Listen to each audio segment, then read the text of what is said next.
A service of KIBMradio.com, the Internet's home for an all old-time radio.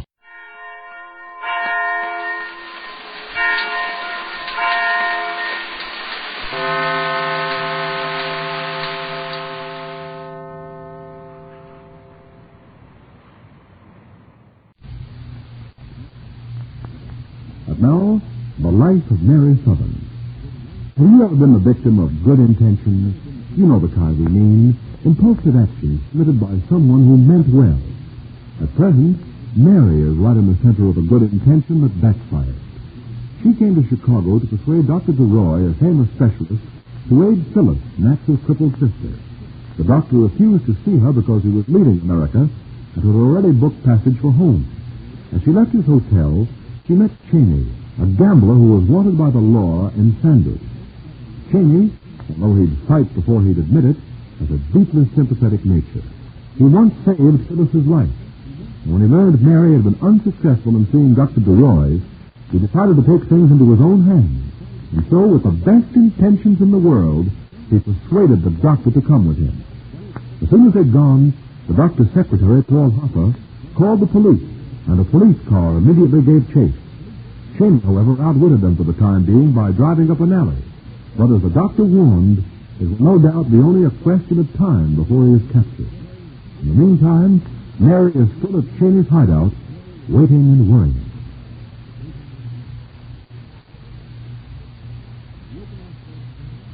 As we open our story today, Cheney and Dr. DeRoy are just outside the door to Cheney's room. Cheney knocks.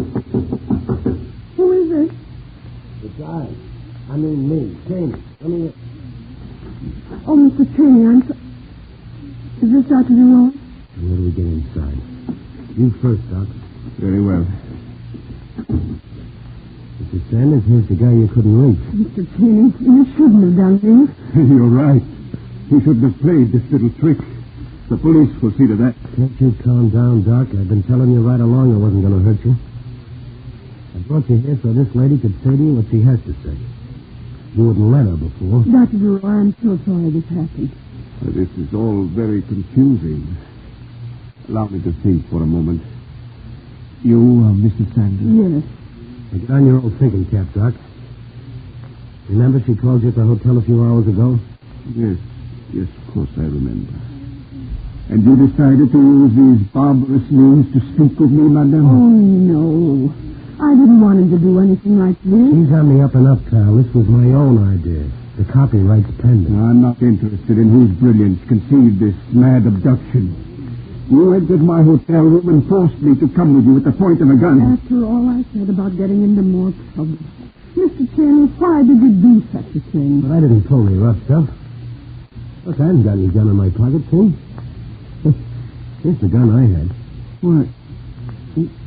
It's just your index finger. Thank goodness. Sure, that's all I had in my pocket. I don't like guns. They're dangerous. It's amazing. It looked exactly like a gun. My secretary was positive it was. Oh, he's been reading too many detective stories. Now, let's get down to business, Doc. Mrs. Sanders, tell him about the little lady. Oh, it's going to be a little difficult to wake things out. Would you mind leaving us alone for a few minutes, Mr. Cheney? Sure. I'll be right outside the door. Whistle if you want me. Thank you. Well, Mrs. Sanders? I don't know where to begin, Doctor. Mr. Cheney meant to help me when he brought you here, but I realize all this has put you in a rather bad frame of mind. Well, you're quite right. I would appreciate it if you began by explaining everything. It's all so frightfully mixed up. I came to Chicago this evening to ask you to see my sister-in-law before you left America. And my secretary told you it was impossible because I was leaving in the morning. That's right. Now, how did this man, this Mr. Cheney, become involved? I ran into him as I left the hotel. He knows Phyllis. You see, he was in Sanders when she had her baby. He helped the doctor by applying for some serum that she needed to save her life. And he decided to help her again? Is that it? Yes. He knew I hadn't been successful in seeing me, so he brought us together the only way he knew how. I think I'm beginning to understand. Can you forgive what's happened? I know I've started off all wrong, but I want to tell you about Phyllis. My dear young woman, I know what you're going to say. You've said it before. You want me to go to some little town and see this girl, and I cannot. But you must see her. She's so young to spend the rest of her life in a field care. Our own doctor says he can't do anything for her, but you've had so much experience with cases similar to hers, and what's most important, she's built up such confidence in you. But I'm going to leave America tomorrow. Couldn't you stay a few days longer, even one day? Just long enough to examine her and perhaps prescribe some kind of treatment. At least give her a little hope, Doctor. I should like to do what you ask for the girl's sake and also to please my good friend, Mr. Barton, but I've made all arrangements to go home. My boat sails tomorrow night. You can't go before you see Phyllis. I won't let you go. But, Mrs. Sanders... Doctor, this girl is part of your work. How do you even dare refuse to help her? You know the circumstances. I would prefer that we did not discuss it further. We must discuss it further, Dr. Leroy. Your skill as a physician, the skill Phyllis needs so badly, doesn't belong to you. It belongs to the men and women whose tragic sufferings can be relieved by this wonderful gift that is placed in your hands. Well, there are other doctors besides myself, Mrs. Sanders. I'm sure there are any number who could take care of this. I realize that, but you as a doctor know how completely a sick person can put all his faith and belief in one man. That's what Phyllis has done. My dear, I've said how sorry I am, and you're only making it more difficult. I'm trying to make you see that if you don't do this, every foot you travel away from this girl will be a thorn in your side. You'll never be able to forget that one person might have been alive and happy if you'd stayed. Dr. Leroy, will you please reconsider and come with me? Well, Miss Sanders, You gotta beat it, Mrs. Sanders. The cops are on the way up here now. What? Doctor, take care of Mary and don't let the police take her. And what's more, do like she says to that little lady, or I'll come back and get you for sure. What? Mr. Cheney!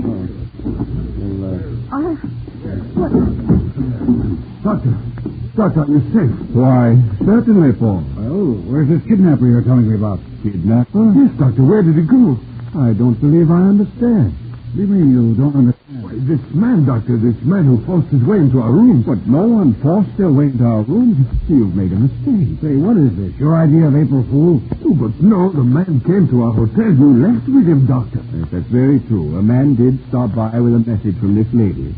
Isn't that correct, Mrs. Sanders? Well, yes, it is. Well, was this a gangster who came and got you? A gangster? I don't believe so. Mrs. Sanders, your messenger wasn't a gangster or kidnapper, was he? Why, no, Doctor, he wasn't. But, Doctor, this sounds darn funny to me. You're sorry, too, lady. How come you're in this neck of the woods? I just happened to be spending the day in Chicago. I had business here. Well, this is a pretty bum section of town to have any business in. Doctor, please explain. I can't understand this attitude. Neither can I, but I'm going to. I want to know why your secretary thought something was happening to you, Doctor. Oh, Paul, you've been reading too many of these American detective stories. Did you really believe I was in danger? But of course, you seem terribly upset. Well, perhaps I was a little tired and irritable. Well, I'm getting that way myself. Oh, I'm so sorry, officer. You'll have to forgive my secretary. He comes from abroad and he's been simply fascinated by all your so-called gangster moving pictures and stories of kidnapping and rides. He was evidently excited and misunderstood the man's message. Yeah? Well, what about that wild ride you took? You led us a good chase. Why, I didn't realize there was anything wrong in our speed. Do you think you can drive around town 70 miles an hour? Well, this was an emergency, officer. I'm a doctor, and I know in my country we're allowed to exceed the speed limit when it's researched. Well, you can't hear it, too. Doctors have to get places in a hurry. Exactly. You see, Mrs. Sanders has just told me about a case that needs my immediate attention. As a matter of fact, we were about to leave when you came in. Oh. Don't you think we'd better go now, Mary? We don't want to miss our train for Sanders and keep that little girl waiting any longer.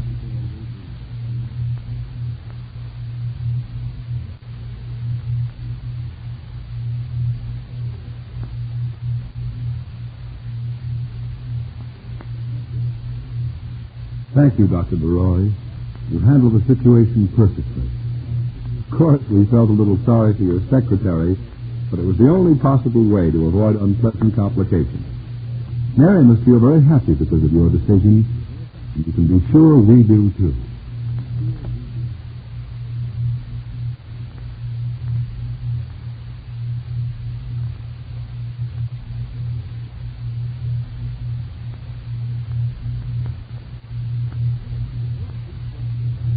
Did your toothbrush show a faint tinge of pink when you brushed your teeth this morning? Well, that was a warning signal. Pink toothbrush. And you better see your dentist about that right away and follow his advice. It is a sign that your gums may be getting flabby and unhealthy. But the chances are your dentist will tell you nothing serious is the matter yet. He'll explain that your gums tend to become soft and unhealthy from lack of exercise due to the soft foods we eat these days. He'll probably say what your gums need is more exercise.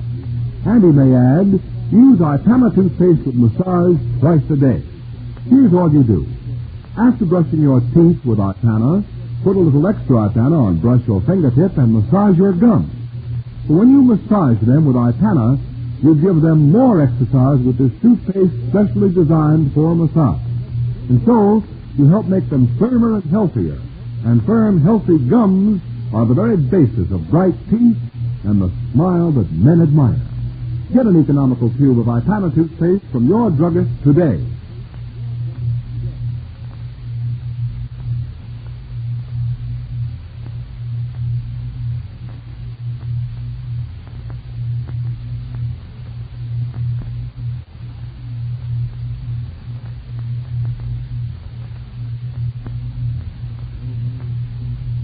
Well, Mary is returning to Sanders with Dr. DeRoy. And so, it seems that Phyllis is to have her chance at last.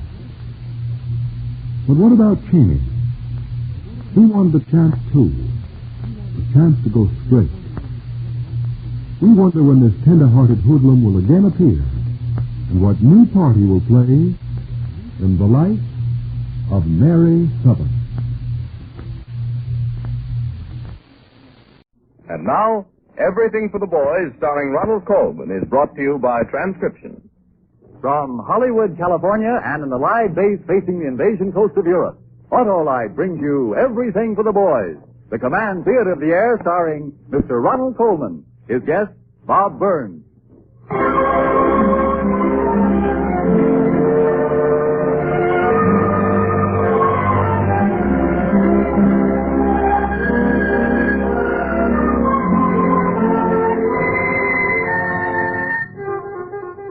Everything for the Boys is presented by the Electric Autolite Company and its 22 great manufacturing plants. Builders of precision equipment for 35 years. World famous for Autolite spark plugs, batteries, wire, cable, and electrical systems for automotive, aviation, and marine use. Your host, Mr. Ronald Colman.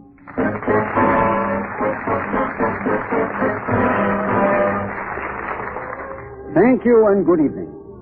We have with us tonight a man known and loved from coast to coast, the philosopher of Van Buren, Arkansas, genial gentleman, American wit, and bazooka player extraordinary. Tonight, however, Bob Burns comes to us in the role of actor in a memorable play about a strange legacy bequeathed to you and to me. After the play, Bob Burns and I will have some assorted and, I feel, somewhat unpredictable conversation with a young American ranger who is waiting to speak to us from a base facing the soon-to-be-invaded shores of Hitler's Europe. But first, we offer this radio dramatization by Oboler of A Man to Remember. Men and women of the United States Armed Forces abroad, we salute you.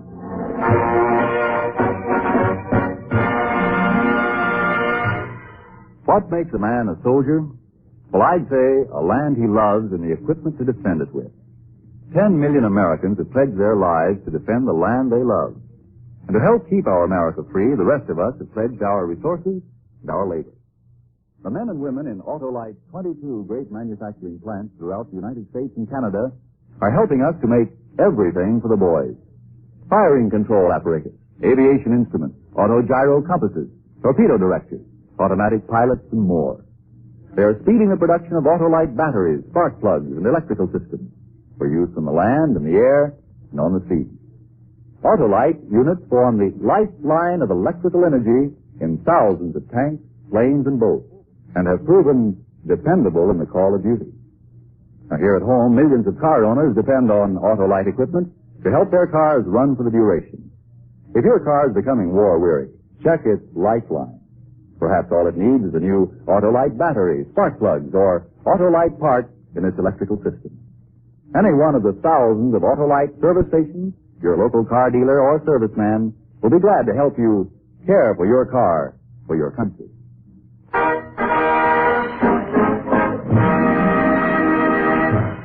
The play, A Man to Remember. The players, Mr. Ronald Coleman and his guest, Bob Burns. I have before me a man's estate. This man lived for over 70 years. He had a full, busy life. And since he left behind him no last will and testament, it's both interesting and important that we examine his legacy, since what he left behind is the common inheritance of all of us. So, let's examine and evaluate the worldly goods that have been bequeathed to you and me by one John Abbott.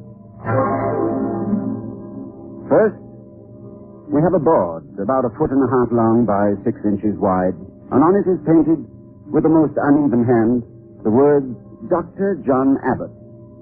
It's a weather-beaten little signboard, weary with the sun and rain of many years. All right, one signboard then, that now belongs to you and me. What's that? You want to know its value?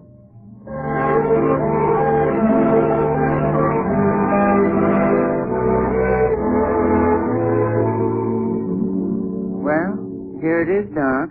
All painted up nice and pretty. I figured it should be worth about, say, 50 cents. Well, Sam, that seems like a fair price. I put 2 hours work on it, Doc.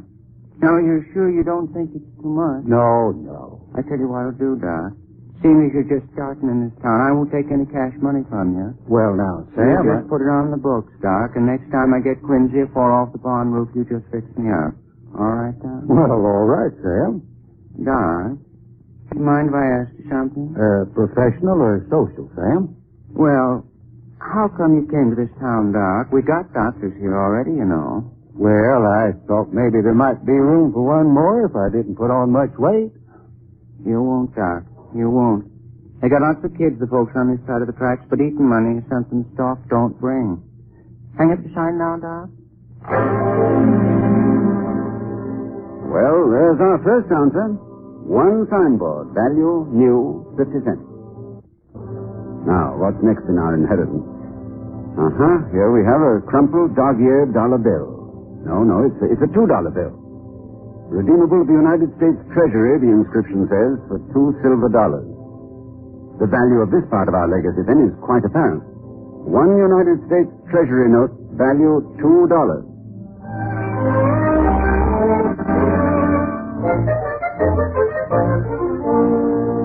3, 4, 5 pounds. There you are, Emma. Scale says 5 pounds even, and my best sugar. Will there be anything else? It sure is, Homer.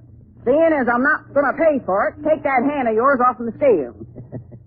You sure have a happy sense of humor, Emma. And you sure have a heavy hand, Homer. Well, I don't bear grudges. How's your wife? Did Doc Abbott take out the stitches yet? Nope, but she's fine. She's fine. Got out of bed and did a little washing yesterday. Well, if I do say so myself, he's a wonderful doctor, that man. I don't know. You don't know what? Well, he's been here 2 years and he ain't saved a cent. How do you know? Anybody knows I should. Why, he's run up a great big grocery bill, $12. Do tell. I keep saying to him, Doc, you gotta be a businessman to get along. Find out what folks can pay you. Yeah, speaking of angels and devils, here he comes now. Land safe. What's it carrying? It's a pig? A pig. Now, don't say that quite so loud, Miss Emma. This is a very sensitive animal. You see, he don't know yet he's a pig. Doc, you're the one. Now, look here, Doc Abbott. What's it all about? That's your pig? Nope, it's yours. Doc, you're crazy. Nope. You see, you sent me a bill this morning. It was marked, please remit. I figured you must be kind of hard up, so I hurried right down. Ain't he cute? Looks like my first husband. Madam, it must have been a great loss to you. You're cute, too, Doc. Now, look here, Doc. I can't take a pig in payment. But, Homer, that's what my last patron gave me. Go ahead and take it, Homer. Okay. How much was the bill? You know, $12. That pig ain't worth more than $5. Hey, come to think of it, Homer, I believe you owe me money right now. What?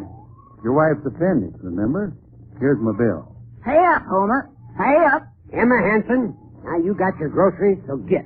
Just plain get. Well, that's a fine way to talk to a cash customer. Good day to you. And keep your groceries. You shouldn't lose your temper, Homer. Be calm like your pig here. Look, he's gone to sleep. Never you mind about me. This bill here, Doc. How much time did the operation take? Oh, about 4 hours, I should judge. And you're asking me $100? Now, look here, Doc. Let's get down to facts. Sure.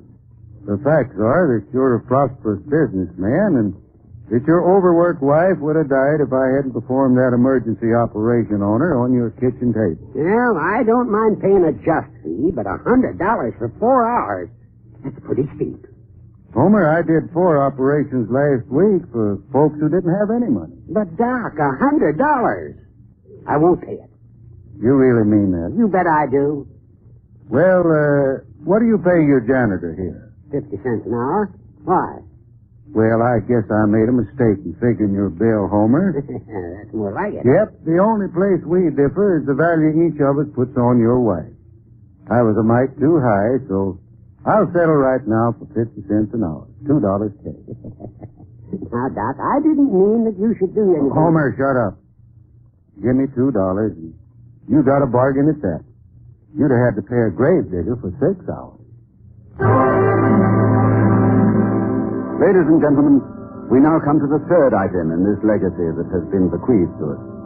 I must confess it's a rather unexpected object in that Dr. John Abbott was many years past military age, and yet here it is among his belongings.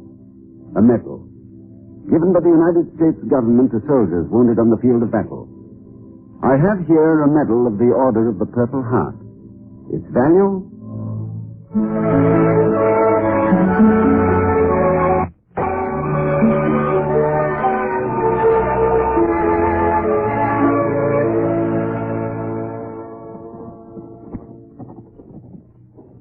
My dear son, I went to the mailbox as usual this morning, expecting to find a few tired bills. Instead, Frank, I found your little gift for me. It's a beautiful medal, son. I stood there by the mailbox, holding it in my hand, and the sun shining off of it was so bright, my eyes kind of filled with tears, and I couldn't see it. All I could see was you, son, down there in the South Pacific. A hero, a real one.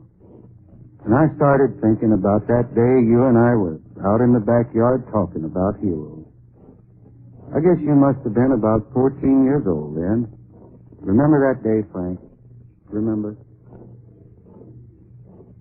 I'm okay, Doc. Honest, I'm okay. Then why don't you go play ball with the rest of the boys? Oh, I don't want to. The sun's shining, the birds are singing, there's no wind. Perfect day for your curved ball, and you don't want it. You do need to tell. Oh, wait a minute. Isn't this report card day? Yeah. Let me look at it, son. I tore it up. As bad as that? Oh, gee, I don't know what's the matter with me. I guess I'm a flop. Algebra. How much you making algebra, son? 60. Latin? 60. Deportment? 60. American history? 30. Well, at least that breaks the monotony. What happened in history? Oh, so it's 1492 or 1496 or half past 1776. What's the difference? Well, son, in a way you're right. And in a way you're wrong. It isn't the dates that matter. It's the people. Later on, when you're older and you begin to think that yours are the biggest troubles in the world, then you begin to think about fellas like Lincoln and Washington and Thomas Paine and...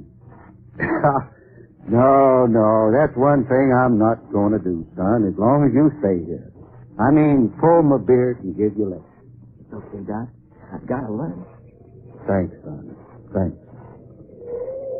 Well, who's that pulling up in front of the gate? We're being honored. Our alderman, great lover of politics and beer.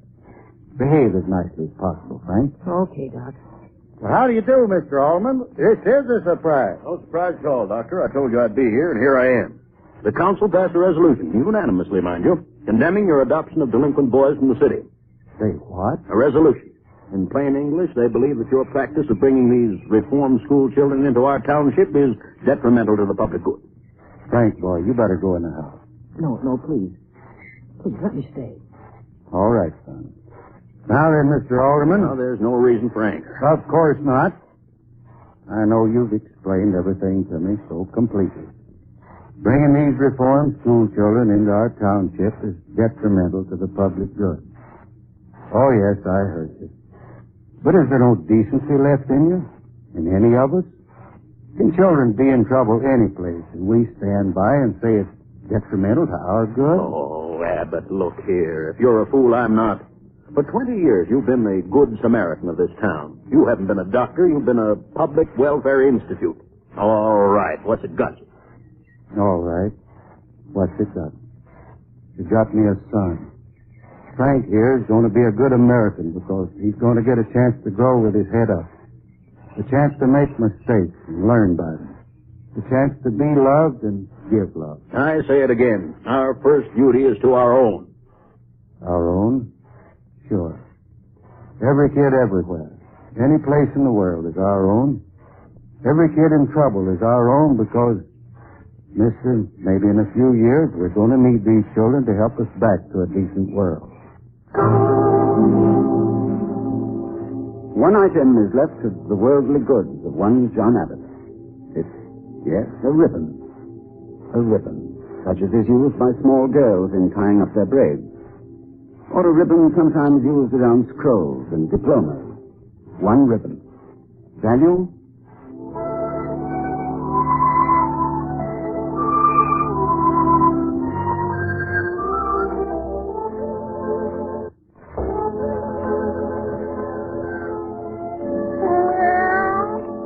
All right now, Plasma.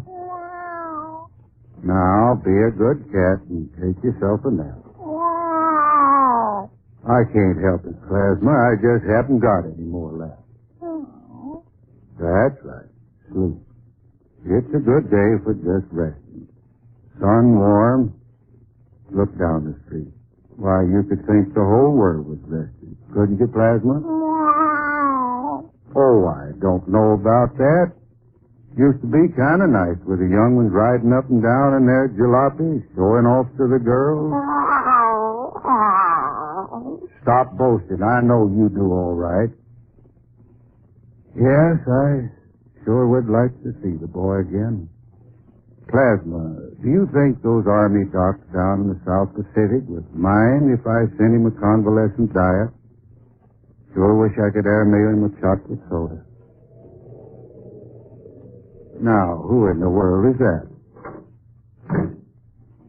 Hello, Doctor. Mind if we come up to talk to you? Why, hello, Reverend. Come right ahead. Scat, Plasma. Go away. We got important visitors. Reverend Grayson and Mr. Clark. And doggone if it isn't the mayor. Well, now, what have I done wrong now? Good afternoon, Doctor. Good afternoon. Well, it's sure nice of you to come visiting. No, don't get up. Doctor, I'm a man who's spoken many words in his life, but these words are ones that don't come easily. Bad news? The boy you heard from a boy? No. Take it easy, Doc. This hasn't anything to do with Frank. It has to do with us. Us? For many years, you've been among us. Never making any money. Yes.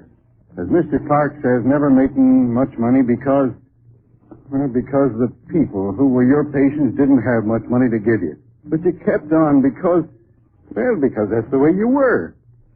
Yesterday, at a mass meeting of many people, we voted on the man who had meant the most to this town in the war effort.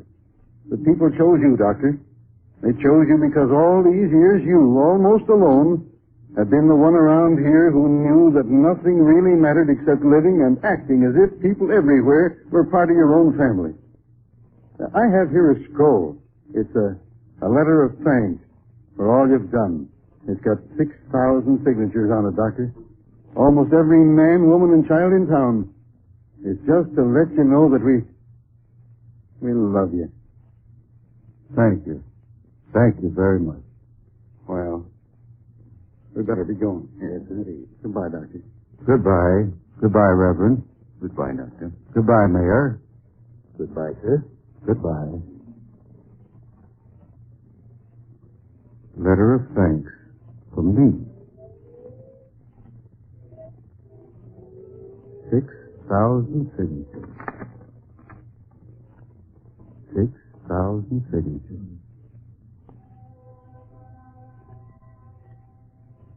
Mrs. Ann Haywood? You saved my baby. Remember, Doctor? Fred Jorgensen? You came to me through that storm, remember, Doctor? Freddie Eastman? You made it stop hurting me. Remember, Doctor? Mary Conley? You gave me the money.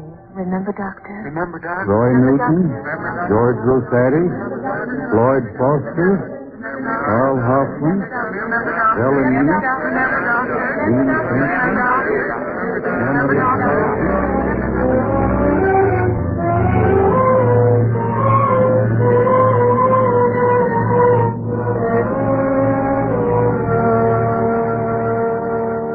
Well, friends, that ends this resume of a man's estate. This man lived for over 70 years. He had a full, busy life. And since he left behind no last will and testament, these items I've told you about are the common inheritance of all of us. Item, one weather-beaten little signboard. Value new, 50 cents. Item, one crumpled United States Treasury note. Value, $2. Item, one medal of the Order of the Purple Heart. Value, unknown. Item, one ribbon from a scroll. Value, 1 cent perhaps. So, your total cash inheritance from the estate of John Abbott is $2.51. $2.51. I think you'll agree this is an inheritance and a man to remember.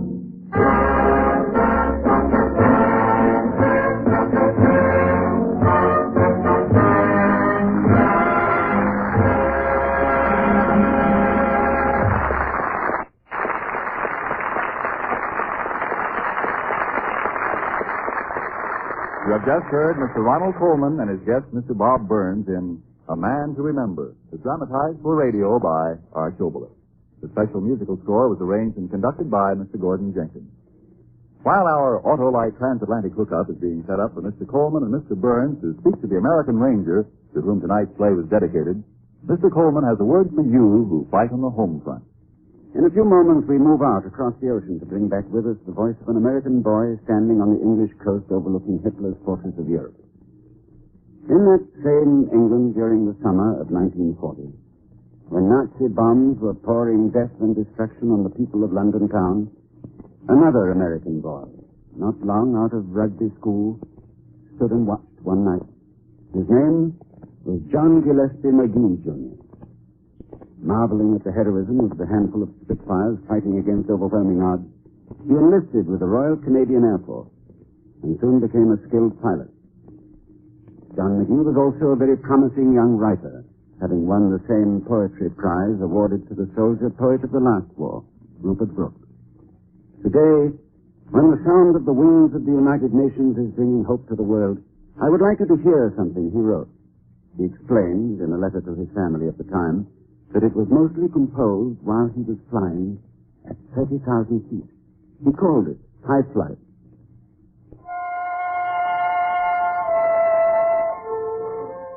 Oh, I have slipped the surly bonds of earth and danced the skies on laughter-silvered wings. Sunward I climbed, and joined the tumbling mirth of sun-split clouds, and done 100 things you have not dreamed of. Wheeled and soared and swung high in the sunlit silence. Hovering there, I chased the shouting wind along and flung my eager craft through footless halls of air.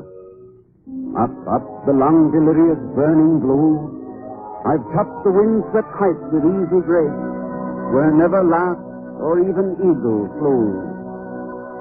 And while with silent lifting mind I'd trod the high untrespassed sanctity of space, put out my hand and touched the face of God. And that was written by Johnny McGee, American, age 19. Killed in action over England, December the 11th, 1941.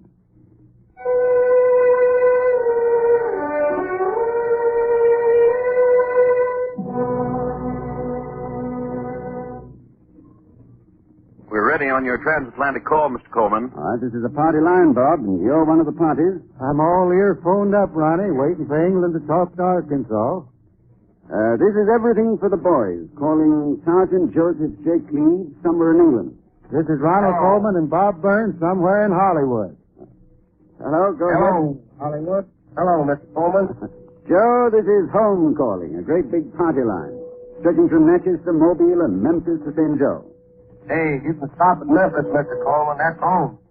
How do folks there? What's cooking? Well, your mom's food, mainly, Joe. Cornbread, biscuits, and fried chicken. Everybody's fine. And your brother, Sam's wife, just had a baby boy. They haven't named him yet. They're leaving that to Uncle Sergeant Joe. Say, how about emailing some suggestions, Okay, I'll get my whole company to pitch in B-mail. Say, what's new back in America? Bob, how about rolling out the old Arkansas Almanac for the sergeant, eh? Okay, here's a kind of a digested digest, Joe. The 4th War Loan Drive has been a terrific success. They've invented a new plastic bathtub. A new super battleship, the Wisconsin, was launched. Steel for war production set a new record high. And your mama took in 3 new boarders. Joe, when we talked to your mother, she told us the one thing she wanted more than anything else was to hear you play Springtime in the Rockies again on the new harmonica she sent you. Sarge, I can't do a transatlantic solo. Now go ahead, Joe. Your mom's listening. Okay, this is you, Mom. Then I'm pointing it out right there in the living room.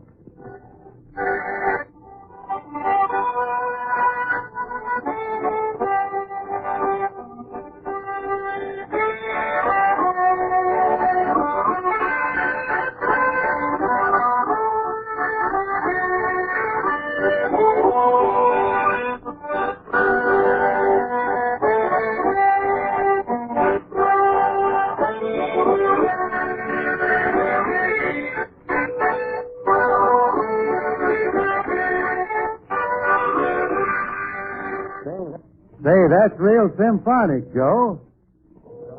Hey, Bob, talking about music, you know we've named one of our weapons after your famous bazooka? Yes, I heard about that shooting bazooka, and I want to tell you I'm awfully honored. How's the bazooka, Mr. Burns? How's music? Well, now, that's an awfully nice compliment. A lot of people don't think mine does either. Go ahead, Bob. Remember, this is everything for the boys. Well, now, come to think of it, I do have a little short number I'd like to dedicate to Herr Schickelgruber.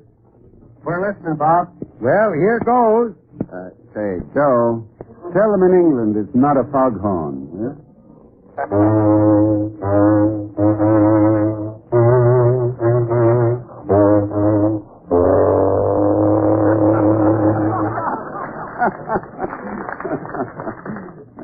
What do you call that number, Bob? Well, that's Hitler's funeral march. Okay, now that's on the GI hit parade. The way we figure it, Joe, the job you men are undertaking makes you Hitler's official undertakers. Are those orders, Mr. Coleman? Yes, sir, Sergeant. From 132 million Americans. We will try to carry them out, sir. We know it, soldier. Time's up, Mr. Coleman. Oh, we got to go now. So long, Joe. Give him the work. So long, Memphis. So long, everybody. Goodbye, Sergeant. Goodbye, Sergeant. Good luck.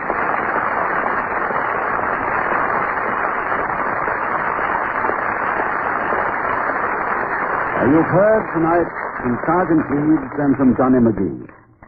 I wish you could have heard from another boy I met a few days ago. I don't know his name or where he lived. I only know he was coming a ride.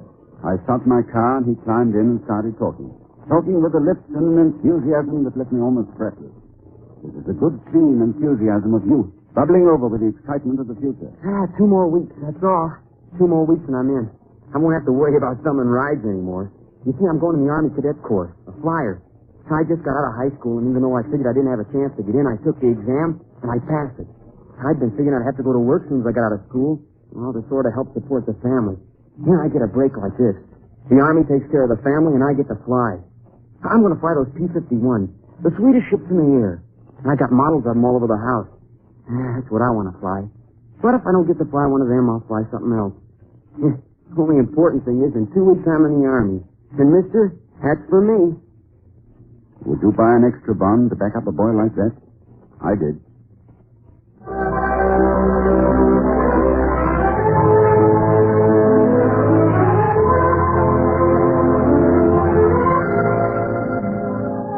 Again next week, Autolite invites you to be present for this new global half hour, Everything for the Boys, uniting the home front with the battlefronts overseas. Your host, Ronald Coleman, will have as his guest radio's own leading actress, Miss Mercedes McCambridge, in our Oboler's original radio drama, The Women Stayed at Home, dedicated to a pair of fighting Yanks who will speak directly from their distant Pacific base at Port Moresby on New Guinea Island. Our thanks to Bob Burns for being with us tonight. Until next week, when we bring you The Women Stayed at Home, this is Ronald Coleman saying good night to you and the boys, and God be with you.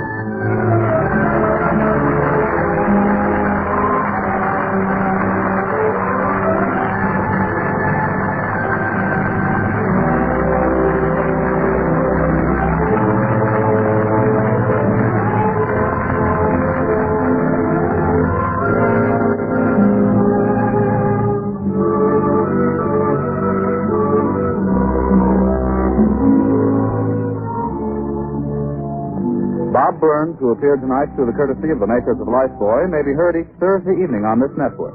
The appearance of Army personnel does not constitute endorsement of the product advertised. This program has come to you from Hollywood and England. This is the National Broadcasting Company.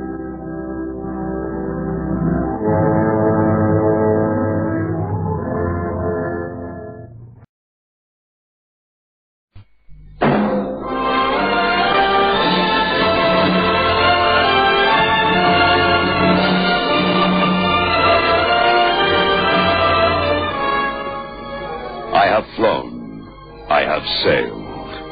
I have moved about this world of ours, and ever in search of the finest of its kind, we bring you the tops in spine chillers.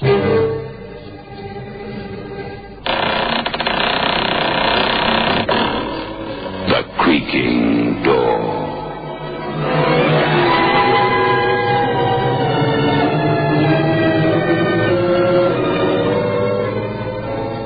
The manufacturers of State Express 3/5 Filter King cigarettes take pleasure in presenting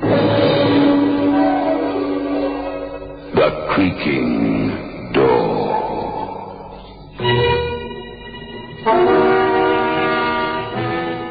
A man lies awake in the dark, listening to the wind. Outside, the small town crouches under the whip of the storm. The man is waiting for the news that will turn him into a hunted thing, into a person who must watch every word he utters. Soon he will be joined by an eternal companion, whose name is Fear.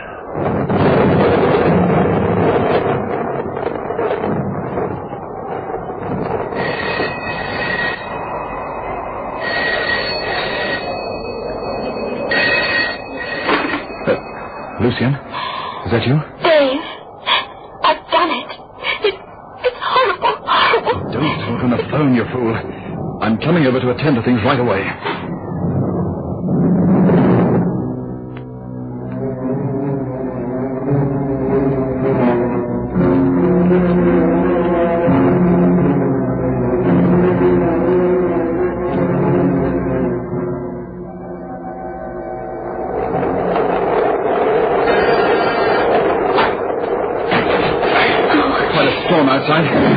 Where is he, Lucy? In the bedroom.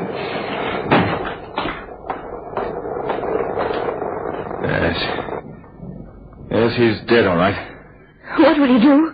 There's a new water main being laid at the end of Hope Street. A most enticing ditch. It's going to be a pleasant job digging in this weather in red mud. The things men do for love. Oh, darling. Tell her we can soon be together. I'm going to pack a case for him right now. I know what a man would take. As soon as it's light, he'll drive round to his people and tell them he's gone and taken his things and left you flat for another woman. Now go and get properly dressed, hastily, with no makeup. You understand? Yes, I understand. I'll see to this end of things. I picked up the gun. It just went off. Yes, I know. Guns do. That's what you picked them up for. How often haven't you heard the phrase or read it in the reports of some sordid murder case? I pointed the gun just to frighten him. Yes, but the finger on the trigger betrays the real intention. Oh, I'm a murderer. It went off so easily. See, get hold of yourself, darling. Dave, darling. You love me? Do you really love me? Why do you think I'm doing this? Tell me you love me. Later, Lucy. This is the time for hard thinking and calculated action. But I must know. Roger loved me in his way. It's too late for regrets. No regrets for Roger, eh? Now look, don't ring me or send me notes. Ignore me. You must, and remember this. We're tied together by blood guilt, my girl. We both face the hangman's rope, the shame of the public dock, the judge and the jury, idiots and time servers, all that legal crew. Where's the gun? It's fired, and I just dropped it. All right, I'll break it up. It'll be dawn soon. The sky's breaking now. So dress and get over to his people's place.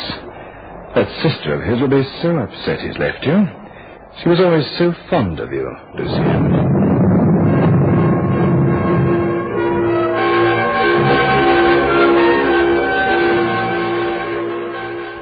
My dear Lucian, you asked for it. You really did. That's a horrible thing to say. Yes, but I am saying it.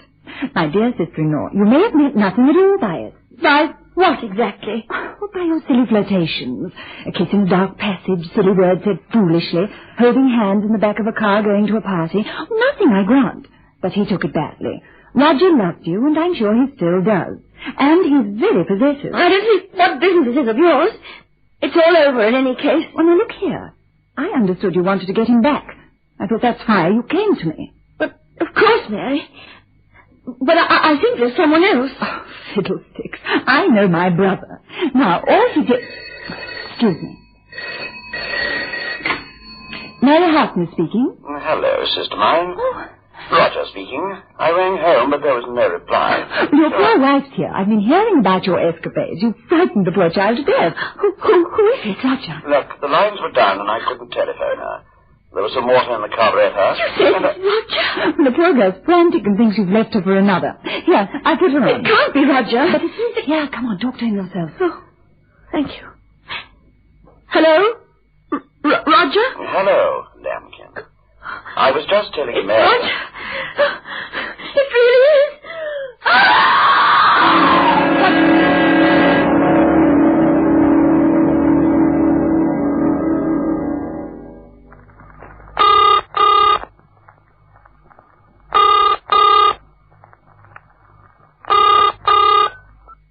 Hello, Galloway here. Dave, I had to ring you. Oh, you little fool, what did I tell you? Oh, no, please be kind to me. Well, what is it? The most dreadful thing. Police? Not yet already, surely. I wish it was. No, Roger telephoned me at Mary's place. Roger telephoned you? You're going out of your mind. Mary talked to him, too. Look, where Roger is, there are no telephones. Now, take a bus to Center Square. I'll be waiting in my car with the engine running. Don't dress like a Paris model, please. Just wear an old raincoat and no makeup. Now, try to look as unlike a bird of paradise as you can and as much like an ordinary housewife as you can, right?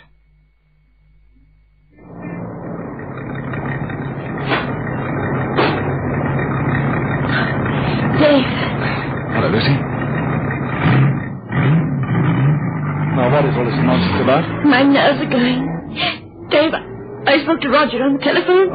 Lucy, somebody impersonating Roger. No. Look, Dave, who would have known but Roger himself? Who would have known to telephone Mary, his sister? Who else would have known that Roger had stayed away all night? Who? And I know you don't love me. I'll be punished. Please. And that isn't the worst. It's just knowing he's there somewhere, just out of sight or touch, laughing at his Lucy, face. please, Lucy, quiet. You don't love me. You never did. But, darling, please, I don't think I'm living under a terrible strain, too. I've been trying so hard not to love you, so that if anyone said your name, my pulse wouldn't beat any faster. Until we can be together, always. It doesn't matter much now. But when we get out of the traffic, we can stop and talk, right? Now, Lucian, you must try to understand. If things happen as you say they did, well, I can't explain it. Unless it's a fact that if a person dies, suddenly, that is, well, the personality fades, but does not die itself instantly. Take me home, please, Dave. You know I can't, Lucy. I can't walk. Then take me to the police. I can talk there. I can cleanse my conscience. I didn't think I had one. My poor girl. You're under quite a strain, aren't you? But just think of Sergeant Thompson, the desk sergeant down at the station. A sympathetic man. And so is Chief Inspector Mullins. But they are the two figures at the portals where the crowd file in to watch the show, you know, where the judges sit and the jury lick their lips eager to hand down their verdict. Thumbs down, let them die. Lucy, I'll take you home now. I'll drop you at the corner. After all, am your husband's friend. Remember, he's still supposed to be alive. Now, try to sit it out, but ring me if you have to. If you have to. Either at home or at the office. After all, come to think of it, if your husband had left you, you'd go to a male friend for advice, wouldn't you? That's natural enough. You still love me. You don't know how much that means. Oh, just keep a grip on yourself, and we'll meet again somewhere, right? Then this nightmare will be over. I'd better take you home now, I suppose.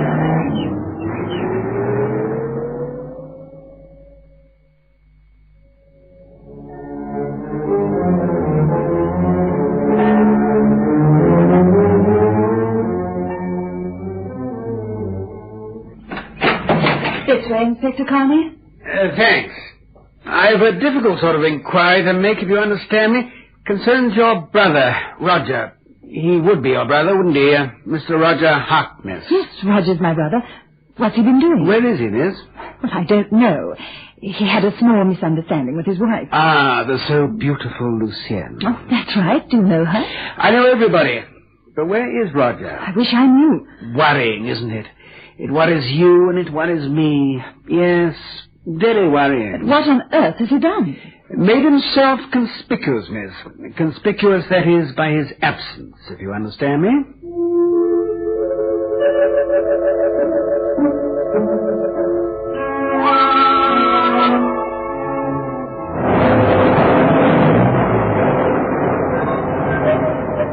There we are, Lucy, right at your own doorstep. Don't forget, now try and stay collected, huh? Oh, my darling, you've cleared the shadows for me. Oh, bless you. I can... Dave? What's the matter? The man watching my front door. Why? Well, you can just see him on the corner. Dave! Dave! It's Roger! Tell me, Miss Hargreaves, did you ever read the great William Shakespeare? Yes, Inspector, but I don't see what he has to do with my brother's disappearance. Very enlightening for a detective, Shakespeare is. Julius Caesar is a very credible murder case, and so is Macbeth. Strong motive and the lot. And the thing that catches murderers. Murderers? Yes. Guilt. Not remorse. Guilt. All the perfumes of Arabia can't sweeten this little hand. Not that my hand is little, you understand, but women have little hands. Lucienne has a small hand, and dainty. Are you trying to tell me Lucienne killed my brother? And another thing about Shakespeare, he was red hot on the supernatural, signs and portents and such. Like a tall man carrying a sack through the rain. Like a workman's shed broken into and a pick and shovel stolen on a pouring wet night. What are you trying to say? And great Caesar's ghost doomed for a certain time to walk the night. Now tell me, who steals shuttles on a wet night? And why? To dig up the allotment? No, miss. I won't buy that. Please tell me plainly what you suspect. Funny business. Or dirty work. No decent petty thief ever stole a shovel in the rain. Crime statistics drop sharpish if it pours cats and dogs. Look here, in my notebook. Report of tool shed robbery. We've discussed that. Mrs. McGinnis sees a well-dressed man carrying a large and heavy sack to a car. Why, I wonder? Is it a hobby or something? Can't you tell me what you're after, Inspector Carney? I've nothing but suspicions. I need more to dig up all that lovely new water pipe. My idea was that you might be able to tell me where your brother is. Or say you were worried about his disappearance. His wife said he left her on Wednesday, the day of the storm. She came round the next morning to tell me her sad news, that he'd left her for another woman. Ah, and it was Wednesday night when the storm was at its worst that Mrs. McGinnis saw the well-dressed man with a large sack. Well, my brother wasn't in the sack, because I spoke to him on Thursday morning. In person? On the telephone. Any possibility of it being a double? Somebody faking his voice? Not a chance, Inspector, and I should know. Well, I'm glad to say there goes my murder case. How'd you getting along? Oh, do you know a man called Dave Garraway? He's a friend of my brother's. Or rather, of Lucien's. Ah, a very good expression for a detective, that, Miss Harkness. Full of implied wisdom and secret knowledge. And what does it mean? Nothing. But I'm baffled. Honestly, I am. Thank you, Miss Harkness. So you spoke to him Thursday morning. I can let myself out.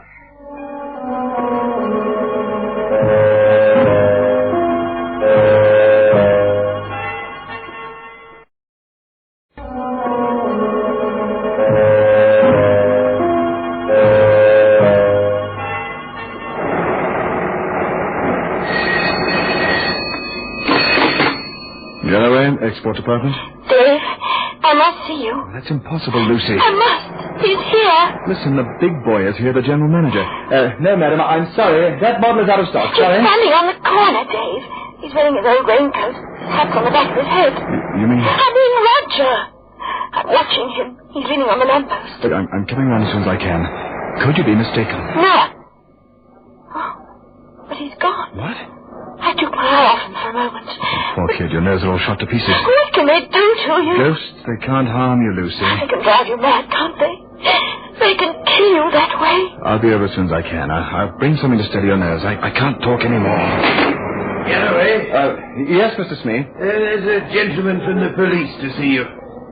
From the police? I hope it's all right, Garraway.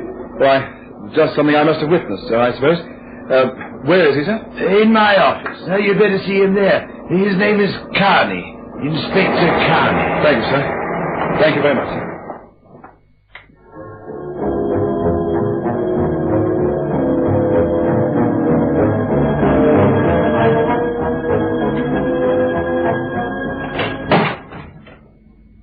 Hello, Garraway. Hello yourself. What exactly do you mean by coming to my office? Where's Roger? Roger Harkness? Why ask me? We'd like to know which bit of the water main to dig up. What are you talking about? Never mind. I know all I want to from you, thanks. I never forget a face, Garraway. Or a record. My record? Look, I'm clean, Carney. If you want to dig out my record, go and play it on your gramophone. Afternoon, Garraway. Shocking bad manners, even for a murderer.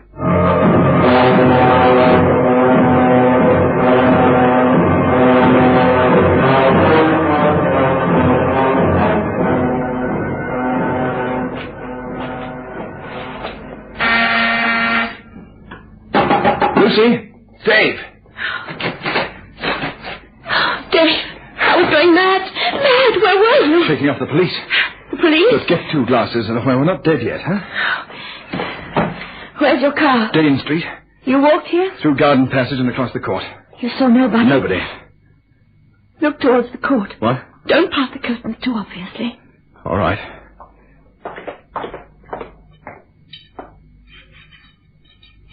Yes. I see his face in the light. It's him, all right. I must have walked right past him and I didn't see him. What shall we do? Well, that's Roger Harkness or his ghost. I'm not afraid of either of them. I despised him when he was alive, and I'll get the glasses. Here we are. 15-year-old stuff. Take a good drink. Come on, and brace yourself.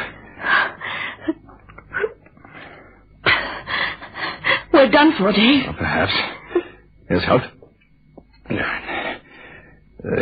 Police been here? No. Why does he wait like that? Why does he want to drive me insane? You shot him dead, remember? You told me All right, to. let's not quarrel. Lucy, they're going to dig up the pipeline. I'll look quickly. Dave! Dave! He's Absurd. Absurd, you say? Let me tell you, it's killing me to hear you say absurd. The ghost of a dead man at the door. And you say absurd. The ghost of the man you killed. You told me. You told All right. me. But control yourself, you fool. Oh. I'm going to open the door. No, don't open it. Don't open it. Roger? It is you, Roger? Of course, my dear chap. Ah, and there's my murdering little wife, bless her. And an excellent bottle of brandy. I propose we have a pleasant drink to celebrate my return to the land of the living. It's with no suggestion of irony that I raise my glass to you, Lucien. Good health. Even if you did kill me. What a woman. She's fainted again.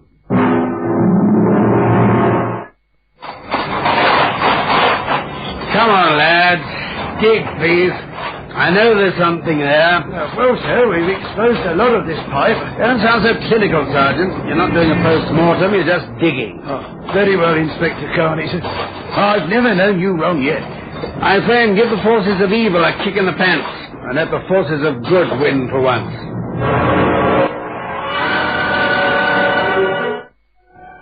But you aren't dead. You aren't dead. It was blank ammunition. Dave and I were going to split the boodle. My insurance, you know, sweetie. You were for the high jump, my pet. But why?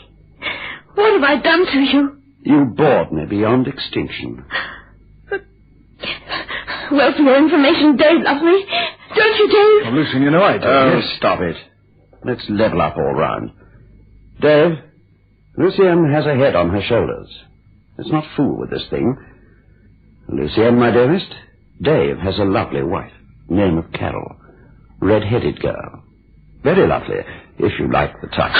Tell me it isn't true, Dave. What is it? Of course it's true. He loves her, and that's all, Lucien.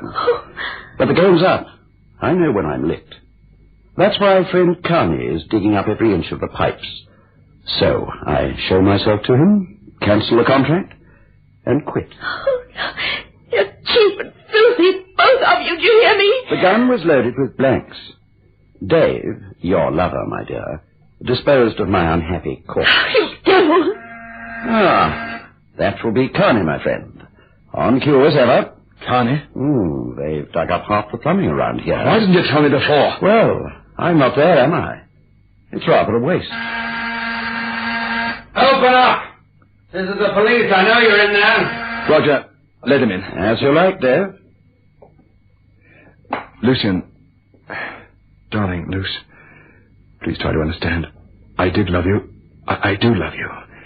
This swine here, Roger, sold me for his own safety. I saw the opportunity for us to be together, darling, legally. Legally? With your red-headed wife? Come in, Inspector. You going to arrest me? No. He's come to arrest me. Come on, Galloway. I hope you'll come quietly, for I'm tired out. What do you want? For the murder of the little lady found dead in that cruel grave in the clay. A red-headed, pretty girl. I want you, Galloway, for the murder of your wife.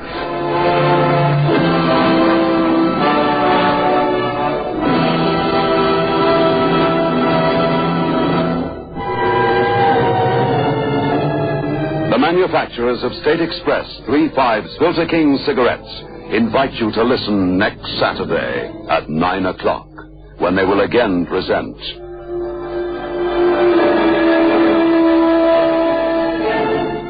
The Creaking Door.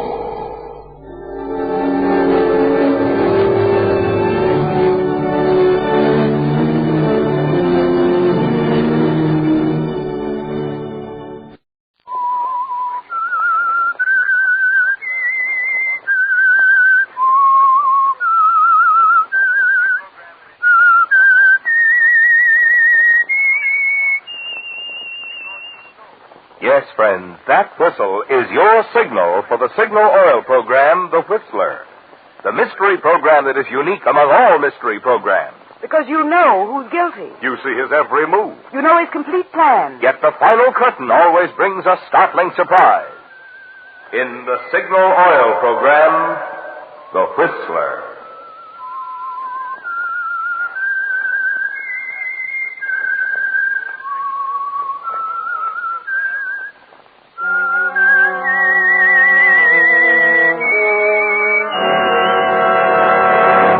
I am the Whistler, and I know many things, for I walk by night.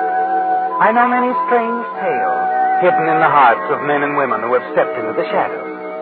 Yes, I know the nameless terrors of which they dare not speak. Yes, friends, it's the Whistler for the tops in entertainment. And for the tops in gasoline quality, it's Signal. It takes extra quality, you know, to give you extra mileage. And Signal is the famous Go Farther gasoline. So look for the Signal circle sign in yellow and black that identifies friendly independent signal stations from Canada to Mexico. And now the Whistler's strange story, Whirlpool. He wasn't sure when it began. It was too much like walking in the middle of a nightmare, and then remaining in it, living in it. The shipwreck, the confusion, it was all there again, coming back to him. But slowly, hazily. And there was a strange buzzing in his ears, pressure, and the sound of the sea. A whirlpool of confusion.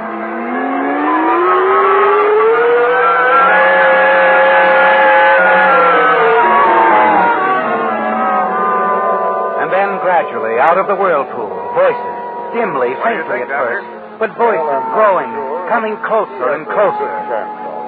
Is he coming around? He'll be all right, Captain. It's the shock.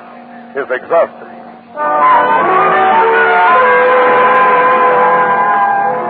But through it all, one thing seemed clear, in focus. Those few swift minutes before the ship heeled over on its side, before he leaped for the lifeboat and missed. There was a girl, yes, a girl, standing in the companionway just outside her cabin.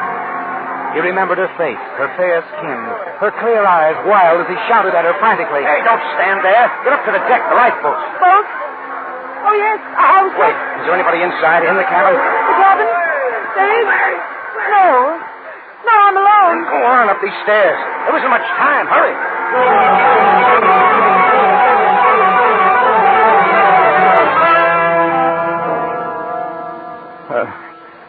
Much time. Poor Neville. Isn't much time. Yeah. Poor Neville's going through it all over again. He's better, though. He's coming around, Captain. Hastings. Mr. Hastings.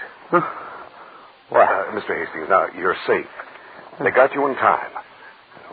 Can you hear me? I'm the ship's doctor. You're on board the SS Aragon, bound for Singapore. Yes, Aragon. That's right.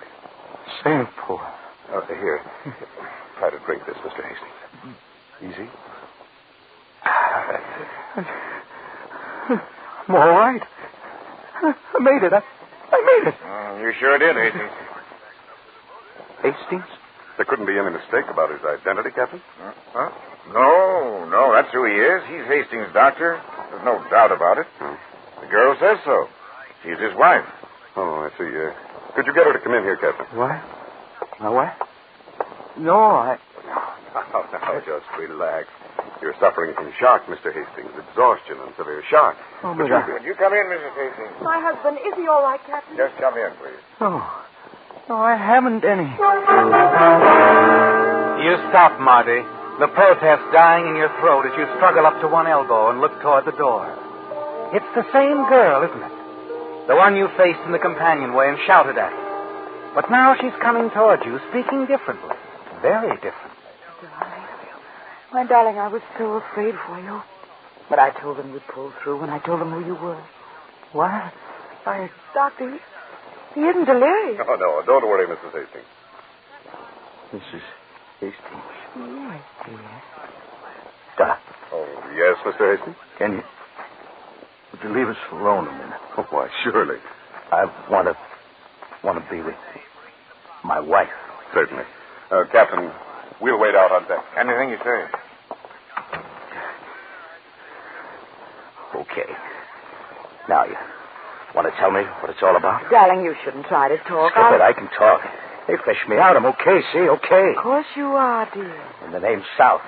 Like this or in a full-dress suit. It's South. Marty South. It's a nice name. I like it. Well, that's fine. And you're... Mrs. Stephen Hastings of the Shanghai Hastings. You can call me Lucille. What about Mr. Hastings? My husband is dead. One that didn't make it? One that didn't make it. What happened to him? How come... I don't know. Stop asking me. Stop looking at me like that. Like what? He was like that. Stephen. In the cabin when they first heard the alarm, he just sat there staring. And you ran out, left him? No, he wouldn't budge. It was as if he didn't want to. As if he welcomed it. Welcome what? The chance to die? I don't know. You couldn't get him out? No. Couldn't send anybody back after him? I didn't think of something like that happening. I couldn't think. But you've been thinking since. Yes. Plenty, I'll bet. Well, come on, I'm waiting. My husband, Stephen, had some money coming to him. It's waiting for him now in Singapore. Waiting for a Mr. Hastings to pick it up. Any Mr. Hastings will do. 20,000 now, 30,000 in a couple of weeks. 50,000 altogether. Half of it could be yours, Marty. Oh, you're crazy. To begin with, how can you pass me off as your husband here on board? There were quite a few survivors, I've heard. Nobody knew him. He stayed in his cabin half the voyage. Most of the others were picked up by the Khalifa. Oh, we'll see them in Singapore. No, we won't. The Khalifa's heading for the United States, and we don't know a soul in Singapore. Where does this money come from? From an old friend in Shanghai, E.J. Galloway, former business partner of my husband. You see, E.J. made a mistake once. Business deal in Singapore. I found out about it. I told Stephen what to ask for. He did. He got results. A shakedown, huh? He must have felt great giving his old pal a blackmail pitch. Oh, we didn't have to do that. E.J. doesn't know we're the blackmailers. He thinks Stephen is the go-between to pick up the money in Singapore and make the payoff there. You see, that's where the blackmailer lives. Nice guy, your husband. He was, as a matter of fact, but weak. Terribly weak. No, he almost got sick sometimes just thinking about it, about blackmailing his old friend. Why'd he go ahead with it? He liked me. Why? Oh, now you don't mean that. I can be quite appealing. Maybe. To guys like Stephen Hastings. But not to guys like Marty South. You guessed it. Now, how about running along? All right. Oh, wait a minute. Yes? That boat, when it was sinking, did somebody come up to you, ask if there was anybody else in the cabin? I don't remember. With excitement, you know. Yeah, I know. Okay. That's all, you know. That's all for any time. We'll see. If you get lonesome for me, darling, Stephen, just tell the doctor.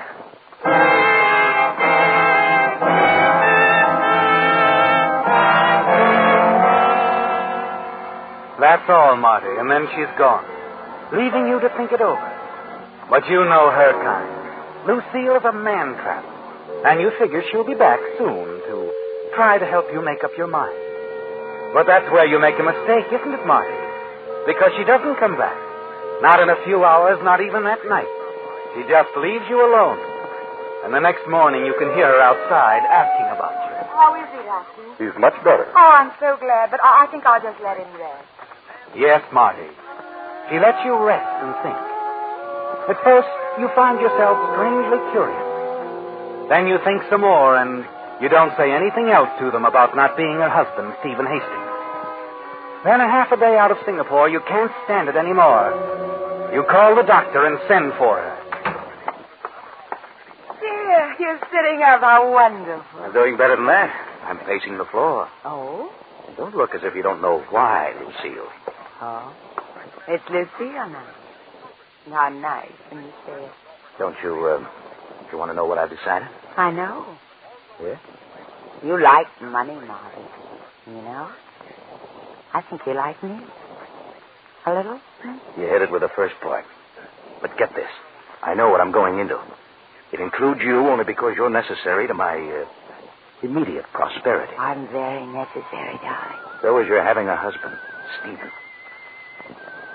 Okay, I'll keep him alive for a while. Darling, I knew you would. You're a pretty smart gal, but here's something you don't know. Your husband made a big mistake when he fell in love with you. I'm not going to make the same mistake. I can't afford to. Oh? I never let love interfere with my plans. It's bad business. Well, everything all right, Mrs. Hastings? What? Oh, yes, fine, Doctor. Isn't it, dear? I guess so. Sure it is. And don't worry, darling, you'll feel better. Everything's going to be so much better soon.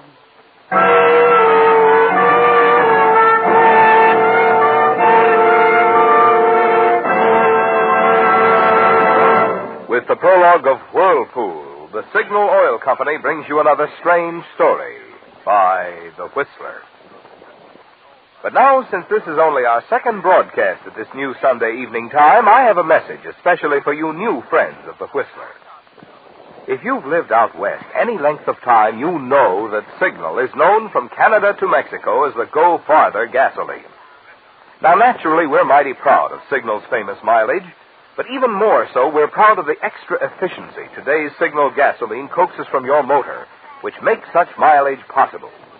For when your motor runs more efficiently, you also enjoy quicker starting, faster pickup, and smoother knock-free power, the things which make driving more fun. That's why folks who want superior performance, as well as those who insist on mileage, are both switching to Signal. They've discovered that to get the tops in gasoline quality, there are just two things to remember. One, in gasoline, it takes extra quality to go farther. And two, Signal is the famous Go Farther gasoline. Now, back to the Whistler.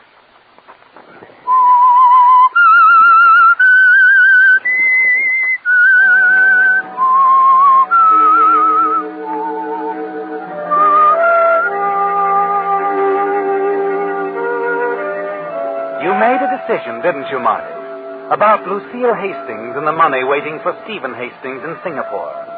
When she suddenly thrust opportunity into your hands by asking you to pose as her dead husband, Stephen Hastings. But there's another thing you've decided on, and that's more important than anything else. You're not going to make the same mistake he did, are you, Marty? No, you're not going to fall in love with Lucille, because that doesn't fit in with your plans at all. Money is the most important thing, isn't it? It always has been, even though you don't have much of it at the moment. And you've never let a woman interfere. You've never let your heart rule your head where money is concerned.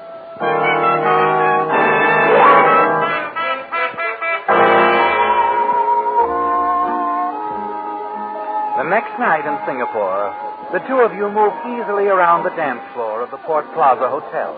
A devoted married couple, Mr. and Mrs. Stephen Hastings. You dance well, dear. Stephen's learned to dance better? Oh, very much. Maybe the poor guy was tired. He had a right to be. I think we should stop talking about that. Well, suits me. Let's talk about when we go to work. See.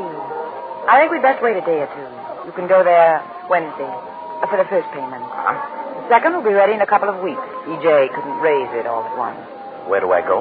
I'll have to look at E.J.'s letter again for the exact address. It's a little tailor shop somewhere on Ponderosa Street. You don't have to look again. Not with that memory. It's a tailor shop. Why Wednesday? No reason. I just think it's best. All right? Maybe it is. Maybe it isn't. I don't get all this mystery. There isn't any mystery, I told you. If Galloway stood still for a $50,000 shakedown, why didn't he just give it to you or send it to you direct? Why all this movie stuff? This was my idea, not E.J.'s. You see, in case E.J. couldn't raise the money or changed his mind or decided to talk with the authorities, I thought it would be much better for me if I were far away. With me for the fall guy if anything goes wrong here. Nothing can go wrong here. There's no crime in having your coat pressed. What do I do when I get to this tailor shop? Like I said, you just have your coat pressed. You can wait for it if you want to. Tell them you're Mr. Hastings. What if they want proof? They can call the hotel and ask Mrs. Hastings. But they won't. Relax, darling. Sorry, I can't relax.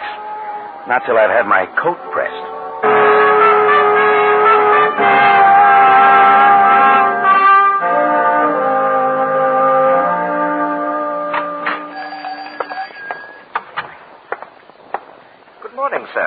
I want to get this coat pressed. I'll wait. Oh, the name's Hastings. Oh, yes. And, you're staying... The Port Plaza. Why? Nothing, Mr. Hastings. Just curious. If you were going to call or anything, my wife isn't there. She stepped out. No, Mr. Hastings. The coat, please. I'll have it for you right away. Good. You watch the proprietor of the little tailor shop as he takes your coat, moves off toward the back of the establishment. You look around nervously, ready to run for it if anything goes wrong. But nothing does, Marty. He's back in a matter of minutes, handing the freshly pressed coat across the counter. You pay him and slip it on and feel the bulge of a heavy envelope in the inside pocket. Satisfactory, sir? I think so, thanks. Will you be dropping in again? Yeah, sure. Perhaps if you'd call the day before. Call. Okay. We'll give you quick service, sir. Good morning.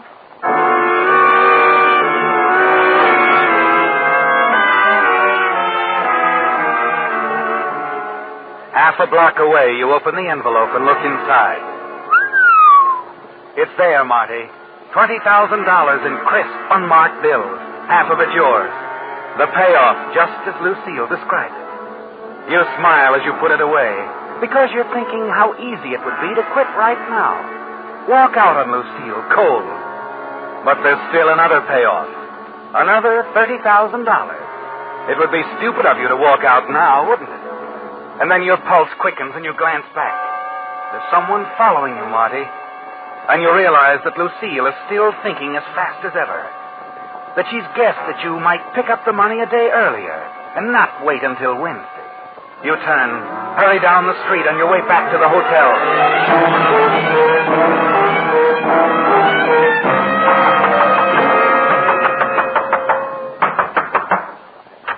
Well, darling, you don't have to knock the door down. My own husband? What'll the neighbors think? Never mind, inside. What's all the excitement? What kind of a double cross is this? Double cross? That's a funny way to put it. Not to me. You had me followed, didn't you? Did I? The fat guy in a white suit, right out of the book. How quaint. Stop it, Lucille. Don't give me that ice cube stare. I'm not Stephen. Not so loud, darling. Someone might believe you. You're going to tell me what's going on? When you calm down, you might tell me. I went there like you said. The tailor shop? Yeah, I went through the routine. Didn't they give you the money? That's not the beef, Lucille. I'm talking about the guy who picked me up on the way out. One of your pals, huh? A high-powered insurance policy. You're not making sense, darling. Somebody followed you. It's because you're in Singapore. Stay out of alleys, darling. Rough neighborhoods. This is a big, bad city. I wish I could buy that. You can buy anything, Mr. Hastings. How much did you get? 20,000. Here, in the envelope. Pretty, isn't it? Darling. Yeah? Speaking of double crosses, I thought I told you not to go to the tailor shop until tomorrow. All right, I'll forgive you this time. No, you won't. Well, I'll try, What are you thinking? Something pretty foolish. But sometimes you'd really like to level. Marty, darling, put your arms around me. What, so I can hold on for the sleigh ride? I wouldn't take you on a sleigh ride. Not you. You'd take your mother on one. Don't hate me, Marty, not now. Not this minute. Here I go, huh?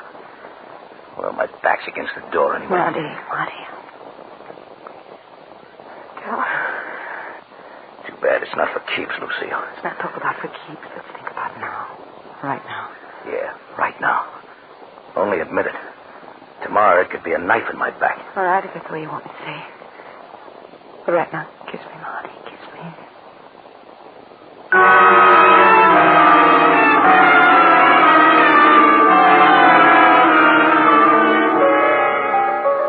Your mind is spinning as you leave her, Marty. Go down to the cocktail bar for a drink, and then another one.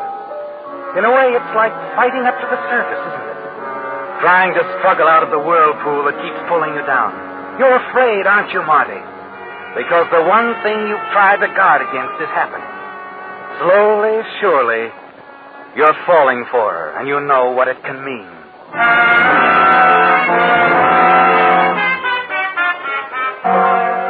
You You don't do anything about it the next day or in the days that follow.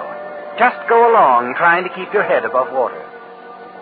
And then one night as you walk alone through the streets of Singapore, you catch sight of him again, the man she's had following you. You hurry forward, turn into an alley, stop, and wait. Here I am, mister. Hey, what do you want? What do you want? Hey, take it easy, Mr. Hastings. I just wanted to talk it over. Talk what over? The deal. I thought maybe you'd change your mind of the way you've been acting, avoiding me. Of course, this is a crazy setup. Huh? I naturally thought you were going to meet me when you got in last week to set it all up. Oh, yeah, naturally, but... Well, I almost forgot what you looked like. You didn't know what I looked like. You never seen me before. You made a deal with a guy I work for, remember? I think you'd better keep talking, Mr. Gray's good enough, Mr. Gray. It might be. I don't blame you for being careful, Mr. Hastings. A screwy deal like this. But, how's it sound to you? You take your wife to the Red Angel Cafe tomorrow night. Just casual like, see? You have dinner with her. The last one. And then you stroll out on the terrace. The terrace? Yeah, nobody out there much. Just give me a chance to get lined up. And then light a cigarette. Match will give me a target. An easy one. Well, what do you know? Stephen. It hits you suddenly. Stephen Hastings, the weakling. He'd actually set up a plan to kill her at the end of the voyage. A plan that he was too weak to go through with.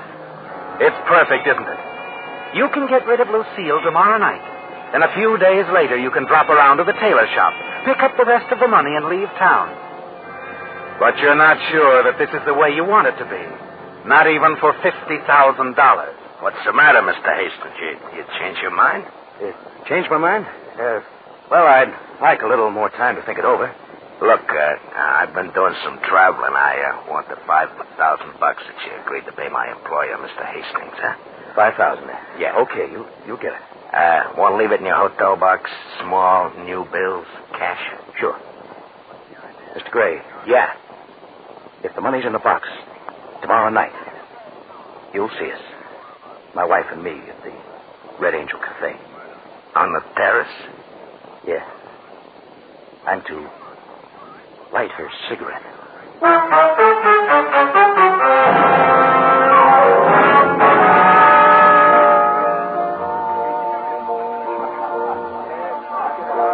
Darling, how did you know about this place? The Red Angel? Mm-hmm. Oh, I heard somebody mention it.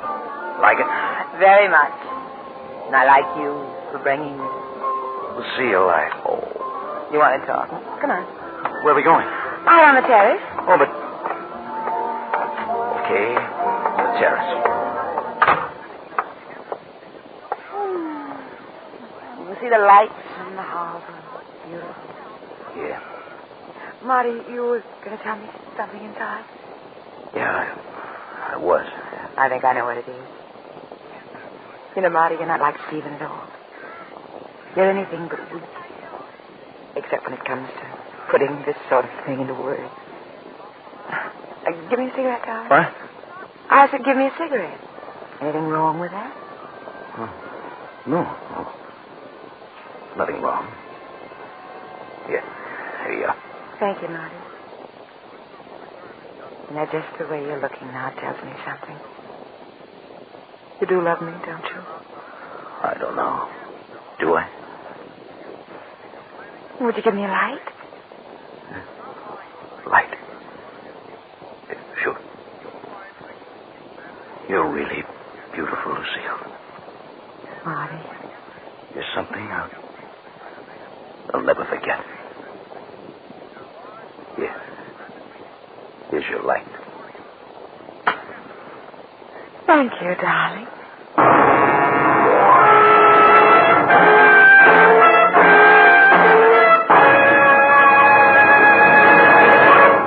The Whistler will return in just a moment with a strange ending to tonight's story. Meantime, a suggestion to drivers.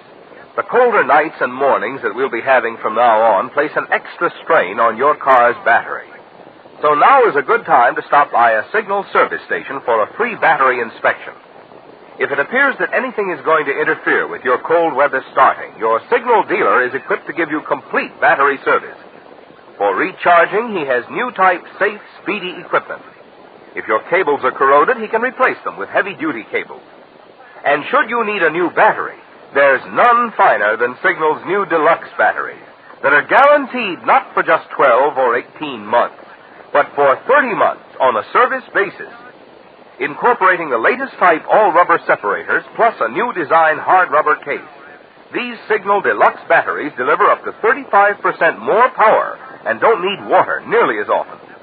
So before you get any battery, get your Signal dealer's trade-in offer for your old battery, plus his convenient credit terms on today's finest battery, the new Signal Deluxe battery, available only at Signal service stations. And now back to the Whistler.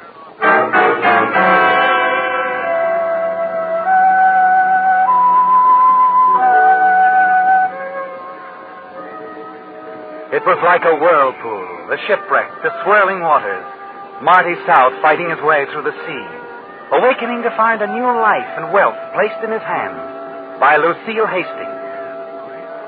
But somehow in the police station at Singapore, that part of the story was of little concern as the arresting officers huddled around a man sitting under the glaring white light. Come on, Gray. We know you did it. No. You've been followed since you asked for that money in Hastings' hotel box. The clerk didn't like your looks. Look, I told you Mr. Hastings gave me the money. He left it for me. What was it for? The killing? Gray, you were seen firing the gun. How do you think they arrested you so quickly? All right. I did it. But it was a plan. Hastings' plan.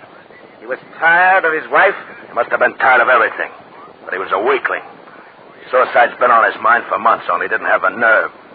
So he hired us, me, to do it for him. But why his wife, too? How do I know? Hastings was crazy about her, I guess. Didn't want anyone else to have her.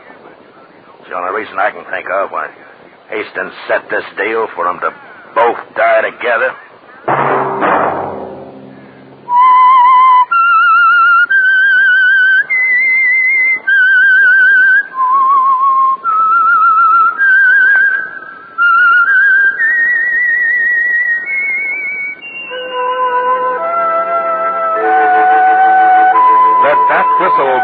Signal for the Signal Oil program, The Whistler, each Sunday night at the same time. Brought to you by the Signal Oil Company, marketers of Signal gasoline and motor oil and fine quality automotive accessories. Signal has asked me to remind you, to get the most driving pleasure, drive at sensible speeds, be courteous, and obey traffic regulations. It may save a life, possibly your own.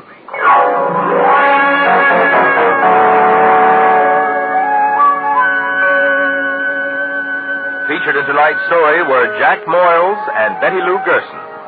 The Whistler was produced and directed by George W. Allen, with story by Joel Malone and music by Wilbur Hatch, and was transmitted to our troops overseas by the Armed Forces Radio Service. Remember, at the same time next Sunday, another strange tale by The Whistler. Marvin Miller speaking. This is CBS, the Columbia Broadcasting System.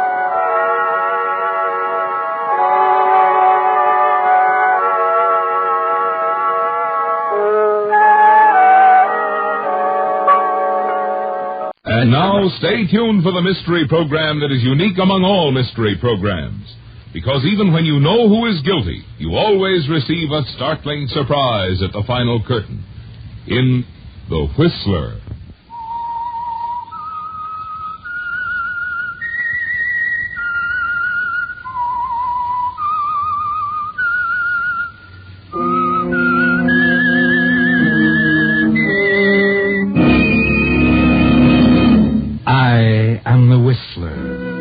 And I know many things, for I walk by night. I know many strange tales hidden in the hearts of men and women who have stepped into the shadows. Yes, I know the nameless terrors of which they dare not speak.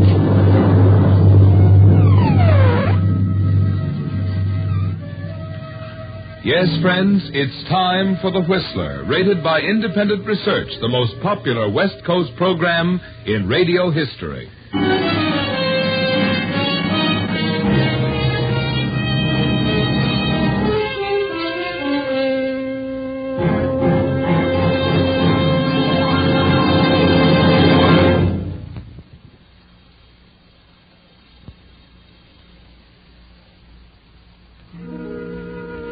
now the Whistler's strange story. Package for Emily.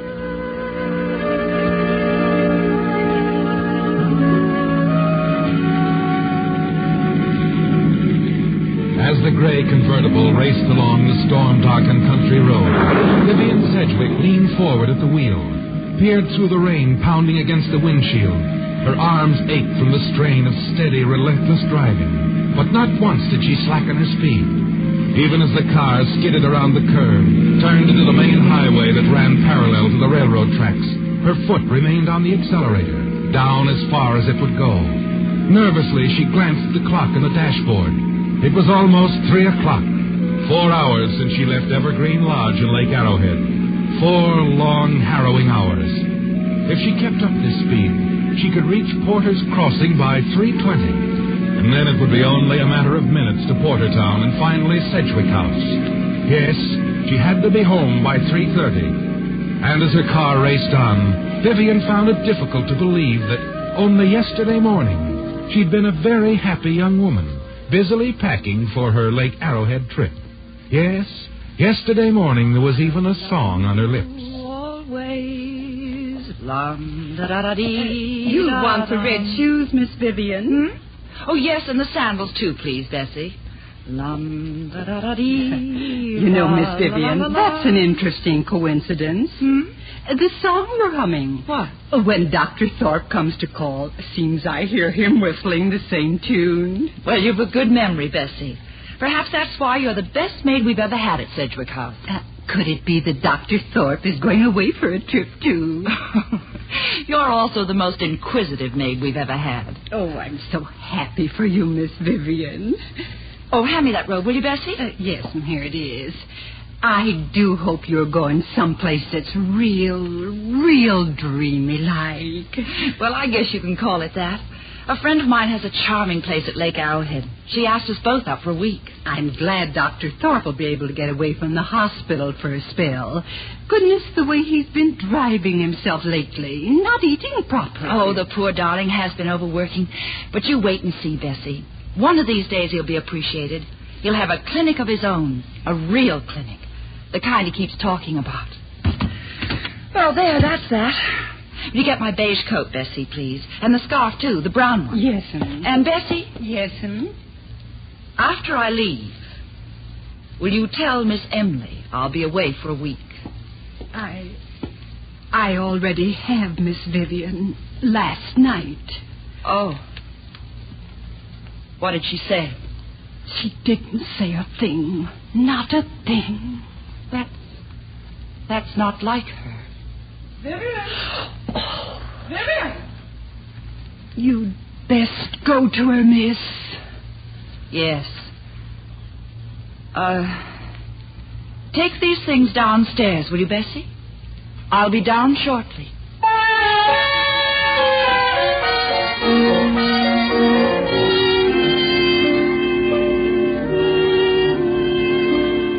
The gaiety that filled your heart only a few moments ago is suddenly frozen. Yes, the bittersweet sound of Emily's voice can do that, can't it, Vivian? Reluctantly, you walk down the hall to her room. Emily, your stepmother, slightly older, much more beautiful than you, infinitely more dangerous. The woman who turned your father's life into a nightmare until finally he found escape by suicide. Now, the power of wealth, the Sedgwick fortune is hers. Emily can buy anything she wants. Even the one thing you want most, Dr. Kenneth Thorpe. That's why you've got to get him away from Emily for just a week and make him yours.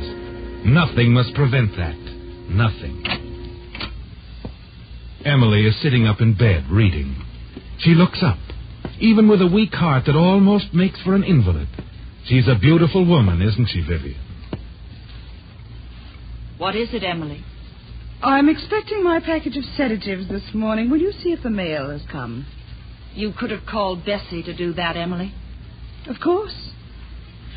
But I assumed she was rather busy getting your things together for your little trip. Oh, how I envy you, darling. The mountains are delightful this time of year. And Evergreen Lodge at Lake Arrowhead. An enchanting place, really. Too bad you can't join us, Emily.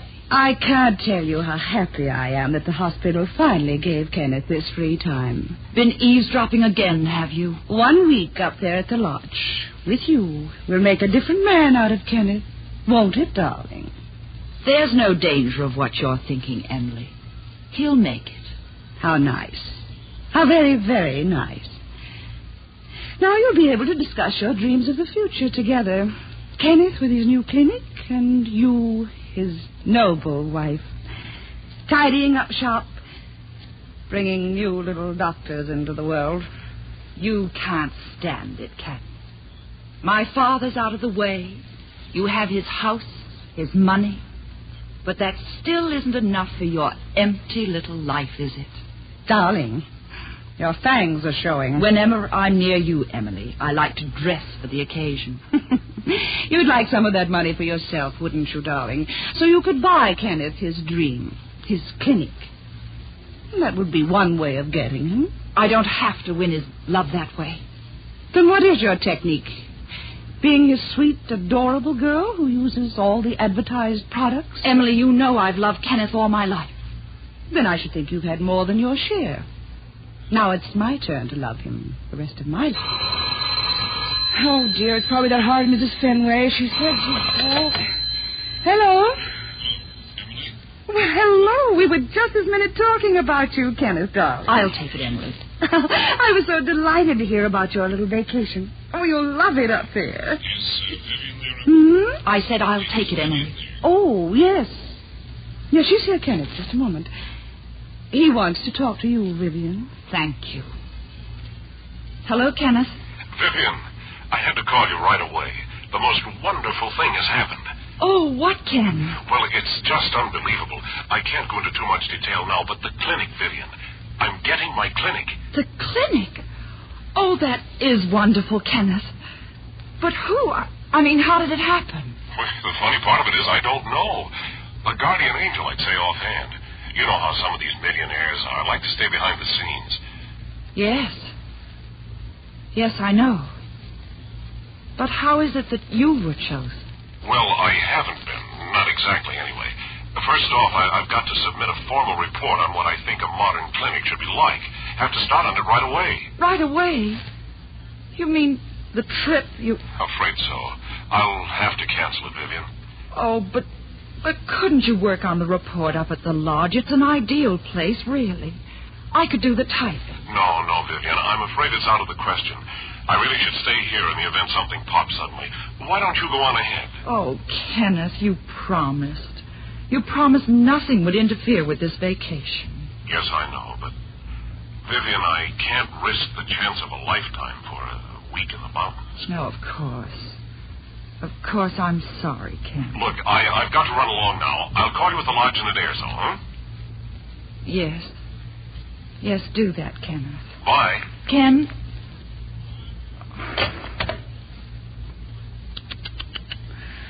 Our little vacation's been spoiled, hasn't it, darling? Your grief overwhelms me, Emily. Now, darling. I'm even more overwhelmed by your split-second timing. What in the world are you talking about? You honestly think you have a chance, don't you? You think you can get him away from me by buying him his clinic. If Kenneth has been given a clinic of his own, this is the first I've heard of it. It's a clever device, Emily. Keeping your magnanimous gift a secret. Oh, yes, let him be grateful first. Blindly grateful. And then at the right psychological moment, tell him he owes it all to you. Really, Vivian, aren't you? You don't deny it, do you, Emily? Kenneth is a very desirable specimen of American manhood, darling.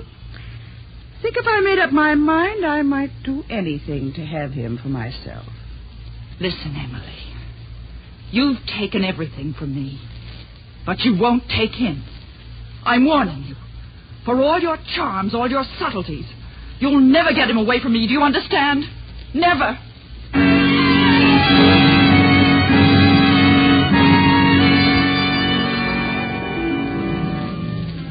Back in your own room, you stand by the window, trembling with rage.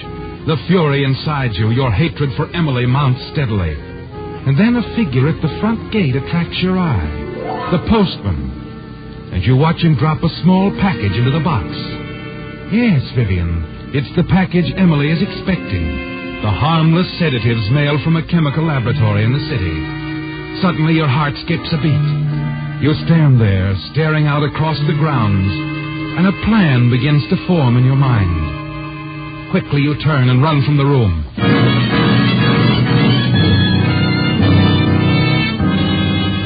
Moments later, you're in the downstairs hall, hastily throwing a raincoat over your shoulders. You open the front door and go to the mailbox.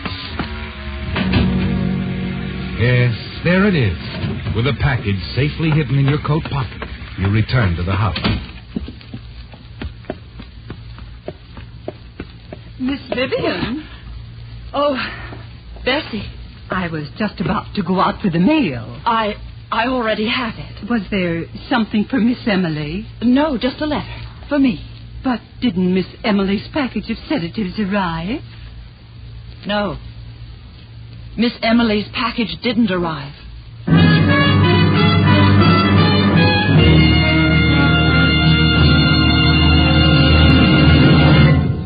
And now back to the Whistler.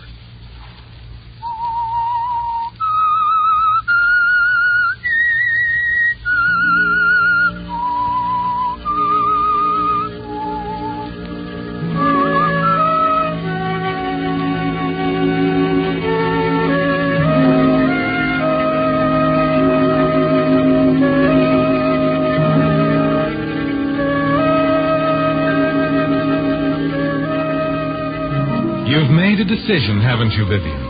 In a split second, it all occurred to you.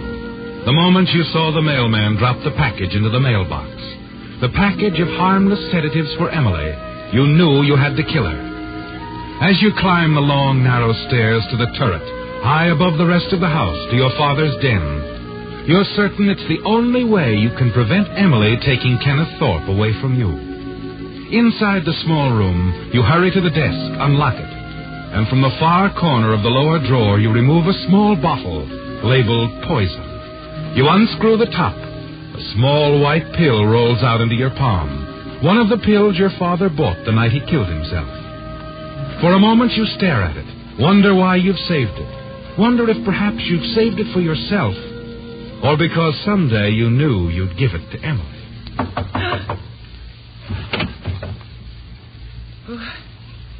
Who is it? Bessie, Miss Vivian. Oh, come in, Bessie.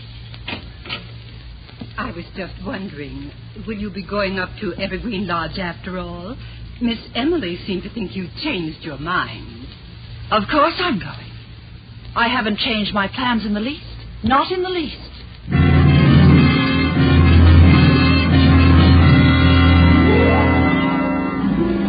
The moment Bessie leaves, your hands move swiftly, surely, unwrapping Emily's package, removing the bottle of sedatives. In a matter of minutes, you've emptied the contents of one of the sedative capsules at the top of the box and refilled it with the same deadly ingredients that took your father's life years before.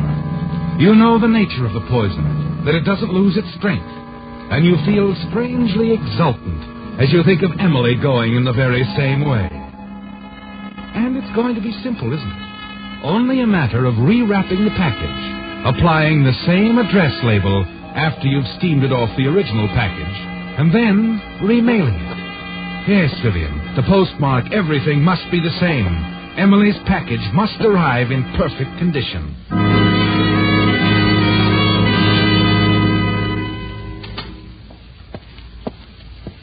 Oh, Miss Vivian, you're leaving now? Yes, Bessie. Have a pleasant time at Arrowhead. Oh, I will, I'm sure. Bessie. Yes, him? Say goodbye to Miss Emily for me.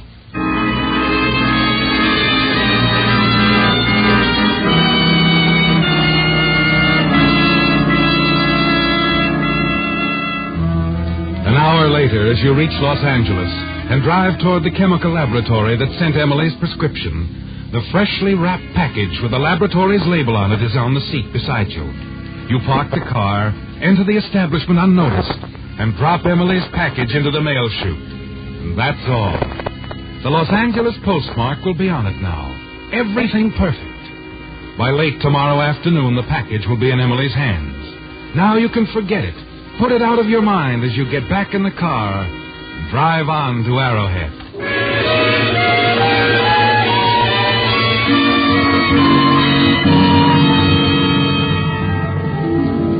Vivian, darling. I was about to give you up. So glad you could make it, dear. Well, the roads were rather bad. I had to drive slowly. Oh, I thought you might have got mixed up, taking the road that led back through the city. No, Florence. I came directly here. Here, let me take your bag. Oh, you're alone? I thought your nice doctor friend was coming. Oh, he couldn't get away. Oh, too bad. Well, bear up. There'll be a big gang over tomorrow. I promise you won't be lonely. How's Emily? Why, she's fine, Florence. I know. Sorry I asked. Look, darling, while you're here, you just forget about her, understand? Promise? Oh, I wish I could, Florence, but I... Just do it, that's all. Now I'll show you your room. Upstairs, darling. Goodness, I'll bet you're dead tired. Yes, I am. The driving all afternoon. I'd like to rest a while. Of course, darling. And that before dinner, and you'll be as fresh as a daisy. I just made that up. Come along.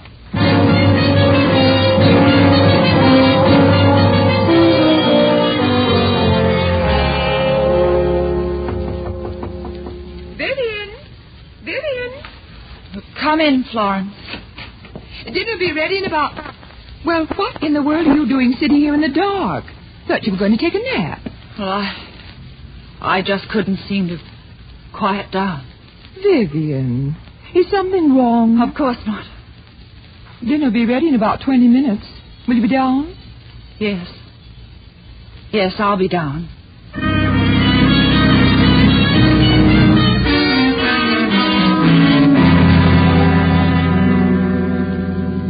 And would you believe it, Vivian? Right in our own mad little group.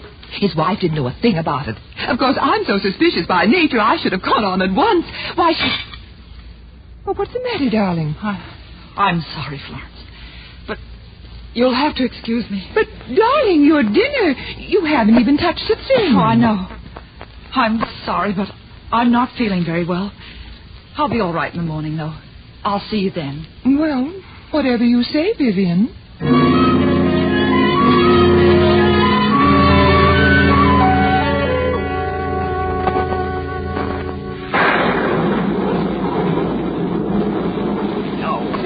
All mornings to have bad weather. I'm sure no one will want to come over. It does look like a storm. Vivian, what is the matter with you? Florence, I shouldn't have left Emily. Oh, so that's it.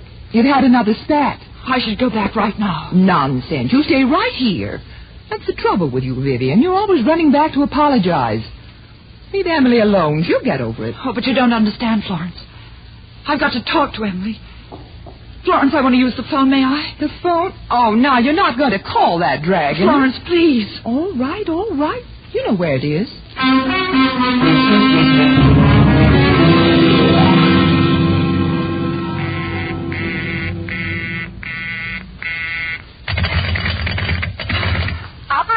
Operator, my number. Are you trying it? I'm sorry, but that line is still busy. Would you kindly place your call later? Busy? You're sure? Porter 970 is busy, madam. Oh, very well, thank you. No luck? I can't understand why it should be busy. Oh, darling, nobody ever gets me. My line's always busy. Yes, but Emily... I can't understand why today of all days her phone should be busy. I still don't see why anyone should feel obliged to apologize to Emily. I don't want to apologize, but I've got to speak to her right away. Well, all right, darling, all right. Try the number again. Oh, operator. Operator? Hello. Would you try my number again, Porter 970? The circuits to Portertown are busy now, madam. I'm sorry. Oh, Vivian, you're working yourself up into a perfect frenzy. Florence, I just got to drive back home. I've made a terrible mistake. But you can call later. No, I can't wait. Emily wasn't feeling very well when I left, and I've got to get back now. All this sudden solicitude for Emily is a bit baffling. I must say it's more than solicitude, Florence. And I've got to go. I must leave right away. Leave? But, Vivian, I don't understand. You were going to stay a week. I know, Florence. Oh, please forgive me. Look, I'll be back. I'll leave my things. But now, I've got to go, Florence. I've got to hurry.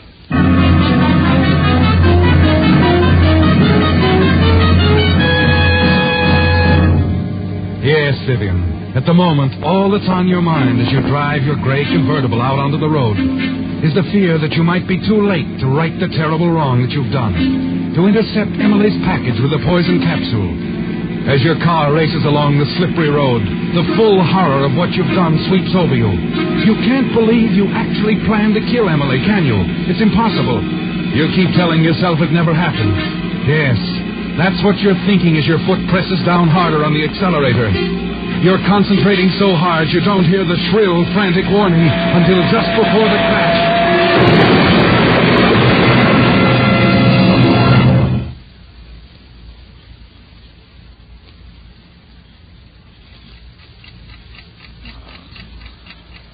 Vivian. Oh. Vivian. It's Ken, darling. Can you hear me? Ken. Oh. Kenneth. You're all right now. There was an accident. You're at the hospital. Accident? No, easy. Kenneth, how long have I been here? You've been unconscious for 24 hours. You kept calling my name. And Emily's. The doctor sent for me. Where is Emily?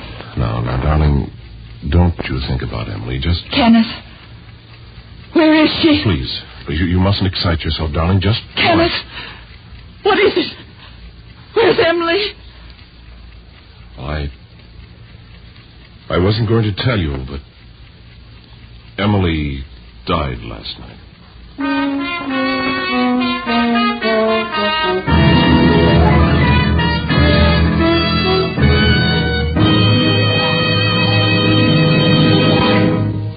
The Whistler will return in just a moment with a strange ending to tonight's story.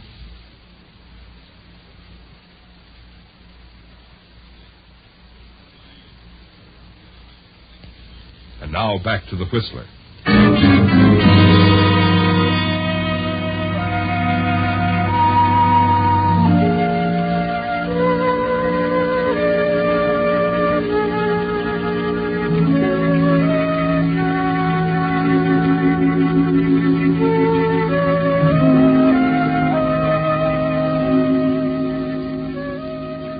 You were too late, weren't you, Vivian? Too late to stop the terrible thing you started. And now it's all over. Emily's dead. Later that afternoon, an ambulance is bringing you back to Sedgwick Manor. You think of Kenneth riding in the car ahead. Kenneth still doesn't know, does he, Vivian? He doesn't know that you were responsible for Emily's death. Yes, you've got to tell him, haven't you, about the poison capsule. And you shudder a little to think of the look on his face when he finds out. As he carries you up to your room and places you gently on your bed, you realize you can't delay another moment. Ken, there's something... Easy now, dear. Better be quiet for now. Oh, but Ken... Shh, I'll do the talking. I haven't told you. I heard from Dr. Morris last night. You remember him, don't you? Yes. Back east, isn't he? Uh-huh. He called me about the new clinic. Seems he's been giving me quite a build-up to the people sponsoring the project. What? They're in the east? Yes, a group of Boston men. Well, Dr. Morris seemed quite certain the clinic could be mine. But I thought that Emily... What's that? Oh, Kenneth, you must listen. Oh. That must be my call from the coroner's office. They'll tell me the results of the autopsy. Be right back. Oh, but Ken... Oh. Oh? Yes? Yes, this is Dr. Clark. Excuse me, Miss Vivian. Yes, Bessie. What is it? I just wanted to know what I should do with this package. Bessie, where did you get that package? It just came in the afternoon mail. It's for Miss Emily. But that's the package I mailed her. Well, the autopsy is just as I thought. Death by natural causes. Oh, Kenneth, Oh, thank heavens. Oh, the package came a whole day late. Package? Yes. Oh, Kenneth, that's what I was trying to tell you. I mailed this package. The postman said he was sorry the package came a day late. But you know what? He said it was your accident, your own car running into the train yesterday, that delayed the mail.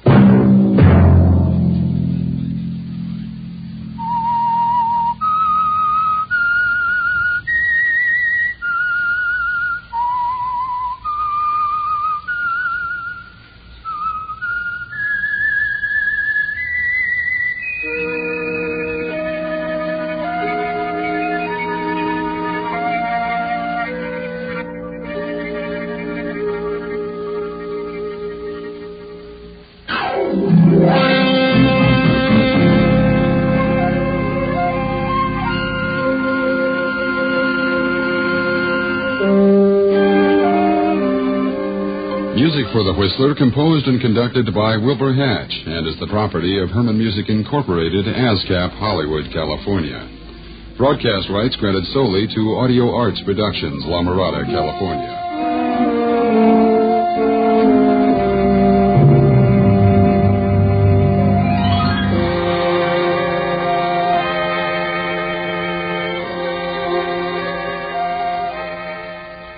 Quiet, please.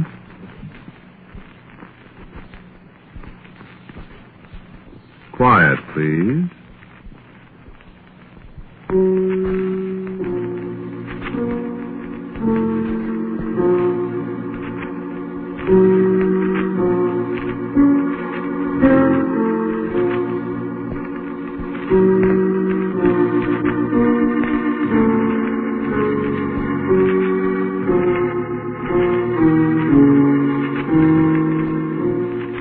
The Mutual Broadcasting System presents Quiet, Please, which is written and directed by Willis Cooper and which features Ernest Chappell. Quiet, Please for tonight is called There Are Shadows Here.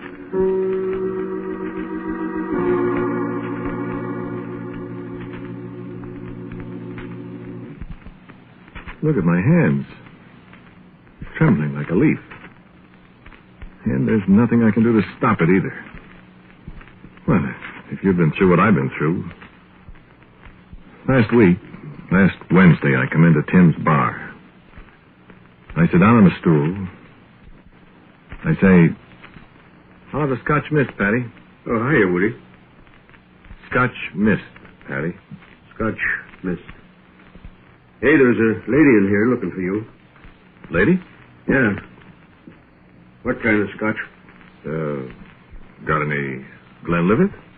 No, just White Horse, and that's 69. Maybe there's a little left in the Hague bottle. Yeah, a lady looking for you. Who was she? I don't know. I never seen her. Tim told me about her. When was she here, Patty? A while ago. Well, what'd she want? I don't know. She was just looking for you. Scotch Mist. Well, didn't she say what she wanted? Just wanted you. Is that stuff good? Yeah, it's all right. Why? I was just wondering. I never tasted it. Don't you ever take a drink, Patty? Me? Oh, I never take a drink. Except ginger beer. You can't get that anymore. That's so? Comes in little stone jugs. Crocks, like.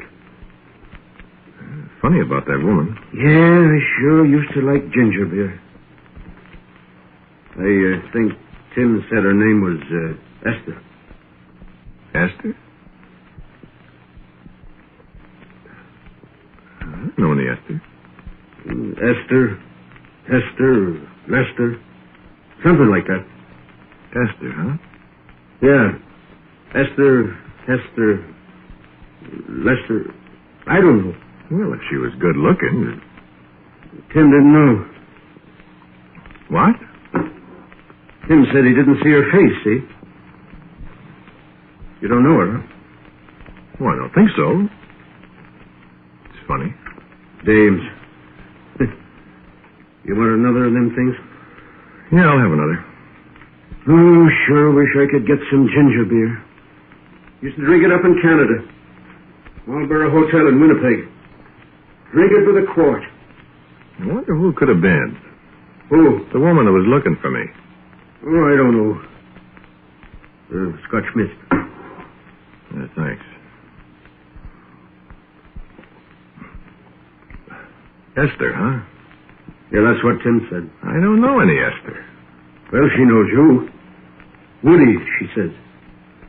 That's your name, ain't it? Sure.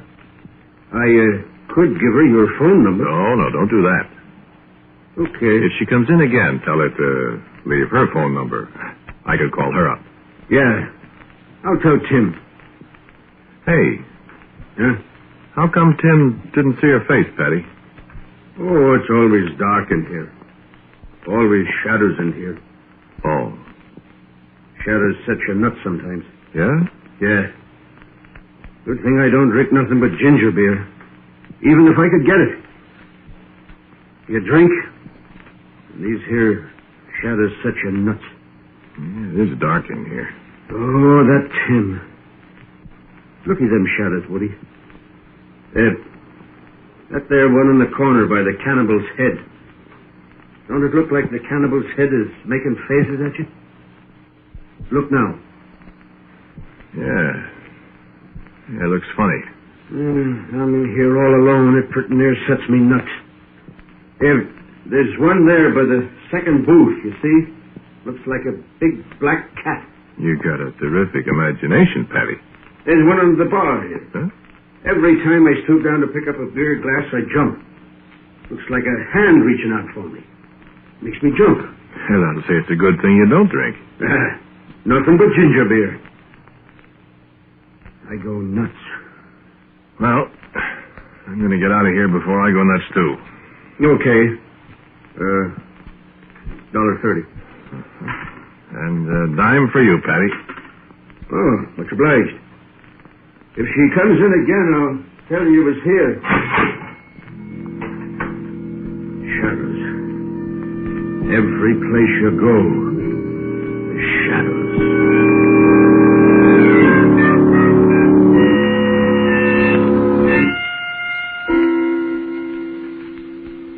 When did I say that was? Last Wednesday. The things that can happen in less than a week. Look at my hands. I can't stop shaking. Patty and his shadows. I said to myself, I'm not going to Tim's anymore. There's a bar in the hotel where I can drink my Scotch mist and not have him mumbling in my ear all the time. I got to thinking about shadows, though, myself. I was sitting in the Italian place waiting for my lasagna and stuff and wondering if I should order a bottle of wine. There was a candle on the table. There was a little draft in the room. The flame was jumping up and down. And the shadows on the wall. It doesn't take much imagination to see things in the shadows, does it? A game everybody plays. You want a little bit of advice, though, friend? Don't do it. Huh? Oh, I'll tell you. First thing I found myself making shadows on the wall with my hands. A rabbit, old man waggling his beard. Owl. You know how you get fascinated with that kind of stuff? The waiter must have thought I was crazy. I know he did when I jumped up and knocked the table over with all the dishes on it. Hey, what's the matter with you, mister? You sick? What made that shadow? What a shadow. I see you making with the hands from the shadows on the wall. I didn't make that shadow. What a shadow you talk. There was the shadow of a woman there. Oh, you talk a crazy, mister. There wasn't been no woman here for 2 weeks. Not since Esther got mad and quit. Esther? Who's she? She's a waitress here the last week, and she quit. The boss is saying he's not going to have no woman in this place and never. Especially not Esther.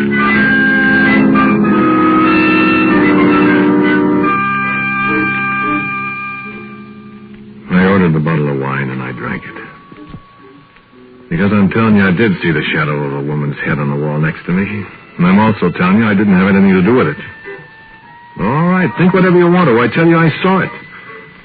And Esther, too. Now, what do you think of that, my friend? Well, let me go on. I went home. I went to bed. Sure, of course I dreamed about shadows. What did you expect? Well, I live in a hotel, as I said, all by myself in a little room on the 8th floor. I didn't think I was going to get to sleep, but I did. I read a while. I left the light on in the bathroom. Didn't go for the dark, you see. I woke up in the middle of the night, thirsty from all that wine I drank. I started to get up and go to the bathroom for a drink of water. As I sat up in bed, see, there was a square of light on the wall opposite my bed from the bathroom light. And right in the middle of that patch of light, there was a shadow. The shadow of a woman, just standing there. Not doing anything, just standing there.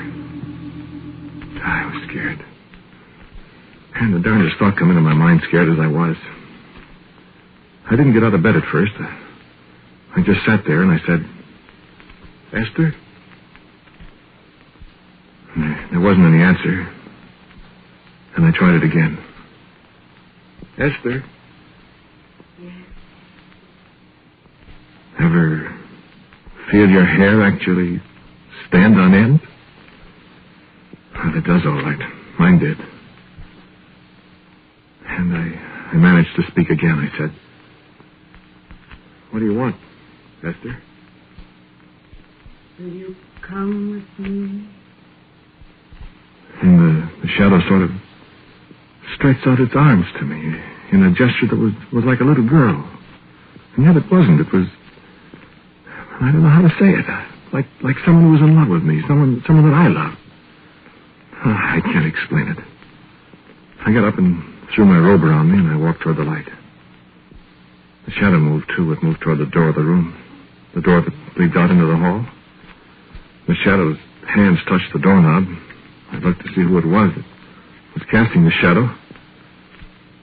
And I tell you, I was alone in that room.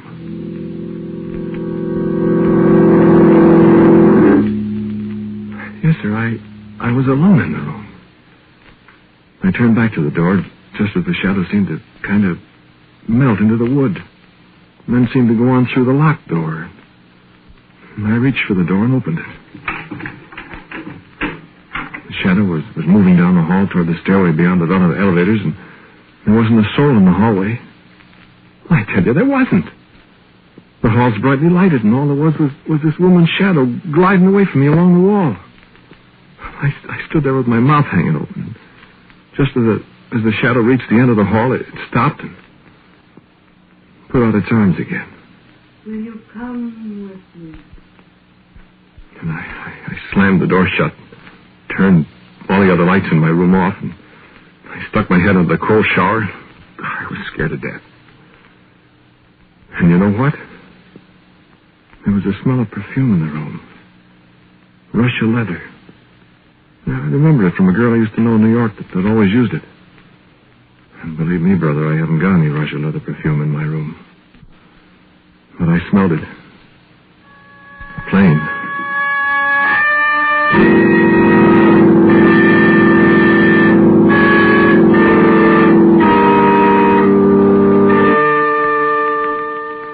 Well, all right. Maybe somebody's playing tricks on me. But if you can tell me how to play that one, brother, I'll put in with you. Listen, I was riding down on the elevator the next morning with Frankie, the wise kid that runs the car. You know what he did? Listen. Hey, Woody. Huh? You stink swell. What? Perfume. I didn't know that about you. What are you talking about? Sure smells expensive. Where'd you get it? You trying to kid me, Frankie? Oh, goodness, no. And I could smell it myself then. Russia leather. Well?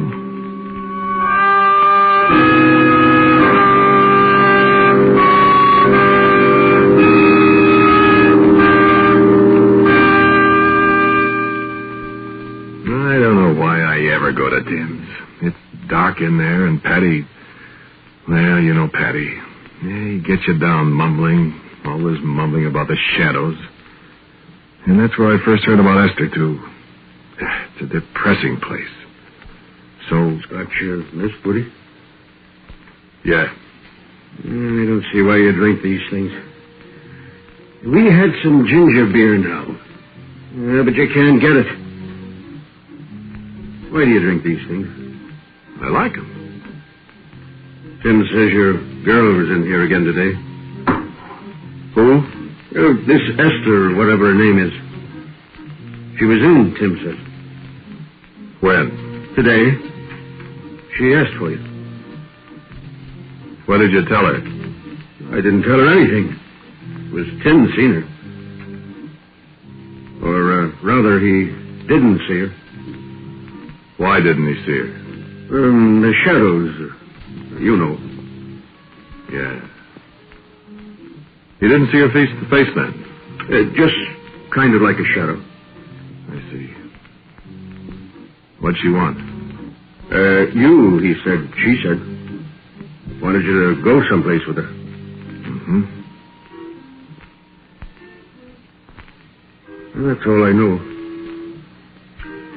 You, want another Scotch mist? Yeah, I guess so. Patty. Sir?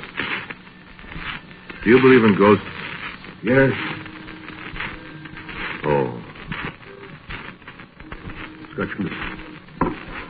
Sure, you work around a place like this as long as I have. You believe in anything.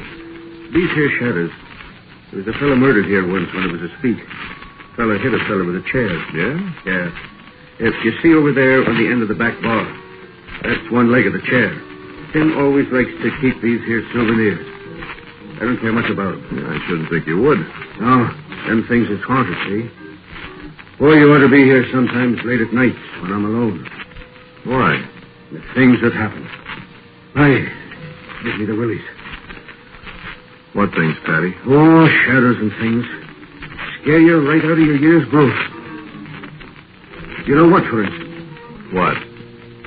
These here shadows, Woody. Nothing worse than a shadow. You're telling me. Unless it's not a shadow. What do you mean? Well, there's people that don't have no shadow, see? You know what I think, Patty? What? I think either you or me is crazy. Huh. Well, maybe it's both of us. What makes you think so? Talking this way. Yeah? What are you scared of? Who says I'm scared? What's your hands trembling for that way? Well, I drink too much.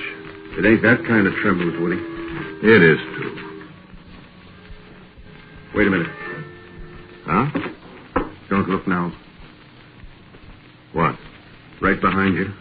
Take it easy now. There's a shadow on the wall behind you, Woody. Cut it out. There's a shadow of a woman on the wall right behind you, Woody. And there ain't nothing that's making that shadow. A woman? Yeah. A woman looking right at you. Go ahead. Turn around and look.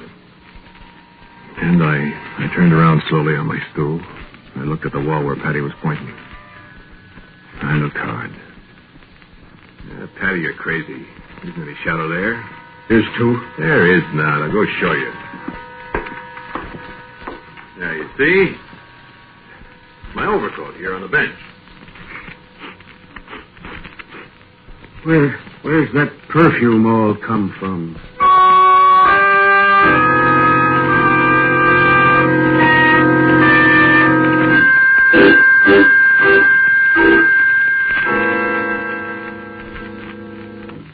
Hello, Frankie. Hiya, Woody. Hard day at the office? Yeah, not especially. Oh, you just look kind of peaking. Well, I feel all right. You in love, maybe? What? Who was the babe looking for you? Babe. Looking for me? Yeah, a little while ago. I don't know any babes, Frankie. What's she look like? Don't kid me, Woody. I'm not, I tell you. It's Florence. It's Florence. Listen, Frankie. Yeah? Listen, there is a woman that's been looking for me. I don't know who she is. You in a jam? Yes. Well, I didn't see her, Woody, honest. I was just closing the door to run up to the 12th to pick up the old guy with the teeth, you know. And I saw her just a second. She asked for you, and the old guy was punching the buzzer. You know how he does. And all I saw was a kind of a shadow, see? A shadow? Yeah, kind of, you know. Hey! What? That perfume I was kidding you about this morning. Well? She had some of it on, too. Does that make you think of anybody? Yes, Frankie. Yes, it does make me think of somebody. Which was, Frankie? Huh?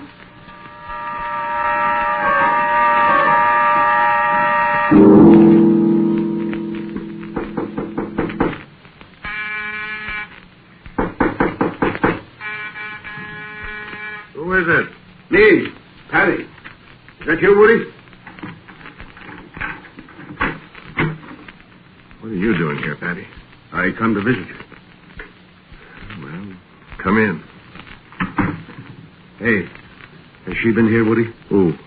You know who I mean, this Esther, whoever she is. She was here. You see her? No. Good. Patty, what is this? It's ascending. A what? Ascending, like they used to have in the old country. My grandpa used to tell me about it. I don't know what you're talking about. She's after you. She's come to get you. Now listen. Did she ask you to come with her? Yes, she did. Last night. Oh, man. How do you know so much about all this, Patty? I know a lot of things you ain't got any idea I know. My grandpa was born with a caul. What? A caul. A thing on his head. Look, I know what I'm talking about, Woody. I'm going to make her go away. Patty, listen. No, you listen. I know what I'm talking about. Is she a real woman? She is a shadow. Patty, if you're playing a dirty trick Woody, on me... I was never more serious in my life. Well, what are we going to do? You watch, and you do just like I say. Well, turn off the lights. Patty... Turn off the lights. Well, Go on. And I turned off the lights in the room, feeling like another idiot. Patty and I sat down in the darkness to wait. And we waited. And waited. And at last I heard a noise. A faint, strange, uncanny noise. I whispered, Patty. There was no other sound. And it was fully 5 minutes before I realized that the sound that had set my hair stand on end again was Patty snoring. And so I got up and turned the lights on again and kicked Patty out and went to bed. Well, maybe I dreamed it, maybe I didn't. But somewhere in the darkness I heard the sound of someone stirring in my room. And a voice. Woody. Woody. Come with me. And I woke. And the scent of her perfume was heavy in the room.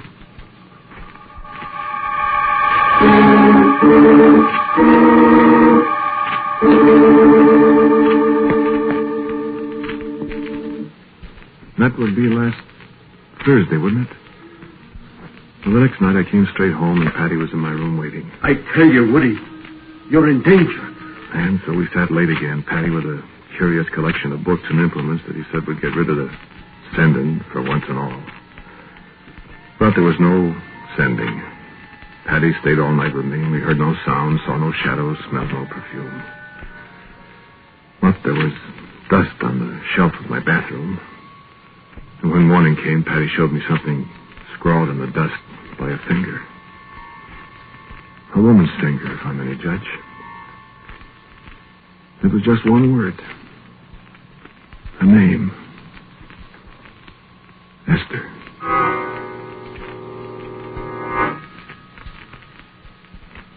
Maybe Patty did that himself, maybe not.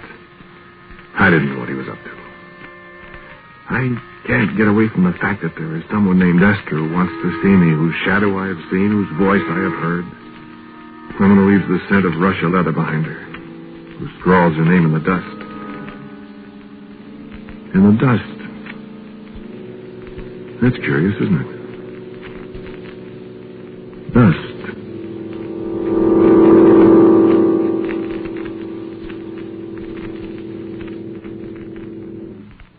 Friday night, Saturday night, and Sunday night.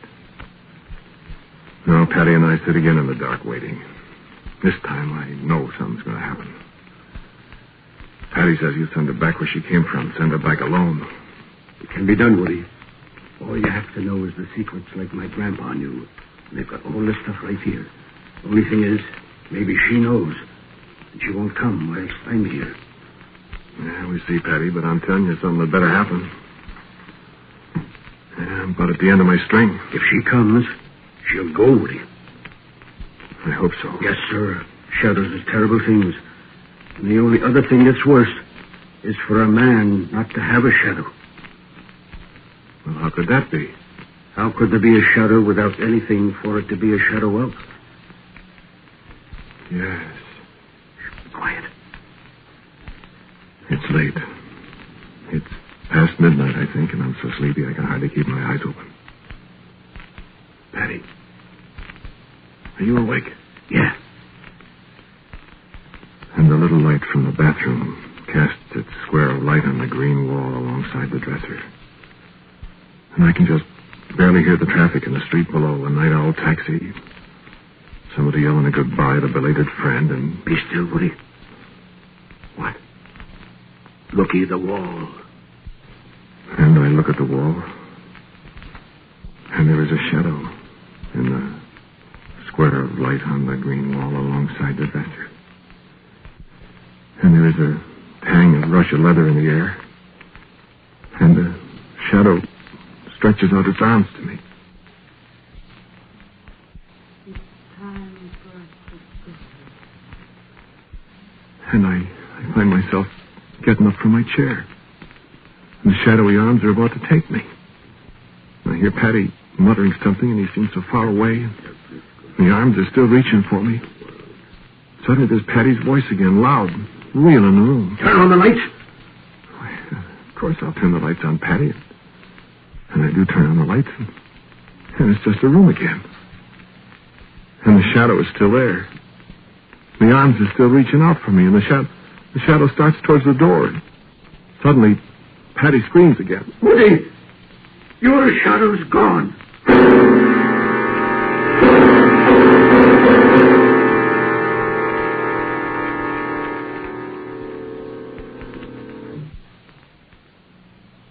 And so my shadow is gone. So it is. And I follow the other shadow, Esther's shadow, to the door, and I open the door. And I follow the shadow out into the hall and down the hall. And it seems so odd to be walking along in the light and there's no shadow for me. And the elevator door is open. And I walk in, and the shadow drives in ahead of me. And there's a woman standing there at the back of the elevator. The shadow just seems to melt into her figure. And I look at her and I say, Esther? She looks back at me as if she never saw me in her whole life. The elevator jerks suddenly. It starts to plunge faster and faster down the shaft. She turns horrified eyes to me and she screams. And I know the sending is completed. And Esther and I are done with shadows forever.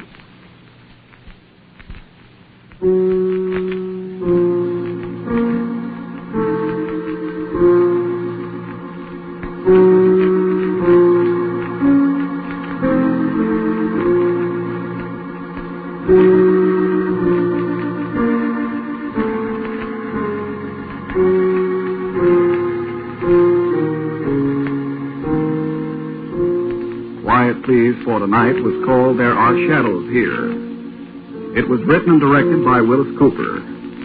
The man who spoke to you was Ernest Chappell.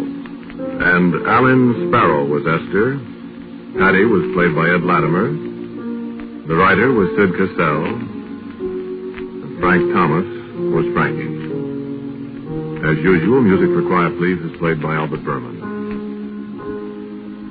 Now, words from our good friend, Bill Cooper.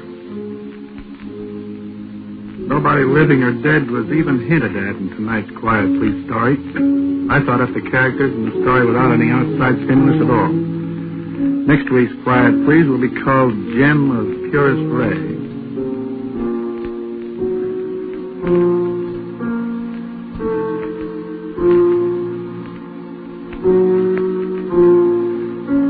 And so until next week at the same time, I am quietly yours, Ernest Chappell.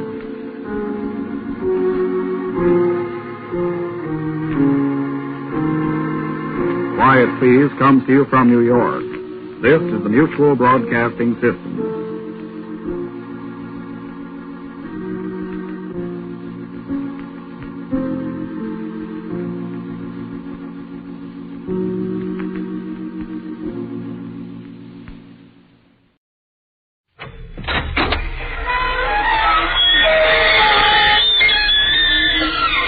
Good evening, friends. This is your host to welcome you through the creaking door into the inner sanctum. Come in, come in. Brrr. It's getting cold. Yeah, we're all blowing on our hands. Those of us that have hands. One character who hangs his sheet in our happy little inferno got frostbite so bad we had to amputate his leer. Oh, well. At least the big freeze has brought us one blighted blessing. The stiffs around here will keep refrigerator fresh.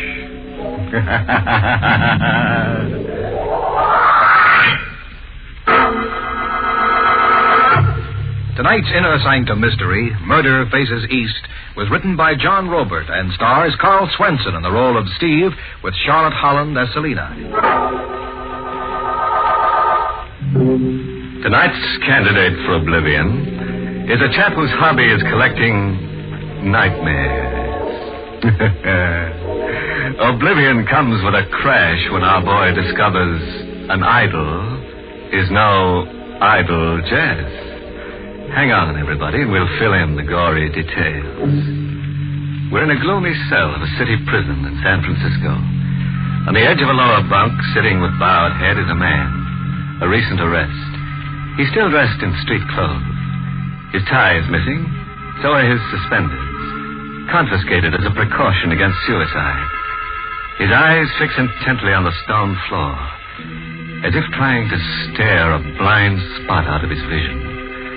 And his mouth twists into a distorted curve of amusement. I've got $1 million. I can't even buy a tie or a pair of suspenders or even 5 cents worth of freedom. Began for me with a penny postcard in the mail.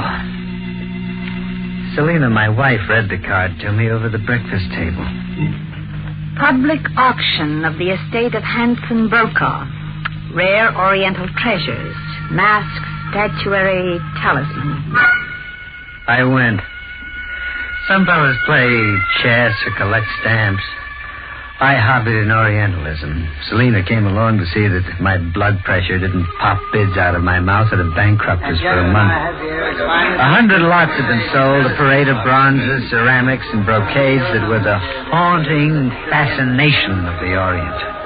Lot number 101 on the platform was a bronze Hindu idol, small, 6 inches high, with a sardonic grin that looked real, as if a human laughing face had been frozen into a bronze mold. Number 101, a Hindu idol. Bit lively, folks. $50. 75. Steve, you're mad. No, I want it, Selina. Not over 100, darling. We can't afford it. $75. $100 now. 100. I hesitated. And then the idol decided it for me. I watched it move subtly, just for my eyes. It moved to the east, toward my aisle position, compelling me, as if an invisible string was drawn between us. $200. Steve. 200 once, 200 twice. Sold to Mr. Kavanagh. I owned the Hindu idol. At the close of the sale, Selina and I were leaving when a man approached us, a gaunt, swarthy man with hollowed-out cheeks, wearing an eastern fez. Mr. Kavanagh. Yes? I am told you are the fortunate purchaser of the laughing idol. What about it? It was my intention to buy it, but I arrived too late. My car was delayed in traffic. Oh, that's too bad. Better luck next time. Perhaps I can be lucky This time. If you will sell the idol to Oh, I don't think so. The Honorable Hansen Brokaw, its late owner, was found mysteriously killed. In Burmese axe embedded in his skull. Oh. Why do you want the idol? Like the late Mr. Brokaw, I am a collector. Oh. I will pay you a very handsome profit. How much? $5,000. No sale, mister. No sale at any price. Outside, we were hurrying up a deserted side street, me clutching the idol, when the promise of things to come began in a rush. $5,000, Stevie, offered you a fortune. So I couldn't sell it. Don't ask me why, Celine. I just couldn't. Rifle shot. Came from across the street. Someone firing down from an open window. Quick, come on, duck into the alley.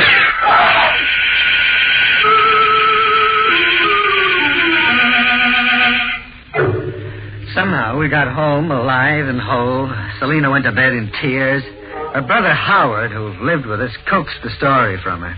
I hate to play patsy between a man and his wife, Steve, but isn't possession of that idol kind of borrowing trouble? We don't know that, Howard. Someone tried to kill you.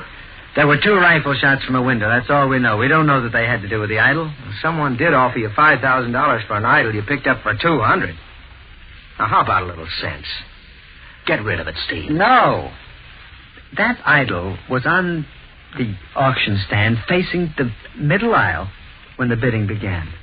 And I was sitting on the side aisle. When I wanted to quit bidding, it moved to the east, toward me. See, I was meant to buy it. I was meant to own it. I was meant to own it. I set the idol on a strip of oriental silk in the center of my desk and sat looking at it, studying it. It sat grinning at me, as if enjoying a secret surprise it had already prepared for me. Hello? I speak with Sir Stephen Kavanagh. You are?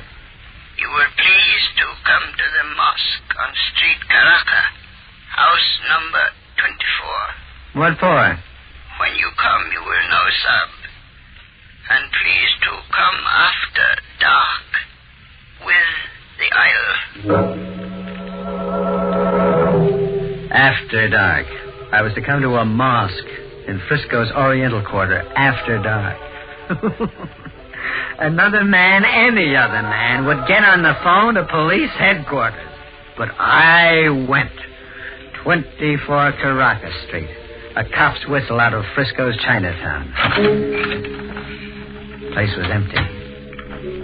No furnishings, just a few scattered prayer rugs, a makeshift altar, and a bony old man wearing a fez. It was chalk white, as if he just climbed off an embalming table. The Sab Stephen Kavanagh. In person. I am Jin Khan. Okay. Tell me why I'm here.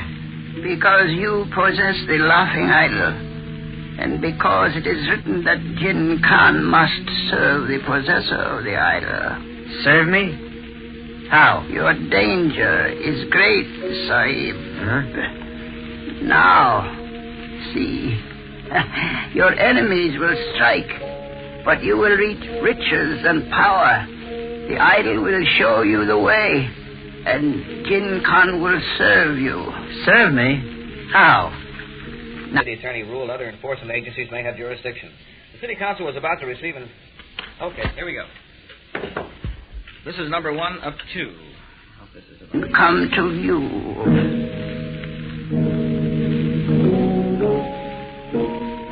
I wrapped the idol up and left. 1,000 doubts were whispering in my head.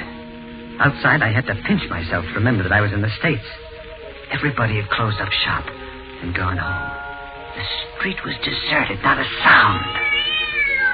Except a cat's whining meow. And then I got a sample of what Jin Khan had meant by your danger is great. The first I knew of it was a cold breeze whistling an inch past my head. A sharp-edged instrument had narrowly shaved me and buried into a building side. It was an ancient Burmese axe.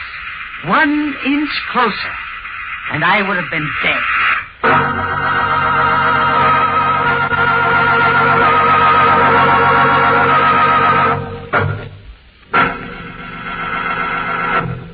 nothing like a hobby. Keeps you mentally fit to be tied. But what gives? A chap buys an auction sales bargain and some creep applauds him with a blast of gunfire.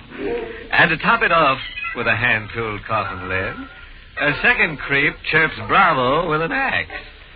Looks like that Hindu idol is going to make Saab Kavanaugh permanently idle. Let's see exactly how said retirement is accomplished, shall we? I sat around at home for days with the idol right in my view. My wife, Selina, avoided me. She suspected my sanity.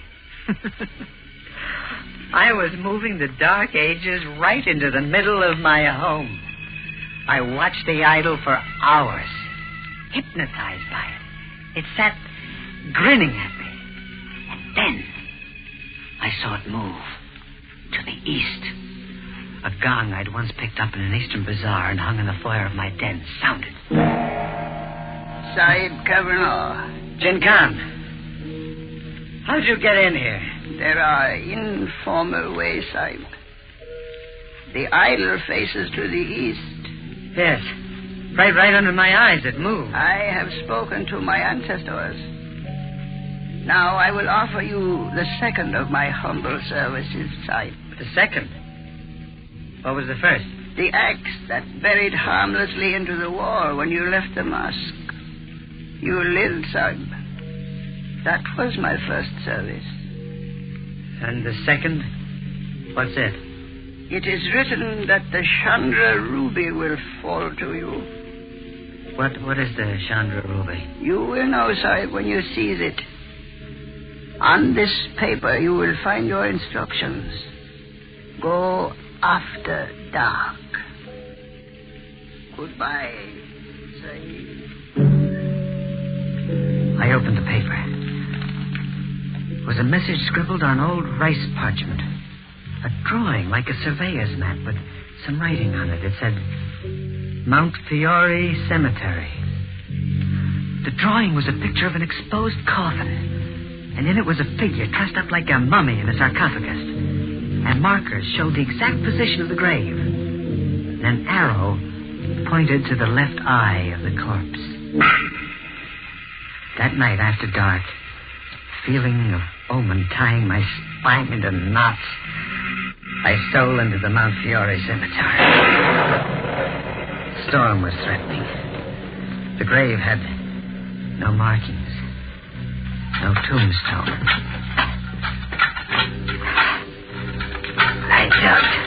I dug 4 feet down. I reached the coffin.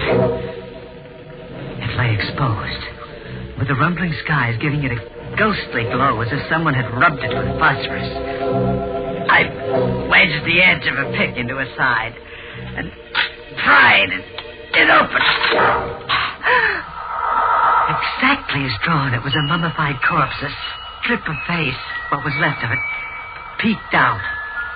Just the nose, the eyes, and part of the brow. One socket was empty. And the other, the left eye, the eye marked by an arrow on the drawing, gleamed red. The lightning spear in the sky caught its radiance, and the eye seemed to burst with a ruby fire. And then flicker, then dim as the lightning passed. The Chandra ruby, Jin Khan had said. I was the owner of the Chandra ruby.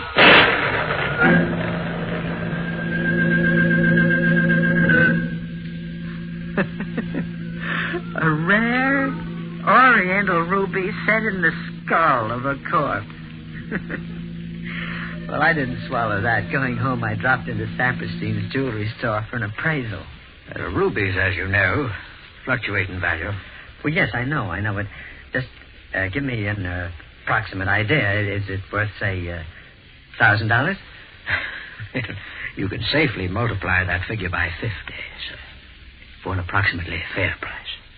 $50,000?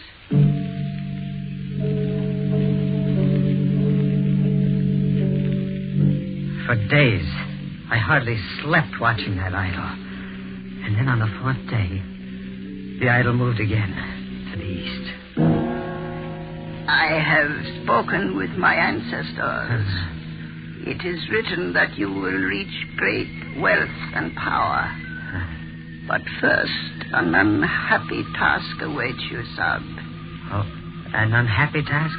You must kill to save yourself. Kill? Yes, Sahib.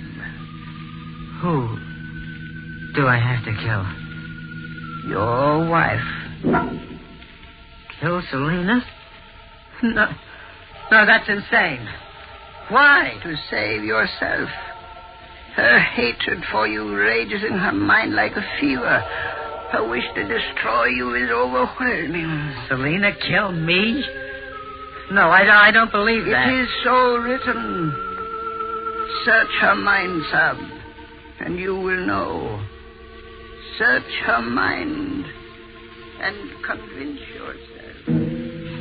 Jin was gone. Murder or be murdered. That was something to swallow. Search her mind, Jin Khan. It said twice as if there were a clue in his speech. Search her mind. How? How was I to search her mind so that I could know? I thought about it hard all through the evening. And then, her diary. Selena kept a diary faithfully. I found her diary in a drawer of the night table. Selena was fast asleep. I thumbed through it noiselessly, reading into Selena's secret mind. Jin Khan was right. Selena lived only to hate me. A page written just the day before proved it. The unbearable agony of life with Steve. The bleak, sick days and the terror. When he touches me, I wither and fall away. One day I will destroy him. I must, or be destroyed. Destroy, or be destroyed. Murder, or be murdered. I stared over at Selena, and then something, the intensity of my thinking maybe, awakened her. Steve, you've been prying into my diary. No, not into your diary, into your mind. I've been prying into your secret mind. Steve, what's come over you? A revelation. I have been living with a fraud, a murdering fraud. Steve, you're out of your mind. Kill or be killed. Do you hear, Selena? Marriage boils down to a comical simplification. Kill or be killed. Murder or be murdered. Isn't it funny, Selena, huh? No, Steve, no!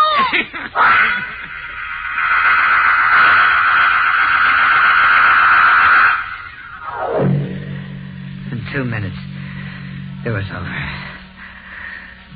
I left her curled in her last sleep, turned the key in the lock. I had thinking to do. And planning. How did a sudden widower explain his deceased wife away to a curious world? Still hadn't finished. Hadn't found the answer when Howard came to the breakfast table. Steve, if I could speak up frankly, just once. Straight from the shoulder. Go ahead. That Orientalism mania of yours is degenerating you into something unhealthy. Now, why not call it quits? Selena's edgy and depressed. She feels rejected. You push her too hard, she's capable of harming herself. Harming herself? You're hinting at suicide? Yes, Steve. I'm hinting at that. Exactly. That was my way out. Suicide. Selena just wouldn't come back from her early morning walk. They'd find her in a lake, a victim of despondency and hysteria. When night came, I transferred the corpse to another setting. Somebody was at my door. Yes? Western Union. Telegram for Mr. Stephen Cavanaugh. Well, I'll take it. I'm Mr. Cavanaugh. Sign here. Telegram for Selena? I opened it. Came from New York. Firm of Englander, Fowler, and Barbanell, attorneys at law. The wording was a formal invitation to appear and collect about $1 million. This is to inform you that the will of your late uncle, Thomas DeHaven Chalmers, names you as sole beneficiary. Please communicate to us the date of your arrival in New York. A crackpot recluse that we'd often joked about had left Selena $1 million that she didn't have the slightest use for now. Great wealth and power, Jin Khan had promised. By succession, the fortune was mine now, if I could make murder the perfect crime. When night came, I drove Selena toward Apple Lake. It was just outside of town. Selena was fully dressed, gloves, shoulder bag, right down to the last accessory. A frantic wife on a solitary walk had taken a fatal plunge. I got to the lake. I carried her carefully to the water's edge, ready to complete her suicide. I never got to carry out my plan. It won't work, Kavanaugh. You can't get away with murder. 4 other troopers besides myself are ready to blast you. Try to make a fight for it. How'd you know to follow me here? 5 minutes before you started for Apple Lake, your brother-in-law got a peek into your wife's bedroom through the porch window.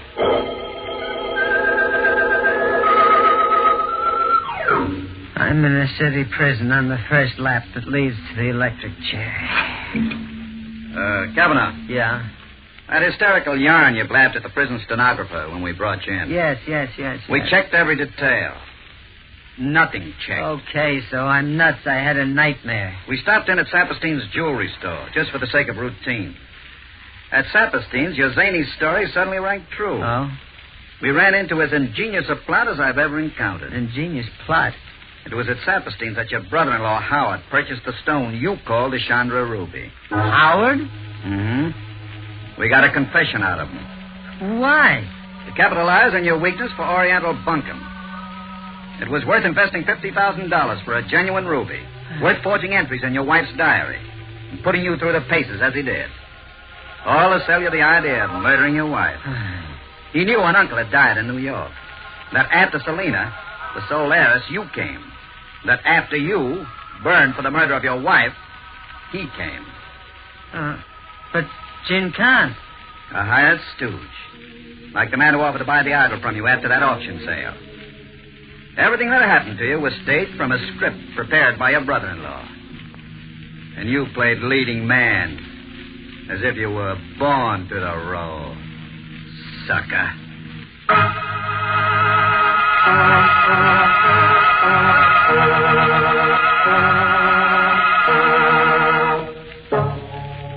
An Oriental onion peeler once remarked, Examine your relative carefully, Bub.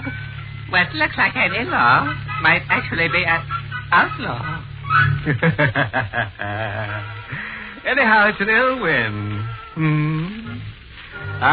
Me. There's nothing like an auction sale to pass the time. Right into tomorrow. Those 3 little words, going, gone. Steve's going, Howard's going, and Selena's gone.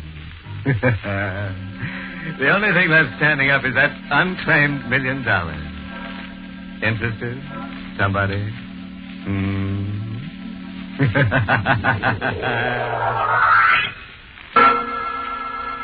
is the United States Armed Forces Radio Service, the voice of information and education.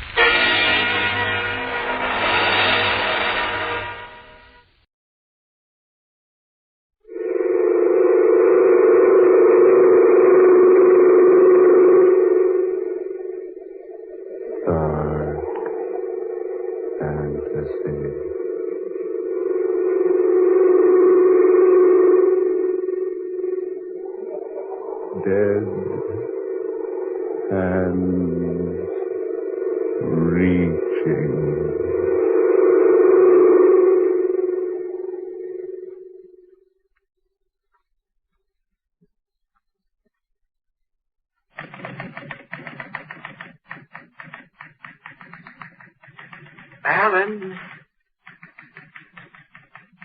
Alan. Alan Blaine. I thought I heard someone. Listen to me, Alan. Someone did speak. I spoke to you, Alan. Who's that? Don't be alarmed. No one here. No one in this office but myself. I am here. Am I losing my mind? Oh, there's no one. Listen to me, Alan. I hear you, but where are you? I am here, but you can't see me. Who are you? Listen to me, Alan. Yes? How much money are you making? Not much. How much? $25 a week. You're worth more.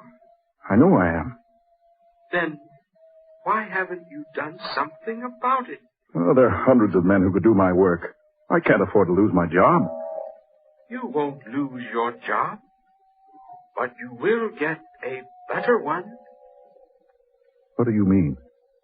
Go talk to your employer today, Alan. Today, you hear? Yes. There's a position open. Assistant manager? Exactly. That's too big a position for me. You're capable of handling it. Go in. Ask for it. Ask for job of assistant manager? Yes.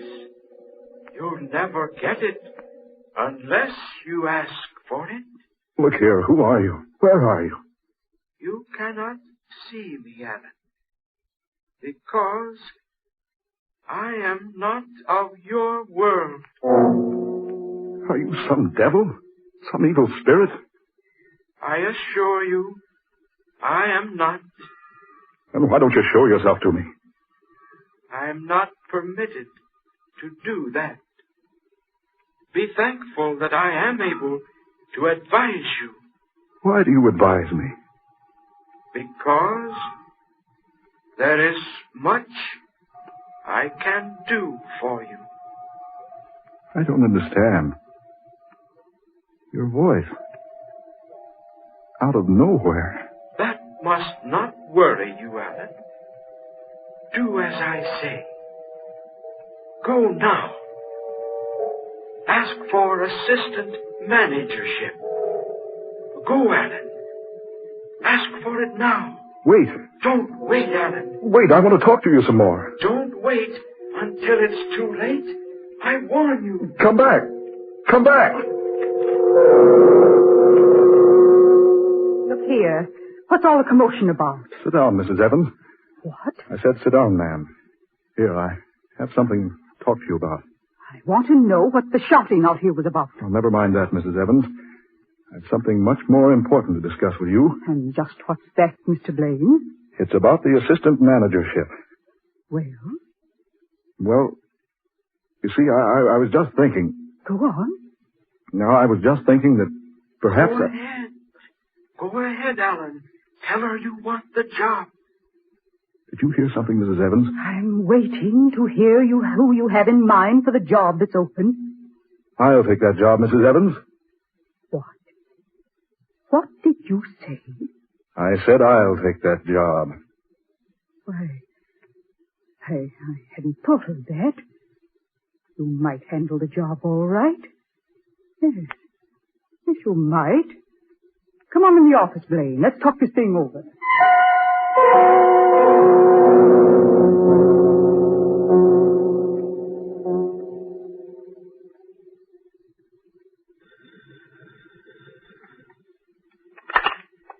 Assistant manager's office. Oh, Judith, darling. How are you? Hey, you coming down to see my new office? Oh, I thought you said you'd try to make it today. Well, I've had my new job for 2 weeks now, and All right, dear. Yes. Goodbye. I can't understand Judith lately. Seems like she's avoiding me. Don't trust her, Alan. You again. Don't trust her, Alan. Don't trust her. What? Don't trust her. Don't trust her, Alan. I warn you, she's not to be trusted.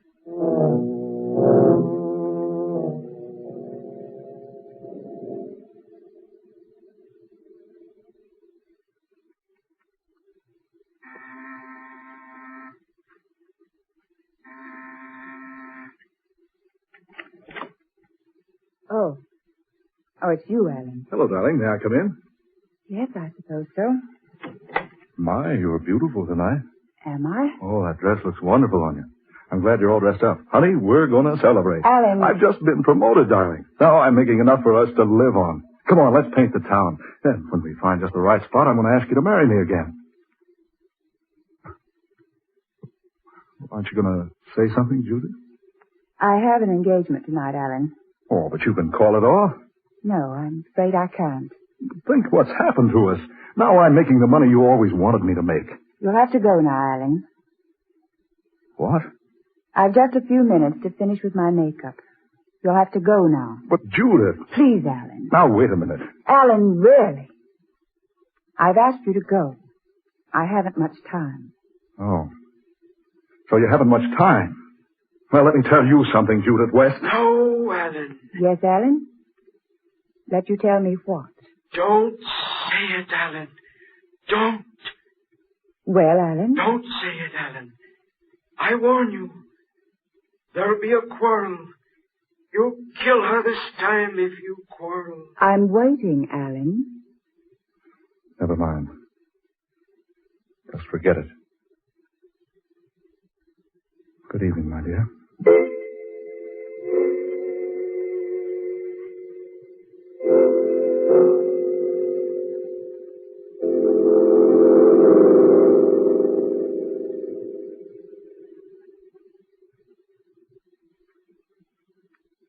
Alan, perhaps I should have told you last night.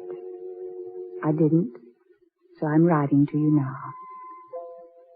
You have made quite a fool of yourself over me for some time now.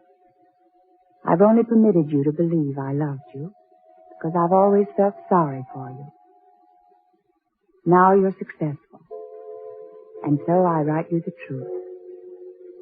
I'm being married tomorrow to a man from South America. I've never loved you. I know that I never can. And so I'm writing to you.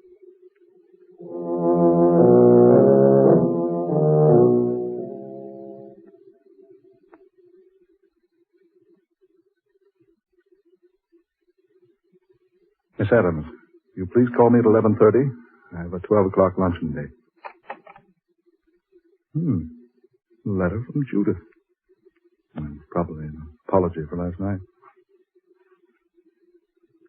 I wonder what she said.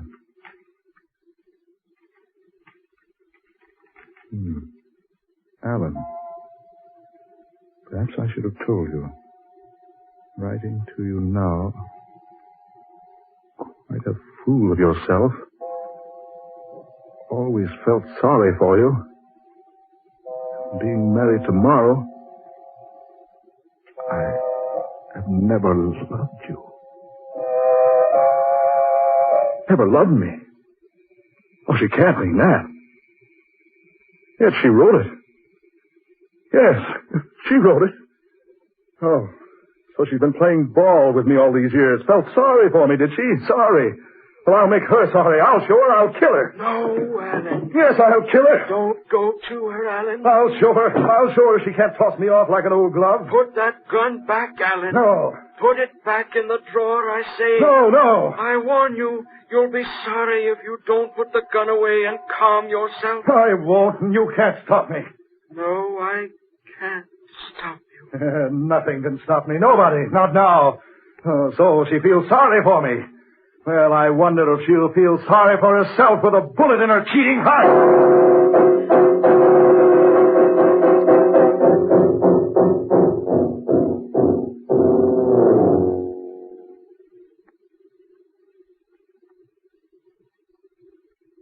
All right, darling. I'll meet you at 8. Yes, I've written a note to Alan. I've broken things off completely. All right, dearie. Who's there? Who is it?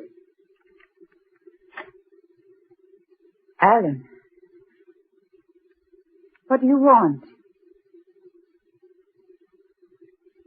Alan. Oh, no, Alan!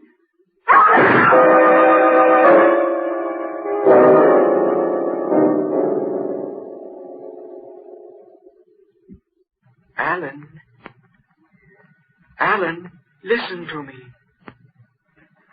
Go sober yourself up, Alan. Oh, go away. You've lost your job, spent all your money. This is no way out. Leave me alone. I want to help you. Help me. Why didn't you leave me alone to begin with? I warned you not to go to her apartment. You're a murderer now, Alan. You're wanted by the police. Oh, go away. Go away. You should have listened to me. I was trying to guide you. Leave me alone. Oh, leave me alone. I know what you're thinking. You're tired. The spirits aren't enough for you now. You want something else. Yes. Don't do it, Alan. Stay away from it. No. I'm not listening to you anymore. I'm not listening. Do you hear me? Go away. I'm not listening to a thing you say.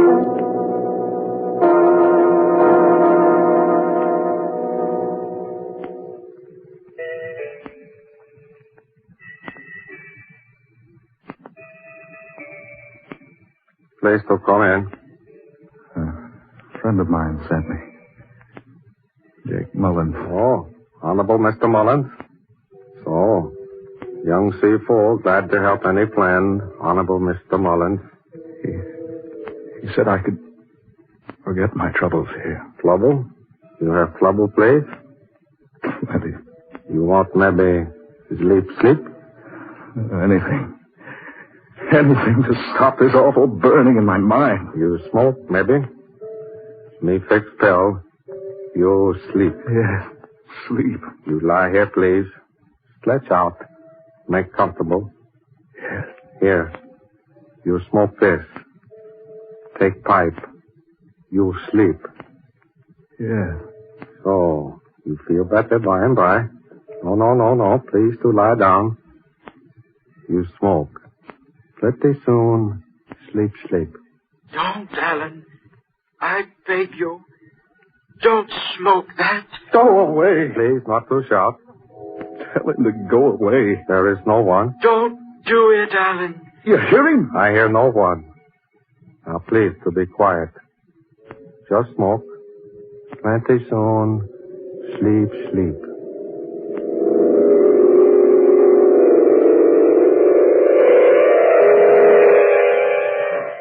It's too late now, Alan. I tried to warn you, but it's too late now.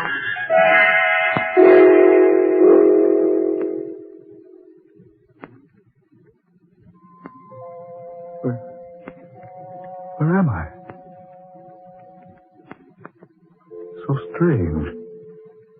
Quiet. Peaceful. What's this? Book. Old. Rotting. Why, a diary.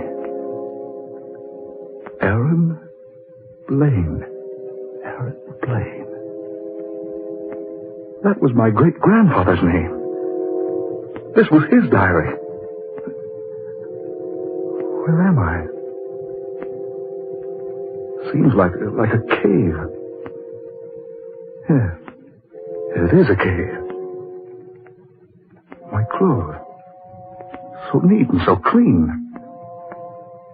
Yesterday, yes, even today, I was almost ragged.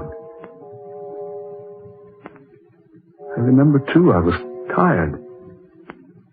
Worn. Now I feel refreshed. How did I get here in this cave? That light. From the fire. I can read the book by the fire. Yes. We are now in the midst of a dreadful civil war. I fear everything I own is lost. I have only managed to save my gold. Gold. I figure its value at more than $80,000. I have buried it today beneath the horse stall at the east end of the barn. It will never be found there. Gold.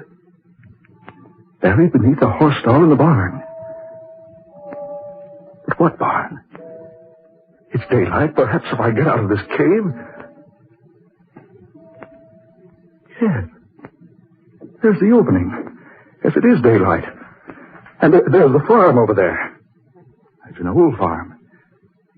Maybe if I go over there, I'll find what I want.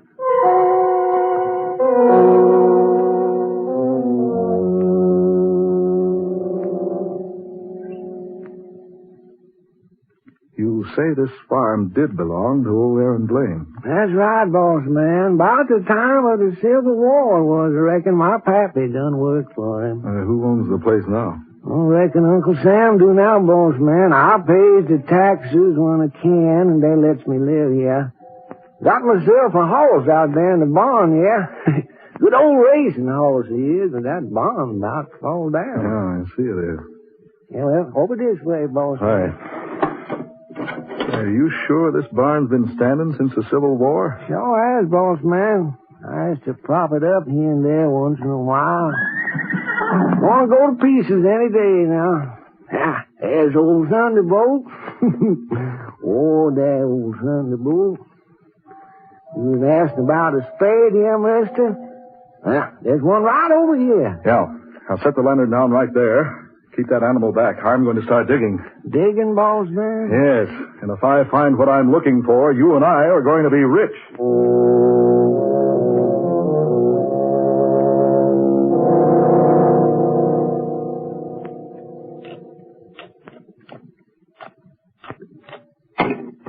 There it is. Lord have mercy, boss man. Something buried there? Yeah, a metal box. Come on, help me get it out of there. Okay, boss man. Can you get a hold of that corner? Yeah, I think so. The pull's hard enough. Right. There. Good work. Yeah, got a lock on it. You'll fix that. Golly, it's heavy. There we are. Lord have mercy, boss man. Look at that gold. Yeah, gold. $80,000 worth of gold. What's that? Must be the Pearson boys. Who? The Pearson boys, boss man. Well, who are they? They've been trying to get this farm, or they ain't got enough money to pay the back taxes. Folks around here always said they know there was gold buried here someplace. They must have seen you, and now they's trying to scare y'all. It's a good thing it's night. I was going to come down here this afternoon, but I decided to stay in the cave till dark. Cave, you say, boss man? Yeah, over toward the hills. We better get ourselves over there, boss, if we's going to keep this here gold. Them Pearson boys been looking for it for 10 years. If they catch us with it, they want to take it away from us.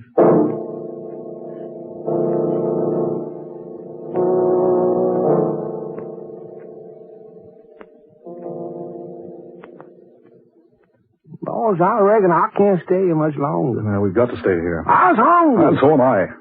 We can't leave this cave until those murdering thieves out there go away. Boss, we done been here 2 nights and a day. They've gone now, Alan. You again? Who, boss, me? It's safe now, Alan. Boss man, what you looking so funny about? You look like you done heard a spook or something talking. You can go out now, Alan. They've gone away.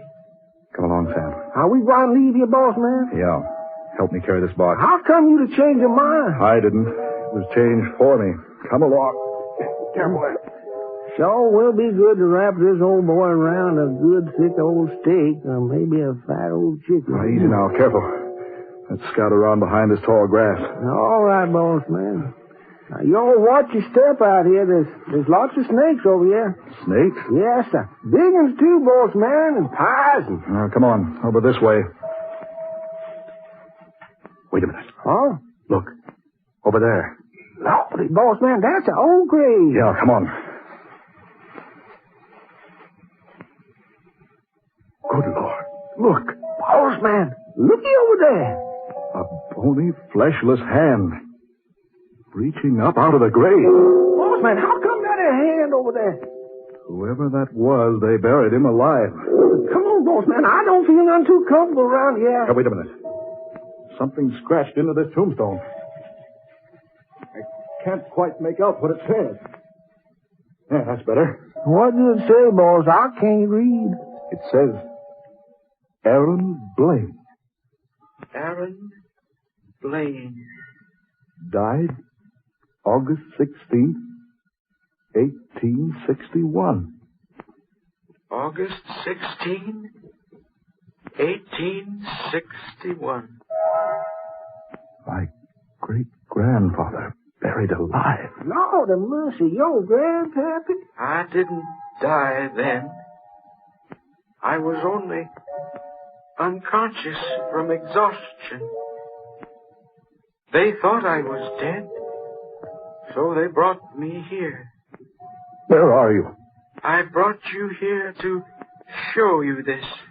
How did I get here? The opium removed the spirit from your body. I brought it here. Oh, take me back. You can never return. Yes, take me back. I have the gold now. I'll be rich. No. Yes, take me back. Take me back, I say. Boss man, look at that snake. No. Run, boss man. He done bit you, man. Poison. Been poisoned by that snake. I can't. Help me. Help me. I can't get back. No, Alan. I warned you. Now, you'll never get back.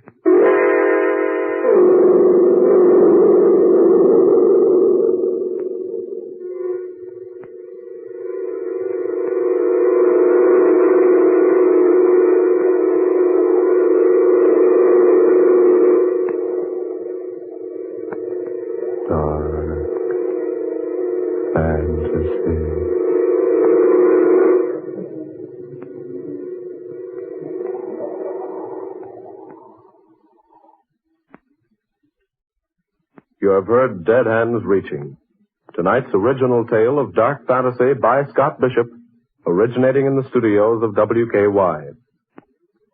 The picturization story of Dead Hands Reaching appears in the May 16th issue of Movie Radio Guide. Ben Morris was heard as Alan Blaine, Eleanor Naylor Curran played Judith West, Muir Height was Young Si Fu, Georgiana Cook played Mrs. Evans, and Darrell McAllister was Aaron Blaine, the voice from beyond. Next Friday, listen to Dark Fantasy 35 minutes earlier at 11:30 p.m. Eastern Wartime, 10:30 Central Wartime. Listen for Rendezvous with Satan, another unusual adventure by Scott Bishop. Tom Paxton speaking. Dark Fantasy comes to you each Friday night from Oklahoma City. This is the National Broadcasting Company.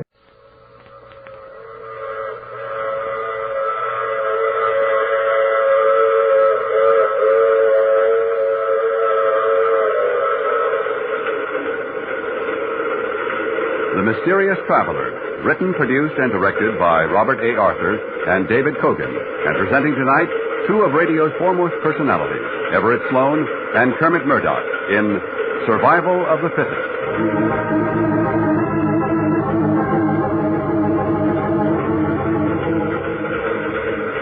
This is the Mysterious Traveler, inviting you to join me on another journey into the realm of the strange and the terrifying.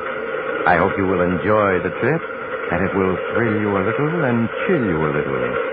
So settle back, get a good grip on your nerves, and be comfortable, if you can, as we hear a strange story of hate and intrigue. I call it Survival of the Fittest.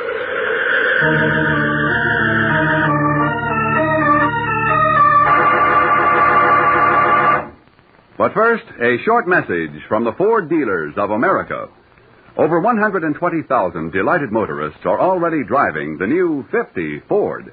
Here's what Mrs. Emily E. Curry, a welfare worker, said about her 50 Ford. As a welfare worker, I'm constantly on the go, and I must have a car that's dependable. But being a woman, naturally, I want a pretty car, too. I looked at all the cars and selected Ford because it gives me most of what I want. It's dependable, economical, and a real beauty both inside and outside.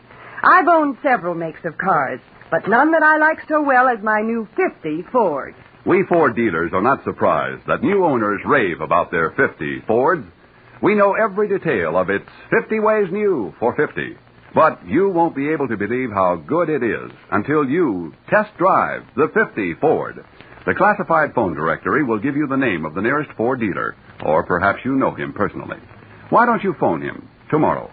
Before you buy any car at any price, test drive the 50 Ford. Our story begins near the outskirts of a small New England town. It is early evening. Situated on a high hill that overlooks the town is a large and ancient mansion, the ancestral home of 5 generations of DeWitt. A car turns off the highway and into the private road. Slowly it crawls along the winding and bumpy driveway, its headlights illuminating the crumbling, ghostly-looking mansion. At last the car comes to a stop. An elderly man gets out and walks up the wide stone steps to the front door. He looks about uneasily, then lifts the huge knocker on the door.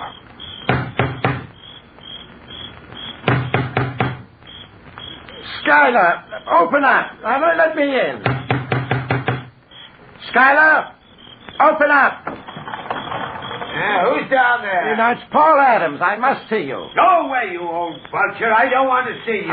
Skylar, I'm your lawyer, and I demand that you let me in. No one set foot in this house. No one, do you hear? That includes you. I've got to talk to you. Now, you've got a great many legal matters to discuss. Just leave those legal papers on the front steps and get off my property. I'll look them over in my own good time, just like I've always done. But, Skylar, now, don't argue, you old vulture. Just do as I say. All right, Skylar. I'm leaving the briefcase by the front door. I'll look everything over. I'll be back tomorrow night to pick it up. I thought you'd see it my way. Now get off my property. You're trespassing.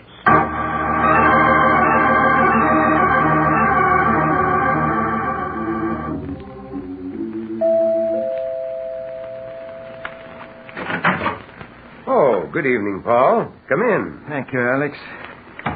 Come into my study. What brings you here at this hour? Alex, I've just been out to the DeWitt mansion to see Skylar. Oh? Now have a seat. Thank you. And what did you go out to see Skylar about? Legal matters? What else? Alex, that man's getting more and more difficult to deal with. Do you realize that in the 20 years I've been his lawyer, he's never allowed me into that house? Well, I hardly know what he looks like. I'm afraid very few people do. Alex, you're his doctor, the one person he permits inside that mansion. You've got to do something. What do you suggest? He's getting worse all the time. It's unbelievable. A man with all that money cutting himself off from life. And all on account of a woman. You never knew Skylar's wife, did you? No. Was she as beautiful as they say? Words can't describe Christine's beauty. She was the most beautiful woman I've ever seen. And the cleverest as well. It sounds to me, Doctor, as though you'd been in love with her yourself. I was. I'll never forget the day that Christine ran off to Paris with Gordon DeWitt, Schuyler's brother. When Schuyler found her note, he was like a madman. Too bad. But both Christine and Gordon DeWitt are dead. They were killed in that air raid in London during the war. Now, Schuyler knows that. It's time he stopped thinking of her. Not Schuyler. He'll go on living in that huge mansion with these memories until the day he dies. You'd think he'd go insane there alone without anyone to talk to. He isn't quite alone. He has 3 cats for company. Cats? You call that company? What does he do with himself? Well, for one thing, he reads a great deal. Yes. At this moment, he's probably sitting in his study, reading by oil light. There are books piled all over the place, with hardly space to walk. And the cats are in the study with him. You know, I suspect that when Schuyler is alone, he speaks to them, treats them as if they were human, could understand.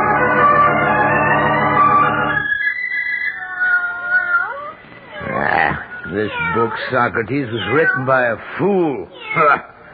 Sheer nonsense, every word of it. Don't know why I wasted so much time on it. Well, enough of it. It's well after midnight, and we...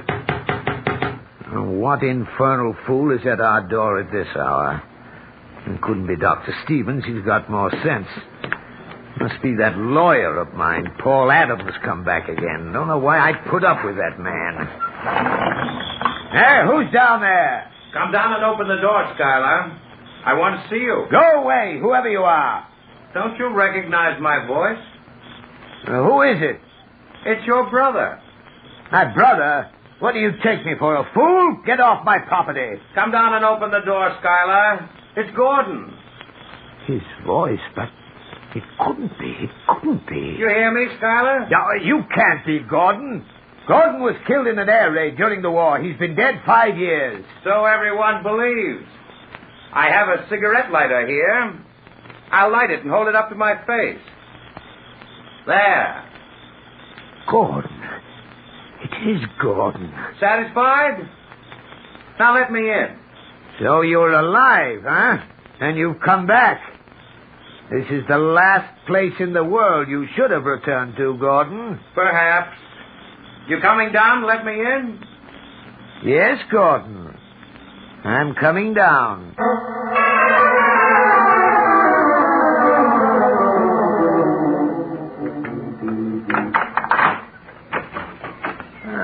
Come in, Gordon. You've changed, Skylar. Considerably. Yes, Gordon. I've changed considerably. It's been 20 years. They said you'd been killed in an air raid during the war. I walked out of a London theater 2 minutes before it was demolished by a bomb. It was assumed I'd been killed with hundreds of others. And Christine? She died in the theater. Poor Christine. Poor Christine, indeed. You dare laugh at her memory? It's time, Skylar, you learn the truth about Christine. I forbid you to speak about her, Gordon. Not a word. You're going to listen whether you like it or not. Sit down. I'll kill you, Gordon. Sit where you are. That's better. From the moment you met Christine 25 years ago, you behaved like a fool. You saw Christine not as she was, but as someone to be placed on a pedestal, worshipped.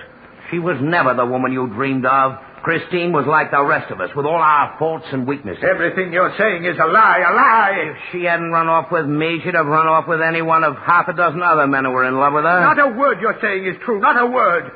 You turned her head with your lies and promises. You robbed me of her love, lured her away. Only an idiot would believe that. Christine ran off with me because she wanted to. She was a woman with desires and a mind of her own. I don't believe a word of it, not a word. You're saying all this for a purpose. What do you want? Why have you come here? What I've told you is true. My purpose in coming here? Very simple. Money. I chose to allow everyone to believe I'd died in that London theater because I was heavily in debt. Since that time, I've been living in France under an assumed identity. And you've finally come here for financial assistance, huh? Yes, Skylar, I have. I know that you're worth millions. You can well afford to give me a small part of it. A bit ironic, don't you think?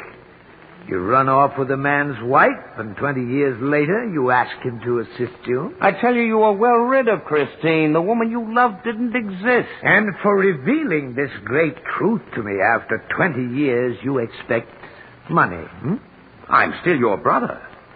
You can't let me starve. No, of course I won't let you starve, Gordon. As you say, you are my brother. Then you will give me some money. Money? No.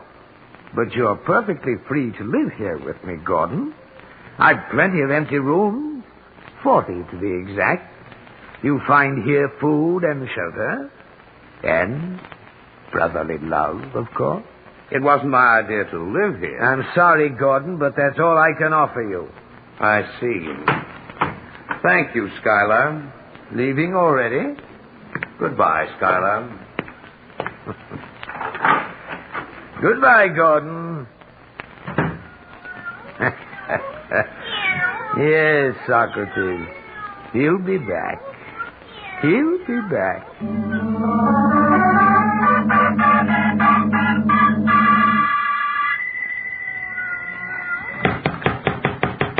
Well, someone at at the front door. Must be Gordon. I knew he'd be back. Held out a week, but in the end, he came back.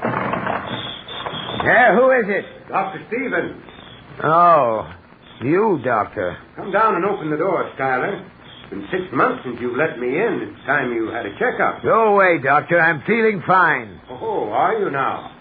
Why is your voice so hoarse? I've had a light cold for a couple of weeks, that's all. I don't need any doctor. Now go away. Well, let me in anyway. We can talk, can't we? We've got nothing to talk about, Doctor. You live in one world, I live in another.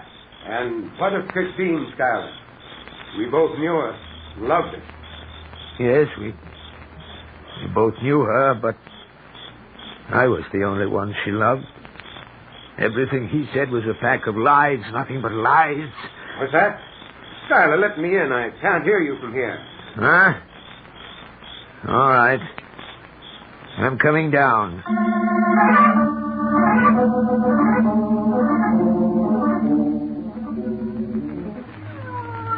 Have a seat, Doctor. Thank you, Schuyler. You have the oil wick down so low there's hardly any light. Light isn't necessary for talk, Doctor. No, I suppose it isn't. How have you been feeling, Schuyler? Do you have any chest pains? Sounds like a heavy cold to me. I told you I'm all right. Have you had any callers lately? Callers? I mean, has anyone shown up you haven't seen in years? Why, no. Why do you ask? I was just wondering. Gordon is back. Gordon is back? Yes. What are you talking about, Schuyler? Gordon is dead. No, he's alive. You don't know what you're saying, Schuyler. He was killed in a London air raid during the war. No, you're wrong. Gordon walked out of that theater 2 minutes before it was bombed, leaving Christine behind. He told me so himself. Told you so himself? Yes, he showed up here a week ago, the same Gordon. 20 years older, a bit down at the heel, but as debonair as ever. And as skillful a liar, I might add. But he's dead, I tell you. Yes, that's what I thought, but he isn't. Trust Gordon to come out of an air raid alive. Schuyler, get a hold of yourself. You imagined it all. Imagined it all? Yes, you didn't see Gordon. It was all an hallucination. Hallucination? What are you trying to say? That I'm going mad? I tell you, he was here a week ago, sat in the same chair you're sitting in. How could he, Schuyler, when he's dead? But he isn't. Schuyler, listen. I was stationed in London during the war. Knew the medical officers whose job it was to treat the air raid wounded and identify the dead. What are you getting at? I spoke to the officer who identified Gordon and Christine. What? Yes. Both were horribly mutilated, of course. But Gordon was identified by his name bracelet, his ring, and watch. No, that couldn't be. It's true. I myself saw the bracelet, the ring, and watch. I recognized the ring. It was the one Gordon got on his 21st birthday. Gordon dead? Yes. But I saw him. I'd swear to it. Of course you would, Schuyler. Hallucinations are like that. So vivid, so lifelike that you would swear to them. Now listen to me, Schuyler. You know I'm your friend. Have been since we were children. I want you to listen to me very carefully.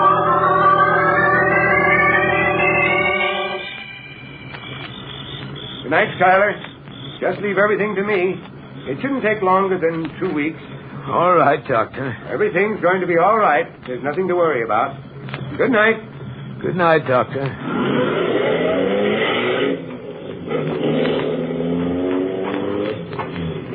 Good evening, Schuyler. Wait. Hey, Gordon! That was Alex Stevens, wasn't it? I decided to wait till he left. You're dead. You're dead. What are you talking about? You must be. You've gone out of your mind. Here. Feel my hand. Is that a dead man's hand? But Dr. Stevens said your body had been identified. That he himself had seen your bracelet, ring, watch. So you told him I'd call on you, hmm? He said I'd had a hallucination. Hallucination? I'm afraid not. But the body that was identified, the bracelet, ring, and watch. Very simple. I ran back to the theater after the explosion to see if Christine was still alive. It was then it occurred to me how convenient it would be to have myself thought dead. I found a badly mangled body, removed the identification, and substituted my own. And they thought it was you? Yes. Shall we go in the house? By all means, Gordon. By all means.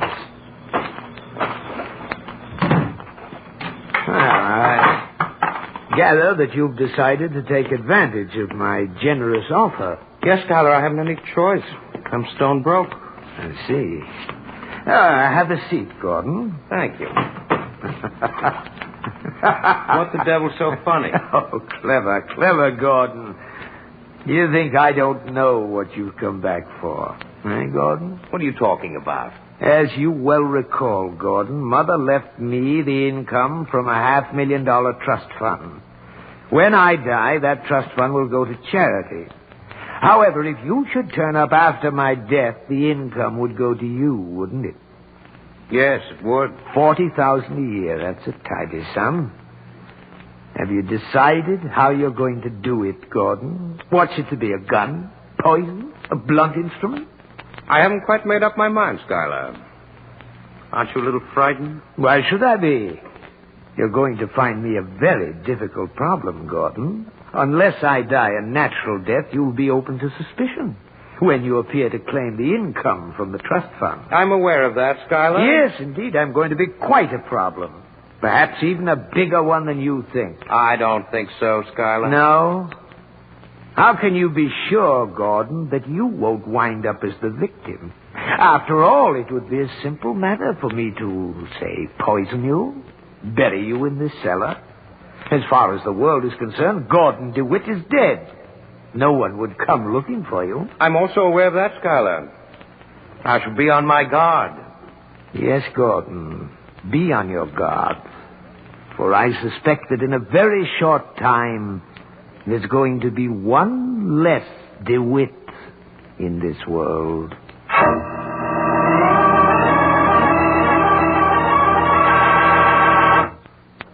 There's an old saying that seeing is believing. But more than 120,000 enthusiastic Ford owners say driving is the proof positive. That's why we Ford dealers want you to test drive the 50 Ford before you buy any car. You get the quality feel the moment you slide behind the wheel. A finger's touch brings the great new V8 engine into quiet, eager life. And then as you start your test drive, you'll feel the tremendous power and acceleration at your command. You'll immediately notice the quietness of both the motor and the sound-conditioned lifeguard body. Take out over a rough, tough road and marvel at the way the midship ride floats you across those bumps. Test drive those 35% easier-acting king-size brakes. The lightest touch brings you to a safe, sure stop. Any Ford dealer will arrange a test drive. If you don't know him personally, he's listed in the classified phone book. Call him tomorrow. Before you buy any car at any price, test drive the 50 Ford. It will open your eyes. Now, back to Survival of the Fittest.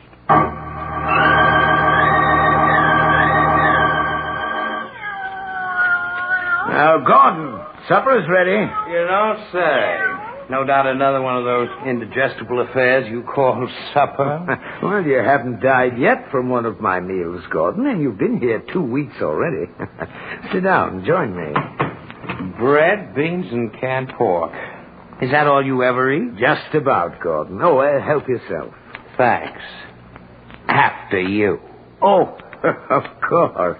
After all, I did prepare the meal, didn't I? I may be drunk, but not that drunk. Now, Gordon, you mustn't be irritable because you haven't been able to think of a way of killing me and making it look like a natural death.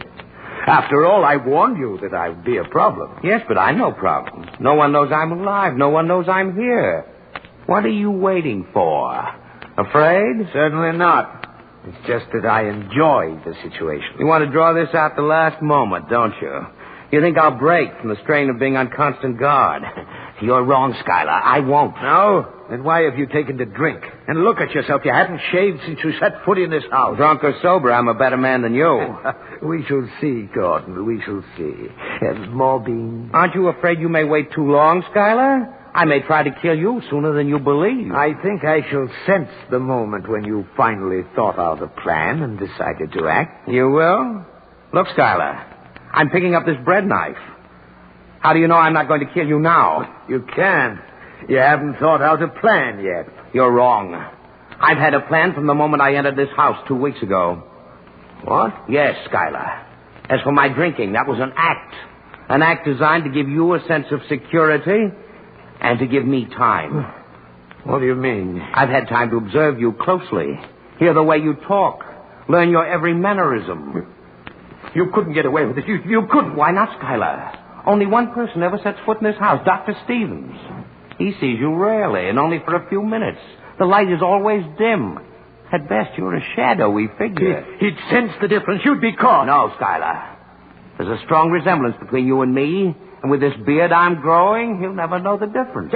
No, you don't. You robbed me of Christine, but you won't get my money. You won't get my money. I'll get it. As I've gotten everything I wanted. No, don't. You stabbed. Oh. You're dying, Schuyler. You hear? You've lost. They'll hang you for this, Gordon. They'll hang you. No, Schuyler. But when you die, I'll be Schuyler DeWitt. I'll bury you in the cellar, and that will be the end of it all. Never get away with it. But I will, Schuyler. And I want you to die knowing that. Your millions, Schuyler. They'll all be mine. No. You... Schuyler? Poor Schuyler. He never had a chance.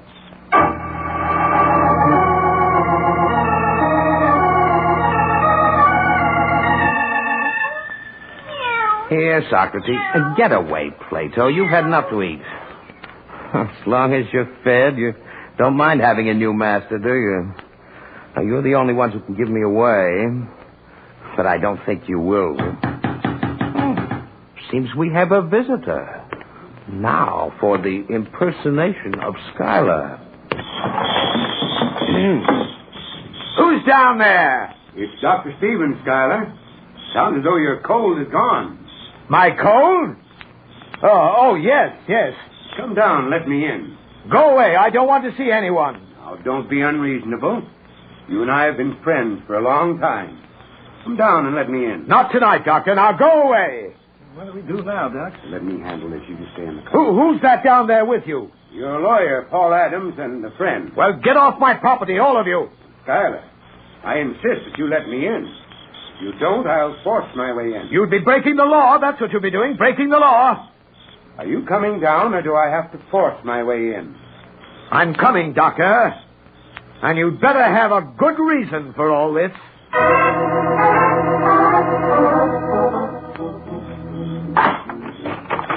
Well, what is the meaning of this, Doctor? Oh, Schuyler, I told you I'd be back in a couple of weeks. Well, maybe you did, but that doesn't mean I have to see you.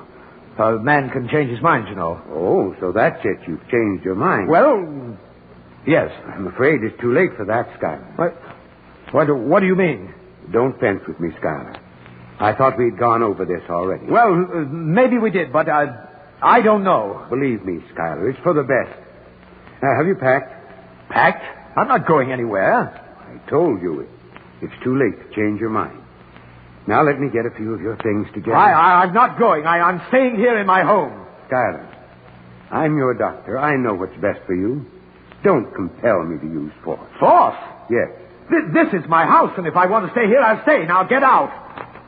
Are you forgetting this, Schuyler? What's that? You know very well what it is. These are the papers you signed the last time I was here. Papers? Yes. Committing yourself to an institution. Don't you remember? Institution? You don't remember. Which proves how right I was. First, hallucinations. And now, loss of memory. Come along, Schuyler. No. You can't put me in an institution. I didn't sign those commitment papers. Please, Schuyler. I'm not Schuyler. I'm Gordon. Gordon DeWitt. Gordon DeWitt. Yes, Schuyler's dead. I'm Gordon. I'm not insane. Of course you're not. Now, come along. I tell you, I'm not Schuyler. Schuyler's dead. He's buried in the... Yes? Nothing. I guess you're right, Doctor. I am Schuyler DeWitt. I've got to be Schuyler DeWitt. I've got to be.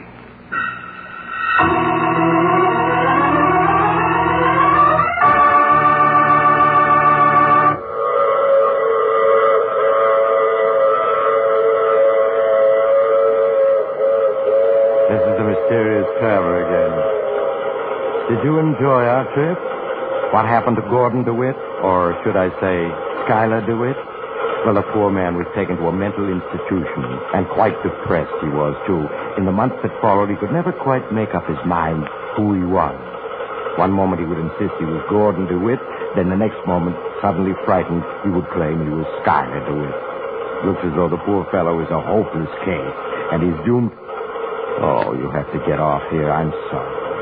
I'm sure we'll meet again. I take this same train every week at the same time.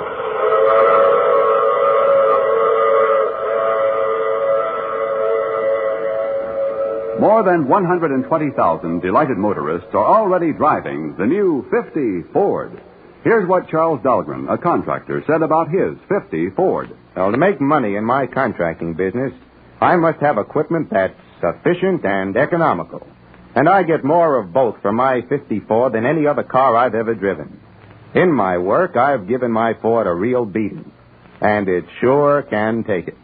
The big V8 Ford engine gives me power to spare.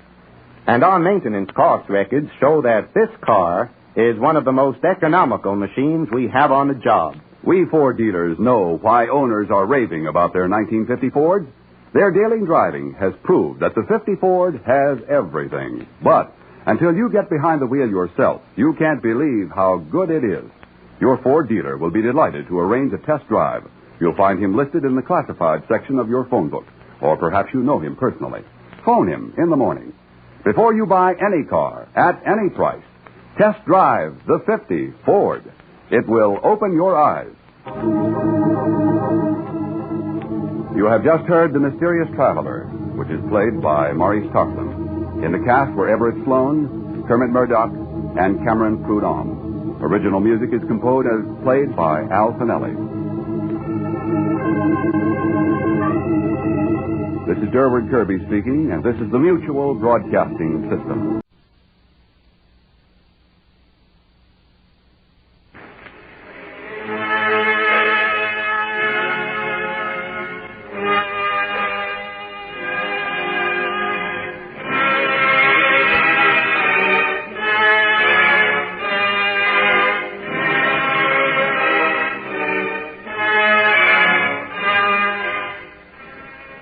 Ladies and gentlemen, we now present George Edwards in Dr. Jekyll and Mr. Hyde.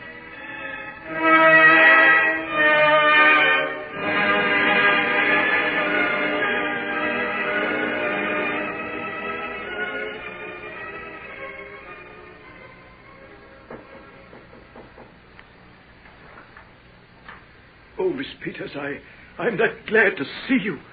Have you had any word from the master? Yes, Paul. I've had a letter. So have I, miss. Won't you step inside and see what's to be done? I've got a man with me, Paul. A locksmith. A locksmith? Yes, but I'll explain about it later. He's outside on the footpath. Tell him to come in and then come to me in the doctor's library, will you? Certainly, miss. Will you come inside, my man? There. Let's take a seat in the hall here, and we'll tell you when we need you. All right, Governor. Mind if I put my bag of tools on the carpet? No, that'll be all right. Just put them on the floor. Paul, what does your letter say? It doesn't say very much, Miss Peters. Just to expect a visit from you and to do everything in my power to help you carry out certain instructions. Here it is, miss, if you'd like to see it. When did you get it? About an hour ago. It was delivered by messenger. A bit of a boy who just pushed it into my hand and ran away before I could ask him anything. That's how I got mine. Oh, Paul, I'm frightened. I feel certain something terrible's happened to the doctor. Listen to what he says in the letter he wrote to me.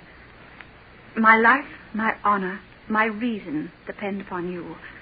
If you fail me tonight, I'm lost. No matter what may try to prevent you, do as I ask you. Otherwise, a fate so terrible will descend upon me that I cannot bring myself to put it down on paper. Mercy on me. Whatever can he mean? Let me read the rest of it. Find a reliable locksmith and go at once to my house. Poole, my butler, has his orders and will help you in what you have now to do. Get your man to smash in the door of my private laboratory. When this is done, you are to go in alone and to open the cabinet on the left-hand side of the room and to draw out, with all its contents as they stand, the fourth drawer from the top. This drawer I beg of you to carry back to your room in Bloomsbury exactly as it stands. At midnight, I ask you to be alone and to admit with your own hand a man who will present himself in my name. Place in his hands the drawer you will have brought from my house, and you will have earned my undying gratitude. Do not fail me. Think of me at this hour, in a strange place, laboring under a blackness of distress that no fancy can exaggerate. And yet, if you will faithfully do as I ask, my troubles will roll away like a story that is told. Serve me, my dear Helen, and save your unhappy friend, Henry Jekyll. Why, whatever can it mean? Heaven only knows, Paul. But one thing is clear. We must do as he asks and get him the drawer without any delay. Come along, then. I'll tell the man and we'll go out to the laboratory. Have you got a lantern? I'll get one. I think I'd also better get an axe. That door is very thick and strong. Oh, then get it. It's now nearly 10 o'clock, and I've got to be back in my room by midnight. There's no time to be lost.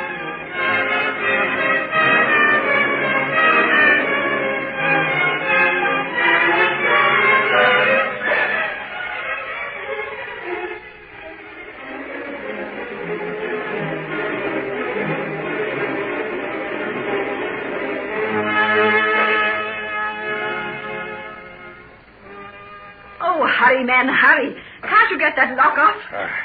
I've never seen a stronger lock in all my life. I've been at it nearly an hour now. Wait a minute till I try this other file. If that won't open it, we'll have to smash in the door. That'll take a bit of doing, too. The doctor had this door specially made. I think I'm going to get it this time. See? It's starting to give. Put your shoulder to it and we'll give it a go. Good, there you are, miss. I told you I'd never been beat yet. All right, good. Paul, give me the light. I'll go inside and get the drawer. Would you like me to come with you, Miss Peters? No. The doctor said I was to go alone. Just give me the lantern. As soon as I've got the drawer, I'm going to hurry back to my room. You can see that the door's sealed up again after I've gone. Yes, miss, I quite understand. Here's the light. We'll wait out here. All right. Creepy sort of place, this. What's it been used for? The doctor used it for experiments. He hasn't been here lately, has he? Look at all them cobwebs. Oh, blimey, what's that? What's the matter? Are you all right, Miss Peters? Oh, yes, I'm all right. Nothing. Big rat ran across the floor. Lord love me. What's that over in the corner there? That's the doctor's skeleton. The doctor's? He used it for reference. Haven't you seen them in shop windows? Yes, but I ain't seen one hidden away in a beastly, creepy place like this. I'll be fair glad to get out of it, and no mistake. Well, you won't have to stay much longer. I've got what I wanted, and all you've got to do now is to seal up the door again. Oh, lucky I've got a spare lock. I'll put it on right away. Would you like me to come across to the house with you, miss? No, Paul, you stay here. I'll let myself out and get a cab. I've got to hurry. In half an hour it'll be midnight.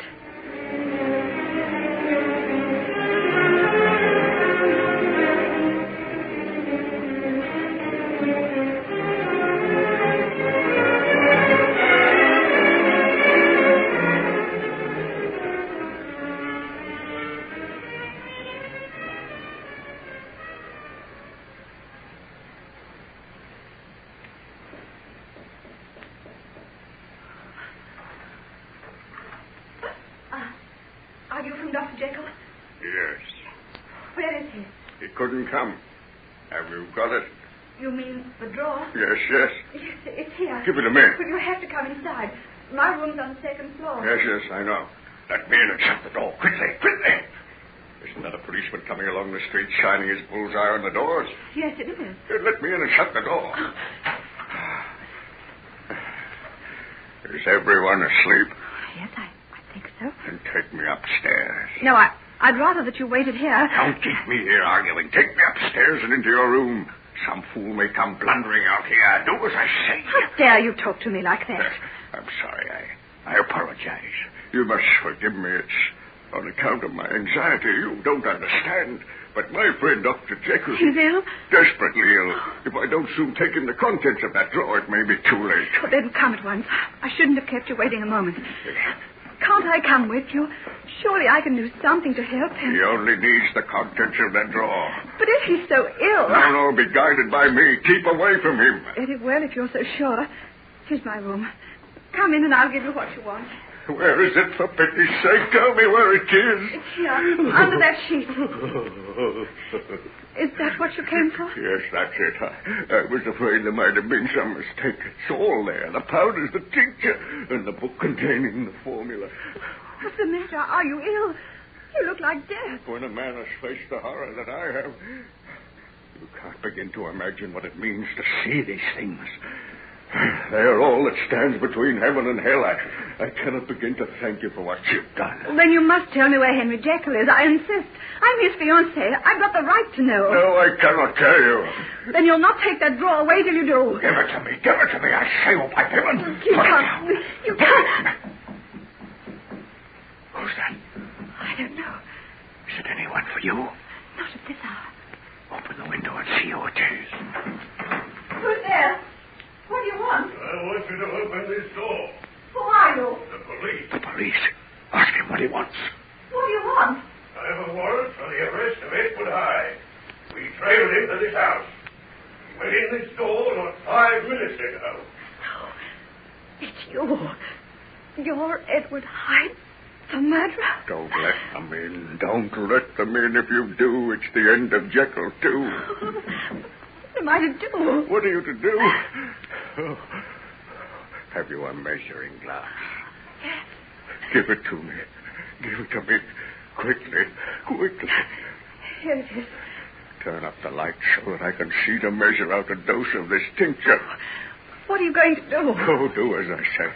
Do as I say and ask no questions. 3, 4, 5, 6 drops. Now the salts. The mixture starts to work.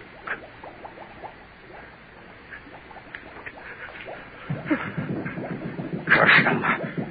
They'll have the whole house roused. Hold them off for another few minutes, and then they can do their worst. What are you going to do? What's in that glass? You're not going to drink it. I'd have done anything to avoid this. I've got no choice. That knocking on the door downstairs is a summons to the gallows. There's only one way out. You're not going to kill yourself. No, I'm not going to kill myself. I'm going to be born anew. Hide your eyes, Helen Peters, for they are going to look upon a sight that will blast them with terror and horror that has never met the gaze of man before. They're coming. I must do it. Heaven have mercy on us both.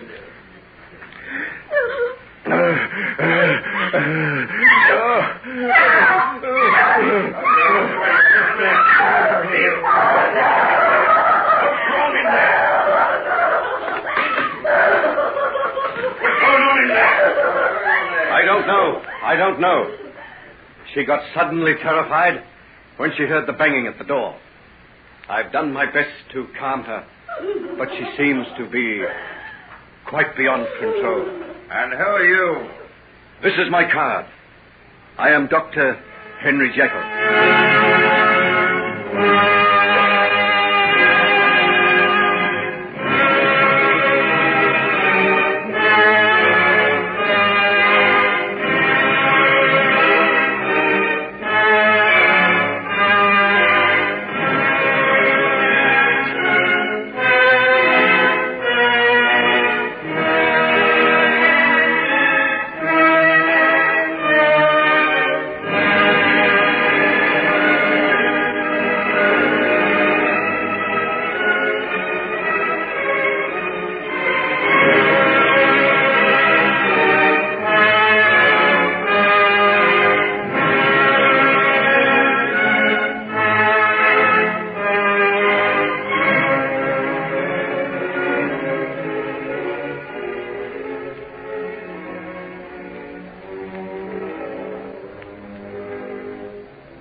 Unsolved Mysteries.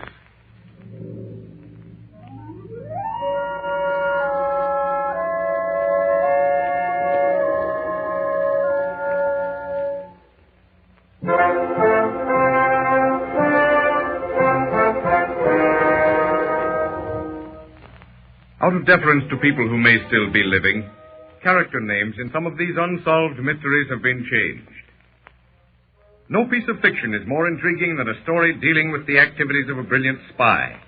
But truth is more daring, more astounding, much more intriguing in tonight's true unsolved mystery dealing with the disappearance of Captain Gerald Neville, holder of the Military Cross and Britain's master spy. The scene is one of London's most fashionable hotels. Tourists, visitors, some arriving, some leaving, pass in a constant stream through the open door. Outside, the traffic roars by in a never-ending stream. The world and his wife are about their business with never a thought that war looms perilously close. But on the second floor of the hotel, Britain's master spy glances rapidly up and down the passageway. The coast is clear, as he thinks, and he steps quickly forward to room number 23, raises his hand and gives a secret signal. He opens the door swiftly and steps inside. Oh, on time, Captain Neville. Yes. You are Mr. Churchill's secretary? Yes. Can you leave for Paris immediately? If need be, yes. But I have a luncheon appointment with my wife. Well, she can go to Paris with you. So much the better. It will allay any suspicion. What's the assignment? Russia? Yes. I can tell you that much. But you'll get your final instructions from Drebkov in Paris. There are a lot of things I would rather do than go to Russia. Oh, but this is different. What do you mean, different? Well, this time you're going to Russia at the request and with the assistance of the Russian government. That sounds better. You've never met Drebkov, have you? No, I never have. Well, he'll hand you your final instructions in Paris. He's conferring right now with the Foreign Secretary. This time, instead of hiding in the sewers by day and crawling the blood-soaked streets of Odessa by night, you're going to be the honored guest of the country. The honored guest of the country. Had Gerald Neville heeded the small voice of intuition, things might have been different. But the next night found Britain's master spy and his wife seated in their hotel room in Paris, speaking to Drebkov. You remember once when you were hunted day and night? No place was safe and escape seemed impossible? The Alexander who used to work in Mole's saloon, came to you and smuggled you aboard a motorboat and so to safety. Yes. How think you that Alexander could find escape for Britain's master spy who could not find it for himself? Well, I certainly thank you. That was the closest I ever came to being caught. Gerald. Yes, dear. That man is still watching. Look, there he is, standing in that doorway. He is probably one of my men. I have had you guarded ever since you left London. You have two of them watching? No. Quickly, let me see. Just at the corner there. He's been there since dusk. Spies on our trail, eh? I will signal my men. Pull down the blind, quick. Now, put out the light. Put up the blind again. Now I signal with my flashlight. Watch closely. I don't see anything. Oh, now I do. Quick flash of light. Look, you see two gentlemen come down the street arm in arm? And the man at the doorway is moving to meet them. The other man's going to run away. But he will not run far. They killed him. But yes, that is what happens to spies when they are caught. But it's cold-blooded murder. Calm yourself, my dear. No, murder is not the word. Execution, that is the word. It's horrible. It is necessary. But the police, aren't you afraid the police will trace The them? police? What will the police find? A dead man without identification. It will be but one more chapter added to the mysteries of Paris. But come, we have more pleasant things to talk of. You are doubtless wondering, Captain Neville, why it is that we of Russia desire you to go there. Yes, naturally it is a bit puzzling. I cannot go into details, but it seems that some of our comrades have not been faithful to the people. We have not been able to find out who they are. And you wish me to go to Russia to track them down? That is only a small part of what you are to do. We are prepared to pay you a large sum of money for your assistance. Instead of, as before, being hunted like an animal, you will live in well-appointed quarters here. Yes, pardon me a second. Hello? Oh, London calling, yes. Yes, put them on the wire. Oh, hello? Yes, this is Captain Neville. Oh, yes, sir. Yes, sir. Yes, I can, sir. Oh, of course, it makes all the difference in the world. Very clever, I'd say, sir. Certainly, sir. Good night, sir. It is very late, and I have much work to do. What do you say to our proposal? I accept. What was said in that mysterious phone call we shall never know. But obviously Captain Neville believed that the British government had worked for him in Russia, and that the government had encouraged him to accept Drebkov's proposition. Neville left Paris with Drebkov, and after a few weeks of waiting in vain for a letter, Mrs. Neville visits a high British official. What makes you think that we should know anything of Captain Neville? Well, I know he went... Yes, Mrs. Neville? You know, I can't say that. He was a secret agent. His mission was confidential. But he received a telephone call. No one in this department telephoned? The night we were in Paris, I was there when he answered the phone. I'm sorry, Mrs. Neville. No such telephone call is recorded from London to Paris by this department. But he's my husband. You don't expect me to sit idly by and not make any effort to find him. No, Mrs. Neville. We don't expect you to sit idly by. You won't help me? Officially, we can do nothing. But unofficially, I will do everything I can to find your husband. But all the searching, letter-writing, inquiring availed nothing. Gerald Neville had disappeared. No one could be found who had seen him get off the train. No one who had seen him enter Russia. No one who had seen him at all. Gerald Neville had disappeared. He was as if he had never been. In just a moment, you will hear a solution to the mystery of Gerald Neville.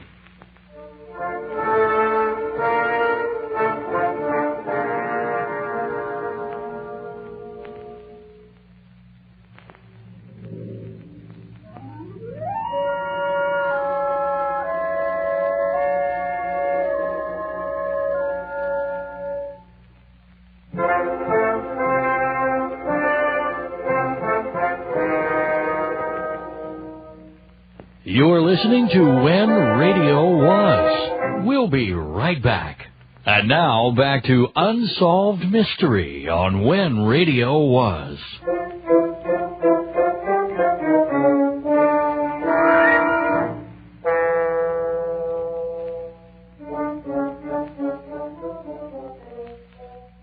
Ladies and gentlemen, inasmuch as any solution must of necessity be supposition, liberties of time, place, and character have been taken in the solution for which you have been waiting.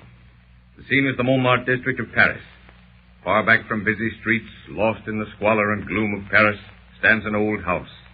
Its shuttered windows like sightless eyes belying the activity in one of its sordid rooms.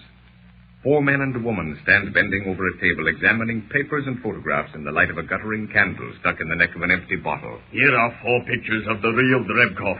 Look at them and tell me, will I not pass for Drebkov? You, Sonia, you know him best of all. Tell me. You will pass even to the voice. And remember, Neville has never met Drebkov. But the story I have told you about Alexander helping Neville to escape in the motorboat will convince him that you are the real Drebkov. And now here are 3 pictures of Winston Churchill's secretary. Look at them carefully and tell me, will Kornilov pass for him? I would say they are the same man. I watched Churchill's secretary for weeks. I have taught Kornilov all his little mannerisms. He cannot fail. I will not fail, comrade. Neville is to have lunch with his wife. I found that out by listening to the telephone. And not for nothing have I been washing dishes and playing the housemaid in his home. But enough. You go, Kornilov, to the hotel at 5 minutes of 12. Neville will come to you at 12 o'clock. Now, one more thing. The telephone call to Paris. It must be at the exact moment. We will compare our watches, and at 4 minutes after 10, you will call Neville. I shall be talking with him, and you must imply in your talk that the British government wishes Neville to accept my proposal. You pretend that you are Winston Churchill, but you must not speak that name. I understand. Then our plans are ready. You, Sonia, send word to the comrades at Petrograd that at last we are to be avenged on Britain's master spy. The scene changes to the Russian border. Drebkov's plans have succeeded, and one night, a black, inky night, finds the false Drebkov leading Neville to his doom. The 2 men lying flat on the ground recover their breath after the sharp dash across the open strip of frontier. The false Drebkov whispers to Neville. Remember what I told you. The whole frontier is charged with electricity. There is only one place we can get through. I don't see the necessity for all this secrecy. Your entrance into Russia must be known only to a few. If the man we wish to trap were to learn that you are in Russia, all our precautions would be in vain. Oh, I suppose so, but still I don't like it. You are not afraid? No, I'm not afraid. There's no sense in being foolhardy. It is almost time. Our friends will be waiting. I know the way, so I will go first. When I reach the opening, Where it is safe to pass through the wire, I will flash my flashlight 3 times. Goodbye. I will give him about 2 minutes. Oh, do I see a light? No, I guess I was mistaken. By Jove, my nerves are bad. Ah, there goes the flashlight.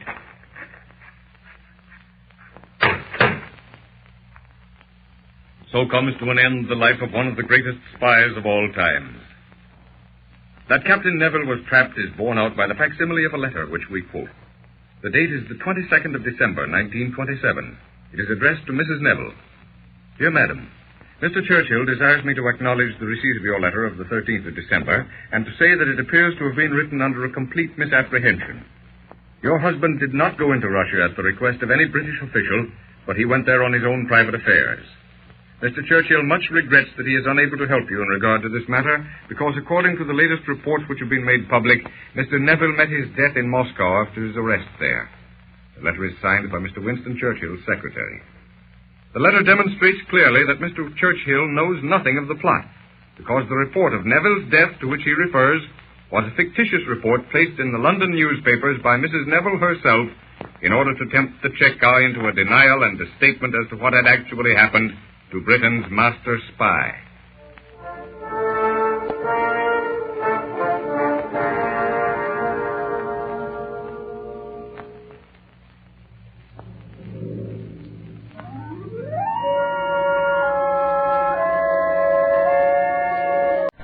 And now, with the case for Dr. Singer, Autolite hopes once again to keep you in suspense.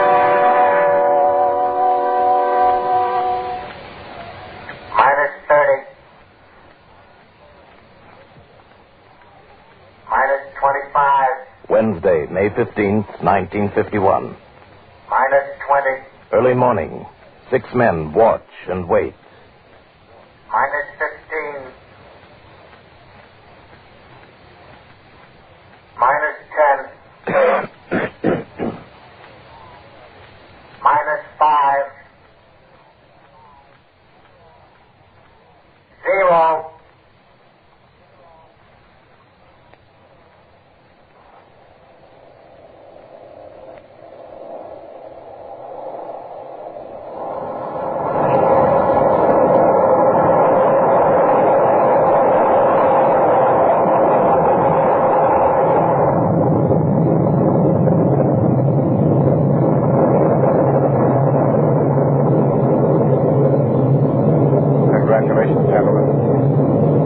We have some coffee.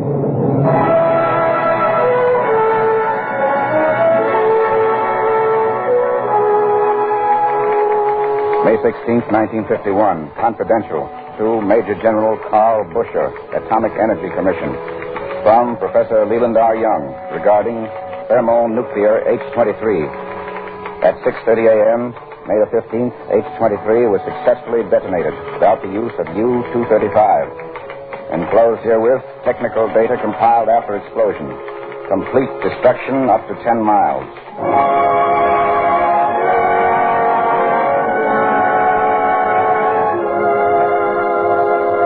The most powerful weapon yet discovered. Complete destruction up to 10 miles and set off without the use of the A-bomb. Thermonuclear H-23 is top secret. This is the story, not certainly of the development of H-23, but of the fact that it still remains top secret.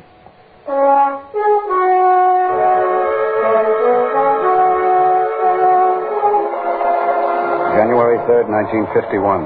Confidential. To Headquarters Military Intelligence, Washington, D.C. From American Embassy, Switzerland.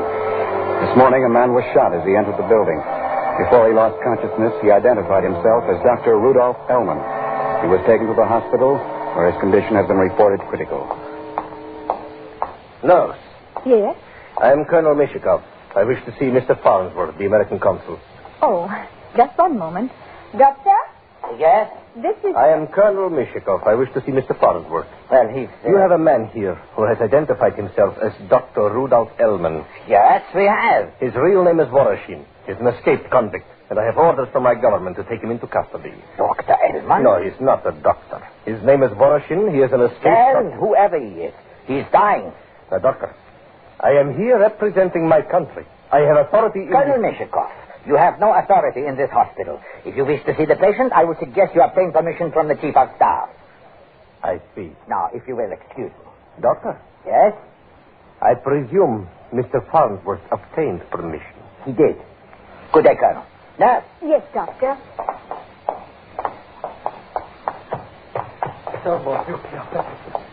I discovered the plan a week ago.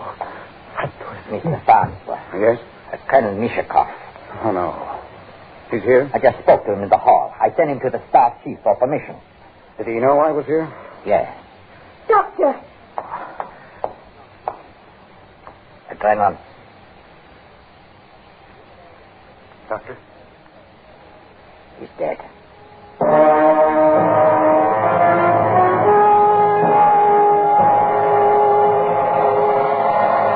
To Headquarters Military Intelligence, Washington, D.C. From Henry W. Farnsworth, American Embassy, Switzerland. Dr. Rudolf Ellman died here at 5:50 p.m. this day.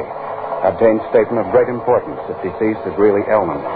Soviet government claims he is Alexander Voroshin, escaped convict and citizen of USSR. Please advise.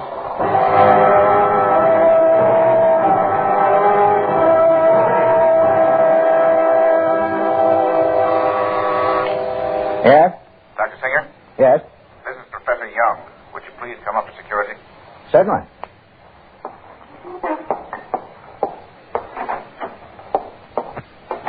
George. I've got these rundowns on the pile. Wonderful, wonderful. I got to go up to security. I'll go over them with you as soon as I'm finished. Still going to play poker tonight? Wouldn't miss it. I'll give you a buzz when I'm through. All right. Come in, Doctor. Dr. Singer, this is Mr. Whiteside and General Busher. I know the General. How are you, sir? Just fine, Doctor. And Mr. Whiteside, how do you do? How do you do, Doctor? Sit down, George. Thank you. Mr. Whiteside is from the FBI. Oh? Did you know a Dr. Ellman? Rudolf Ellman? Yes. Well, very well. I studied under him in Germany. Here's a picture. Is this the man you knew? Well, yes. Much thinner, but this is Dr. Ellman. We taught at the same university. He's dead. When did he die? During the war. This man died 4 days ago. Then this is not Dr. Ellman. He was killed by the Nazis trying to escape from Germany. This man was shot in front of the American Embassy in Switzerland. We've known for some time that Dr. Ellman was a prisoner in Siberia working on thermonuclear weapons. How are your experiments coming, Doctor? I'm afraid that's confidential, General, even to you. Ellman knew just about how far you'd progressed. That's impossible. This is a portion of his testimony recorded just before he died. It was sent to us by Farnsworth of the American Embassy in Switzerland. You're sure this man was Ellman? Ellman was a brilliant physicist, was he not, Doctor? Extremely brilliant.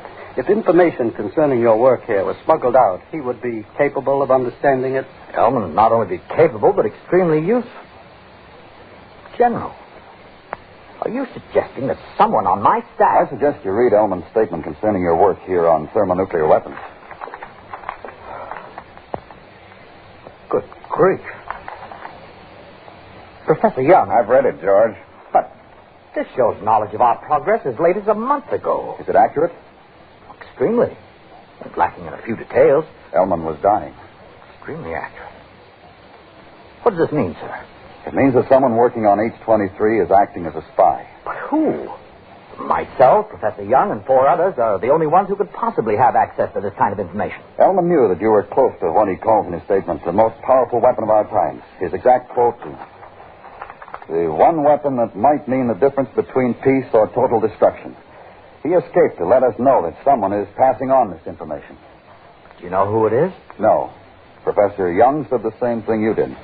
It has to be one of 6 men. Professor Young, yourself, Doctor, Dr. Mitchell, Dr. Evans, and your assistants, Mr. Bromwell or Mr. Collings.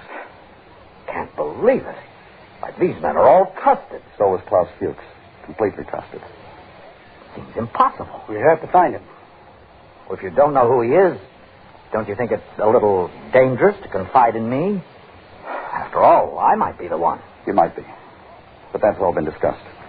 If we're going to find this man, someone, one of the 5 men working on your experiment has to help. We can't send in an outsider. Our man would get suspicious. Professor Young has to be notified. He's in charge of this plant. But we still need one of the men actually working on the project. Professor Young's only been supervised. We picked you. Why? Past record. My colleagues have records equally as trustworthy. We know all the records, Doctor. And I know these men I work with, Mr. Whiteside. Then perhaps you'll be able to find out which one is a traitor. Oh, I don't know. I repeat, what if I'm the traitor? Then I don't think you'd be foolish enough to continue sending information. And if the information doesn't continue to leave the country, we've accomplished two things. We've kept the project a secret, and we've found out that our man is onto us. Yes. Yes, I suppose that's right. If they steal 823 from us, well. Anything else? I think we've covered everything. Come on, George. I'll buy us a drink. Nothing else for me at the moment, is there, General? No. Nice to see you again, Dr. Singer. Thank you, General. Oh, I imagine I'll see you again, Mr. Whiteside. I imagine so, Doctor. Yes, of course. What do you think, Whiteside? About Singer? Yeah. I'm interested in him, General. It might help if we get to know a bit more about him. He's the man? I don't know. That's what we've got to find out.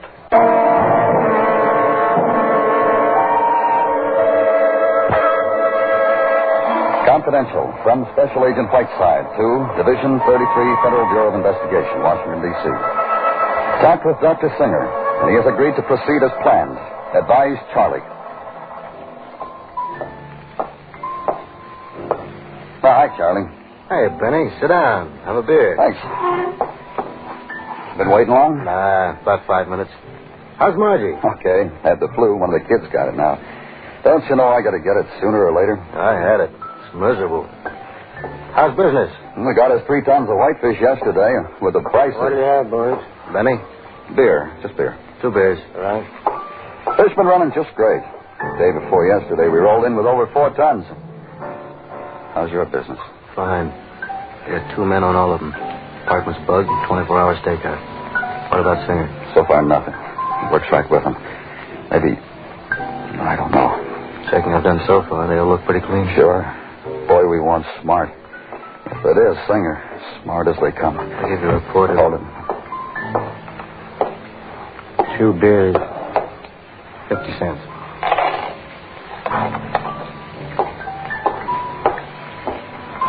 Cheers. Yeah. And good luck. I hope your next catch is the biggest yet.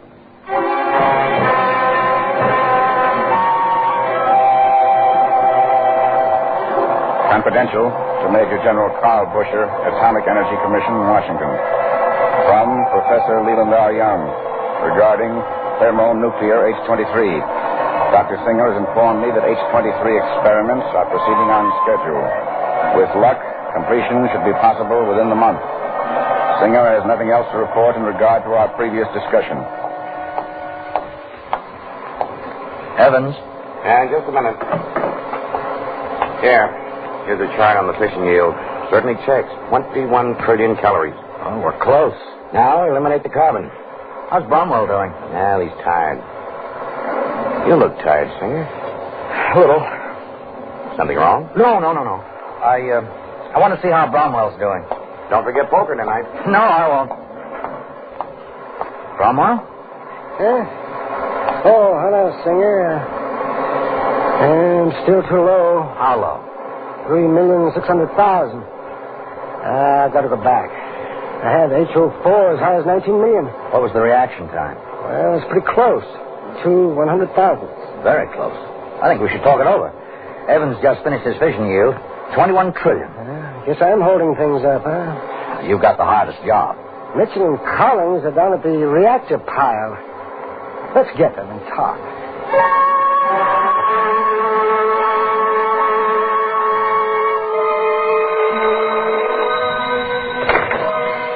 Yeah? Benny? Yeah. Charlie. I got something I'd like you to hear. All right. I'll see you at the office in an hour.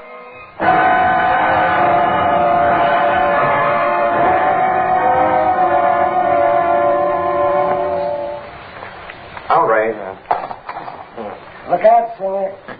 No, I don't think he has them. I don't know. He's had them all night. Oh, excuse me, Colin. No, it's all right. What you boys have to do is put up some money to find out. All right.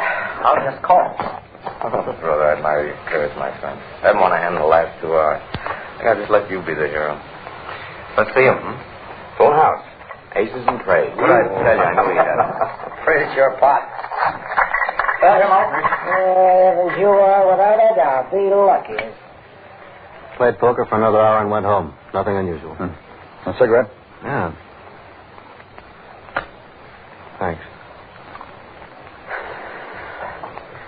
Still no lead. Boy, I tell you. If it is Singer, he's real careful. Yeah, something new? Got word from the other side today, counterintelligence. Our boys say the Russians haven't had any message on the progress of the bomb for a couple of weeks now. They're worried. They're worried. If we only had one lead... We will have, the minute they finish their experiment. Someone's going to have to make his contact then. Well, if it's Singer or any of those men, we'll get him. I'm even having their mothers-in-law watched.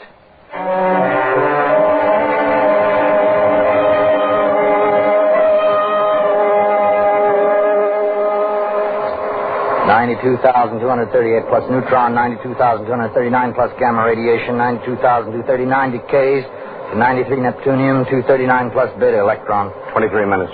Check.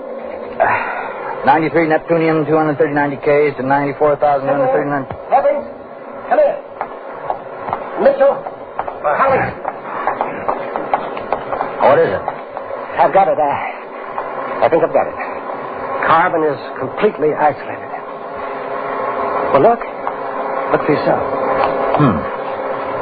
Oh, yes. Yes. Let me see. Yes, here, Collins.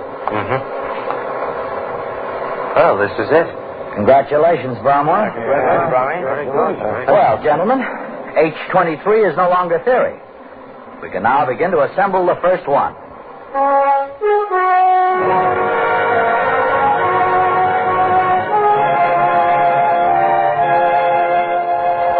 Confidential to Major General Carl Busher, Atomic Energy Commission, Washington, from Special Agent Whiteside, Federal Bureau of Investigation.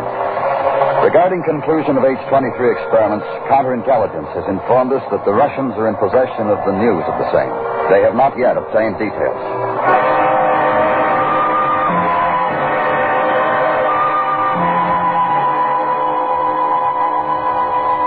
How could it get out?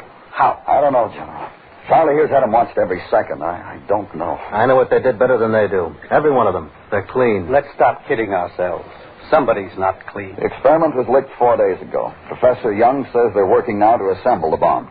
Then what do? Send the details by courier to the Russians? We might as well. We still have some time. What about Singer? I don't know. Now, Charlie? Yeah? Got those reports? Yeah. Well, let's go through them again. General, these are a survey of the movements of every man on that experiment. We'll pick up with the report starting 4 days ago. Go ahead, Charlie. Okay. Professor Young, March 15th, 8:30 a.m., escorted to lab. No contacts. 12 noon in company with Singer, Bromwell, and Evans went to lunch. No contacts. Wait a minute. What about the waiter? He's clear. We've already checked that. All right, go on. 1 p.m., returned to lab. No contacts. 5:30 p.m., escorted home. No contacts. 8 p.m., Dr. and Mrs. Singer arrived. Stayed until 11 p.m., returned home, retired.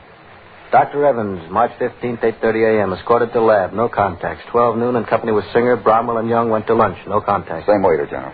1 p.m., returned to lab. No contacts. 5:30 p.m., escorted home. No contacts. 7:30 p.m., called Dr. Singer. Asked him if he could play poker that night. Dr. Singer declined.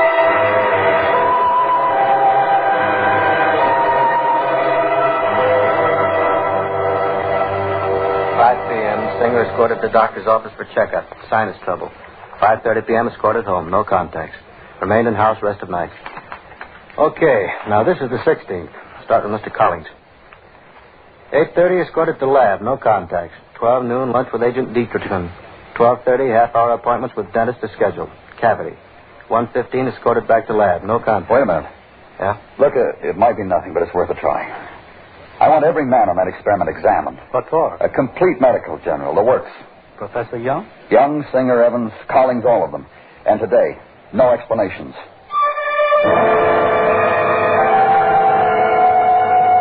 Confidential. From Special Agent Whiteside to Major General Carl Busher. Examinations completed and proceeding as planned. We should know in a day or two.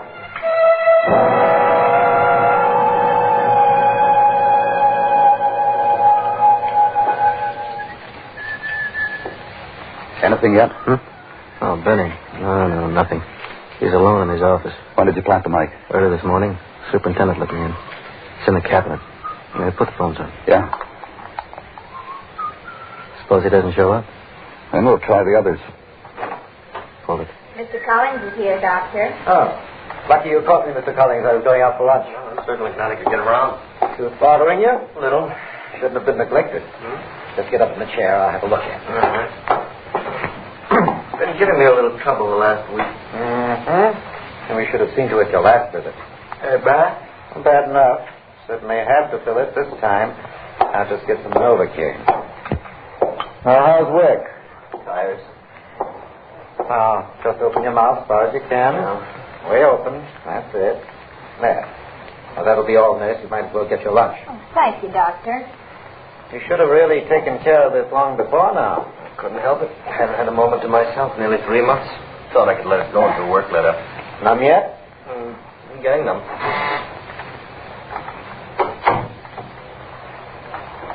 Do you have it?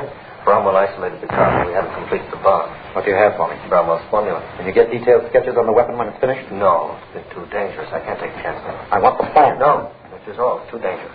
All right. Give me what you have. $3,000. Of course.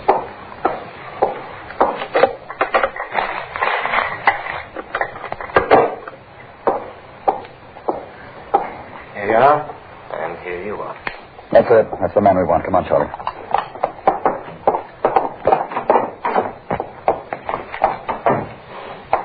Is that the only door to the office? Either of those doors. The only way. Oh, thank you, Doctor. Take some aspirin if it bothers you. Get the dentist. Right.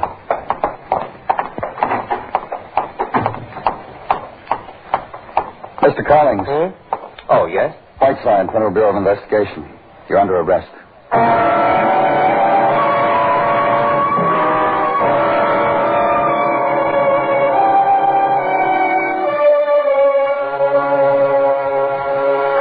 I can't believe it. Neither can I, Professor Young. Collins, for $3,000. You had to work quickly, I guess, after that medical. I hired him, trained him. He was a student of mine 10 years ago. How did it work, Mr. Whiteside? It was a chance, Professor Young. Collins had paid 3 or 4 visits to that dentist complaining of several cavities, just as Dr. Singer complained of sinusitis and Dr. Evans of recurrent insomnia. However, when we had all of you men examined by medical men attached to this experiment, we discovered Mr. Collins' teeth to be in perfect condition, work done on a healthy mouth.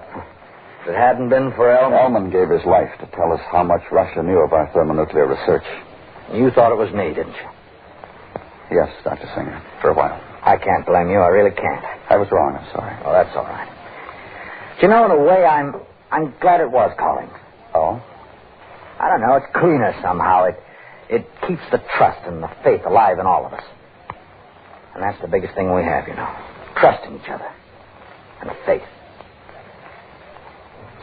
Well, may I go now?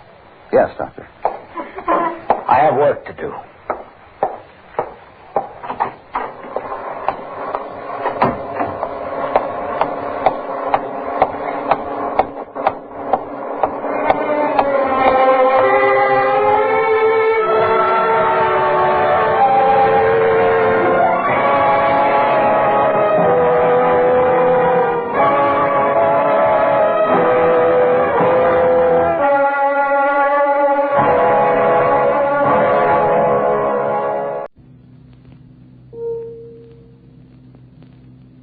About to hear a story based on actual events to protect the innocent. Names and places have been changed.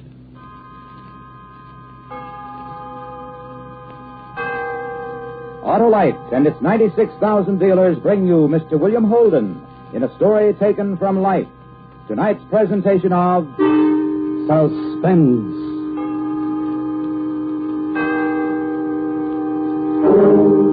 Tonight, Autolite presents Report on the Jolly Death Riders, a story about the tragic misuse of hot rod automobiles, starring Mr. William Holden.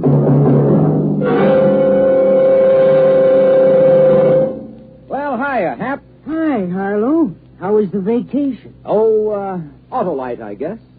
Autolite? Sure, perfect.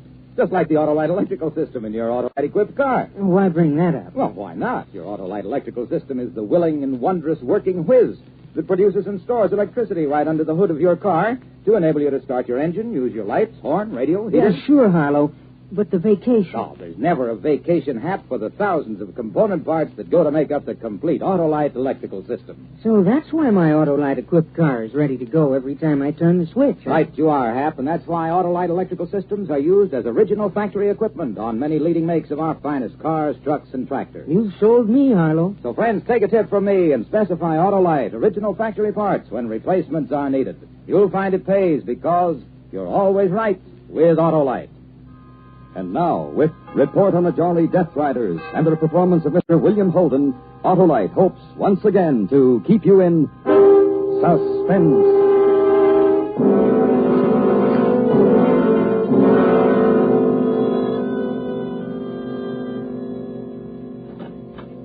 Hi, Herb. Oh, hi, Cap. Hey, you look tired.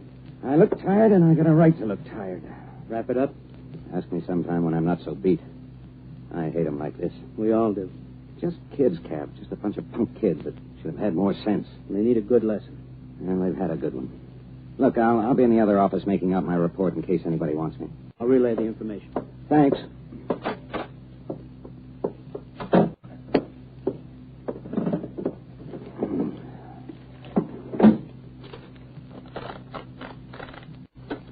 Let's see now.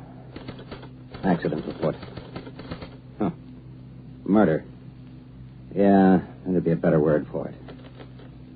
From Lieutenant Harbor, San Francisco Police Department 2, Traffic Division, August 27, 1951.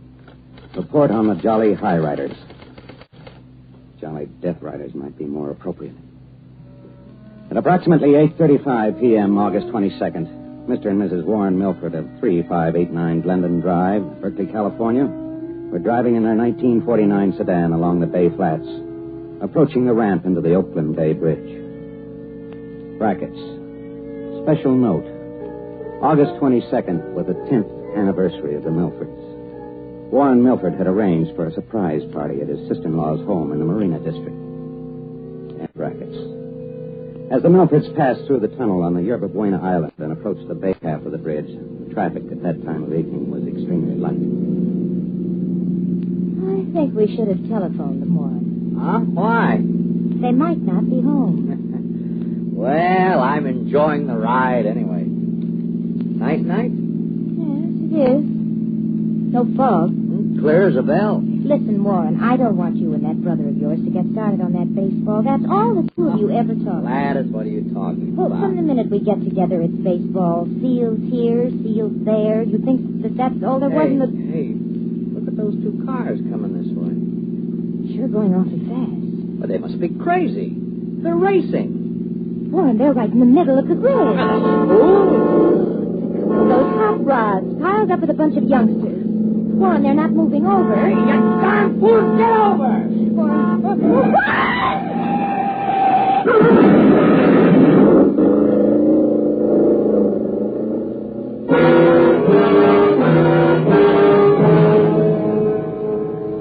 In order to avoid a head-on collision with one of the hot rods, Warren Milford swerved his car to the right, but he lost control and crashed into one of the steel beam supports of the bridge.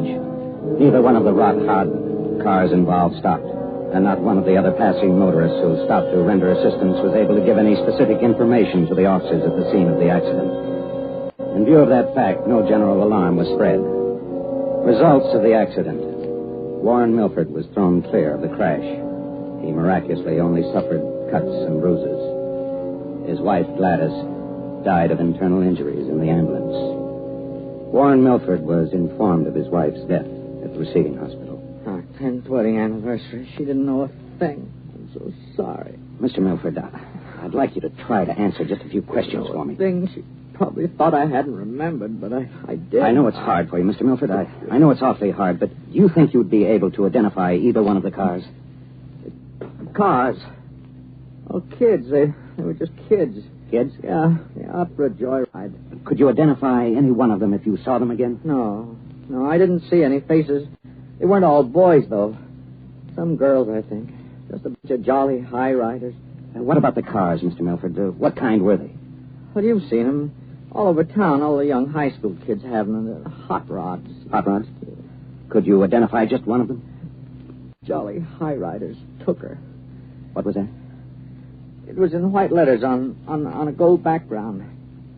Just for a second, I saw it. What did you see? The Jolly High Riders, painted on the side of one of the cars.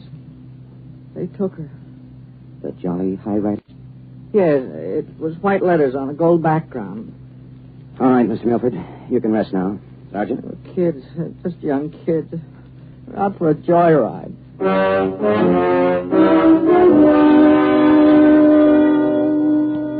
The following morning, I assigned Detective Sergeant Boyle to locate the whereabouts of the hot rod club known as the Jolly High Riders. It was a simple matter.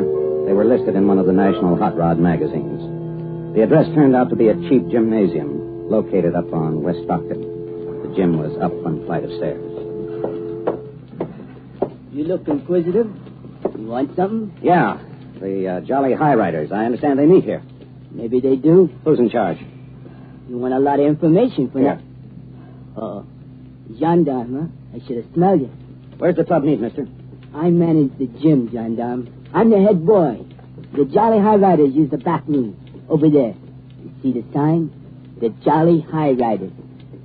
The club meeting room. No harm, is it? No harm. They got 5 charter members. 5 in the whole club. Just 5? Yeah.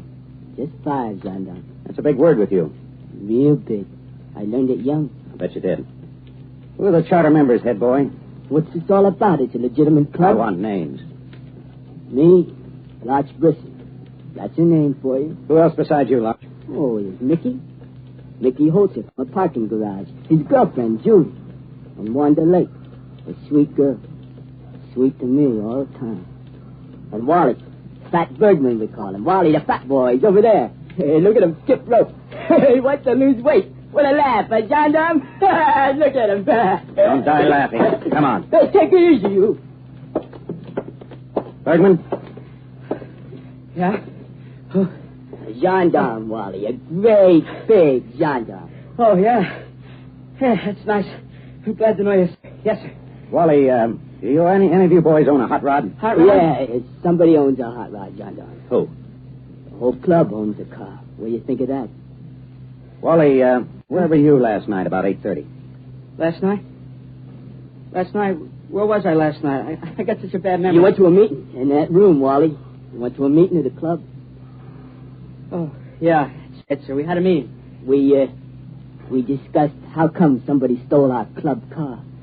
What joker stole our car with the name on the side, the Jolly High Riders? And right before the big race on Saturday. How come? Larch Brisson was a hard boy. He managed the cheap gymnasium and lived in one of its back rooms. Walter Bergman, just out of school, lived with his family. It was Bergman who later volunteered the address of Wanda Lake and of the garage where Mickey Holzer worked. The garage supervisor told me that Mickey was downstairs working in the mechanic's shop. He was working on the frame of a car. It was a familiar frame. Mickey? I spotted you, mister. What do you want? Lieutenant Harbour, San Francisco Police Department. Getting her ready for the race? Maybe, maybe not. What are those things you're working on? I'm putting on single-acting shocks. Against the law? No. This your car, Mickey? Part of it. When it's finished. Oh, that's right. You and your girlfriend Julie are charter members of the Jolly High Riders. So? Well, this must be the club car. The new one. Oh? What happened to the old one? Somebody stole it. Yesterday afternoon, somebody glommed it. Can you imagine? Why didn't you report the theft to the police? No, because, we thought maybe one of the other rod clubs had made a big joke on us. Right before the big race coming up Saturday. Last night, Mickey, your old hot rod car caused a big accident on the Oakland Bay Bridge. Oh, it's awful. It's terrible. The driver's in the hospital. I'm sorry. His wife's in the city morgue. What's the matter, Mickey? Nothing. I just hate talk like that. Talk about killing. Is it wrong to hate talk like that?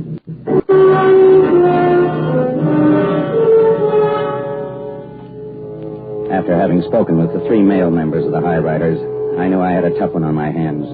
All 3 boys were lying. It was obvious. Wanda Lake was home when I rang the doorbell of her apartment on Kearney. I took one look at her and understood why she was sweet. Police Lieutenant Harbour, Miss Lake. May I talk to you for a few minutes? Uh-huh. Don't mind my curls, huh? Want some curl for tonight. I was just practicing to dance the gym. Come on in. Thank you. I'd offer you a drink, only I can't keep it in the house with Hazel around. Hazel? Yeah. She's my older sister. She takes care of me ever since my folks died. That's a laugh, huh? Taking care of me. How old are you, Wanda? 17? Ripe old age? Yeah. What are we going to talk about, Lieutenant? Oh, about the Jolly High Riders? Hey, I'm a Triumph member. What do you know? That's fine. I understand your club car was stolen yesterday afternoon. Yeah. Ain't it dreadful? Uh-huh. And it caused a big accident last night, Wanda. You mean our hot rod? That's right. Hey, how dreadful. Where were you last night? To a meeting of our club at the gym. We talked all about our dance tonight. Did you talk about anything else? We sure did.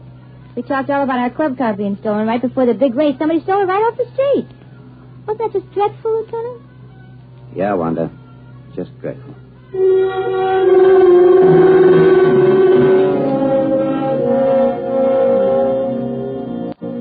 The High Riders had built a solid alibi.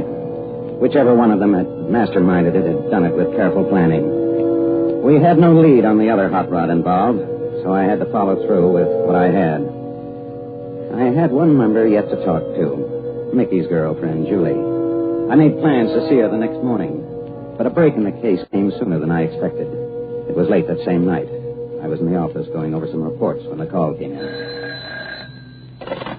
Lieutenant Harbour speaking. This is Wally Burke, the fat boy lieutenant. You know Wally? Yeah, Wally. Listen, I'm so mad. Everybody's gone. You're going to meet again in an hour for another race. Where, Wally? The bridge. I'll show 'em. Meet me at the traffic island, Mr. Harbour. I'll be there. I'm so mad. They think they're so smart.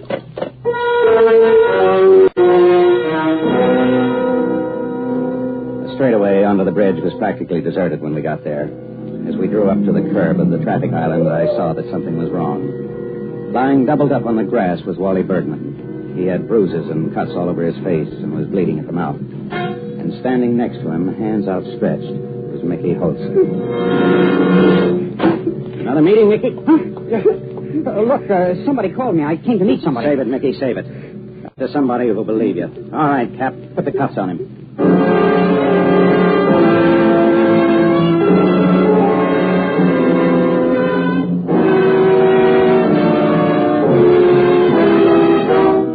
Autolite is bringing you Mr. William Holden in Report on the Jolly Death Riders.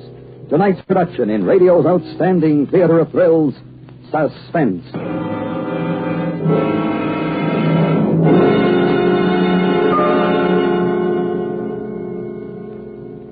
Friends, the big Labor Day weekend is coming up. If you're going to drive, make certain that your car is in good condition. If it's slow and sluggish, treat your car to a checkup at your nearest authorized Autolite service station, where you will find specialists trained under Autolite supervision.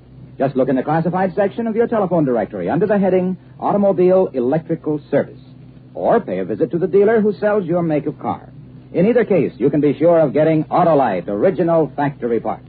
Remember, only Autolite original factory parts can assure you the balance, teamwork, and perfect timing built into your car's Autolite electrical system right on the assembly line. Because from bumper to tail light, you're always right with Autolite. And now, Autolite brings back to our Hollywood soundstage Mr. William Holden in Elliott Lewis's production of The Jolly Death Riders, a dramatic report well calculated to keep you in suspense.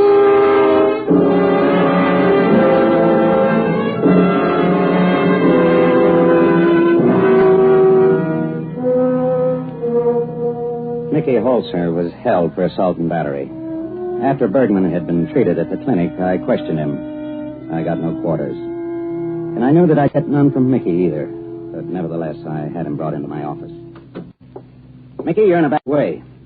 It looks like it, doesn't it? A charge of assault and battery can be a bad thing. You gotta prove it. Mickey, tell me who was driving the car. You're so smart, figure it out for yourself. No, I'm not so smart. Just trying to see that things are done right. It's the job of any police officer. I wonder if Julie will tell me, Mickey. Ask her. Go ahead, ask her. What about your mother? You try everything, don't you, copper? You're bitter, Mickey. All right, bitter. Is that against the law, too? I'm holding you for 48 hours, and I'm going to find that car. Go ahead. Be bitter for all 48 hours.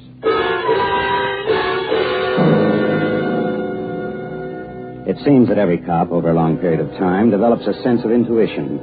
I was like any cop. And my intuition told me that Mickey Holzer was not the real assaulter of Wally Bergman. The following morning, I had a visitor. She was a small, graying old woman. I told her the whole story. Not Mickey, Mr. Policeman. Oh, no, not him. He wouldn't even hurt the little thing. Tell me, has Mickey ever gotten into any trouble before? Oh, no. His papa died when he was only 9 years old. Mickey promised his papa he would never lie to me. Mrs. Holzer, all I want to know is the name of the person who was driving the car that Mickey was in. If I know that person, I'll know who beat up Wally Bergman.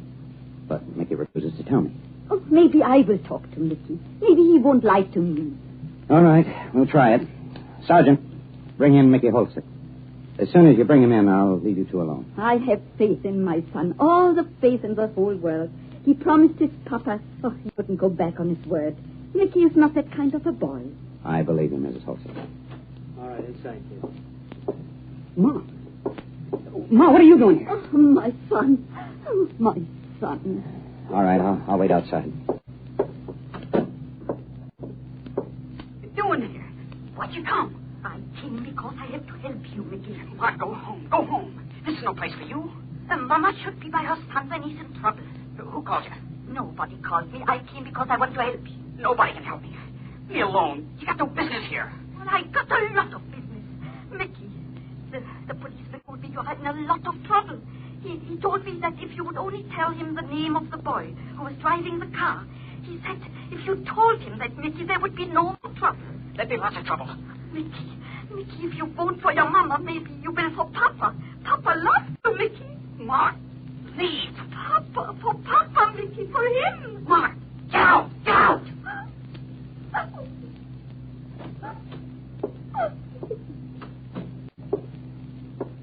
I'm sorry, Mrs. Holzer. Not even for his Papa.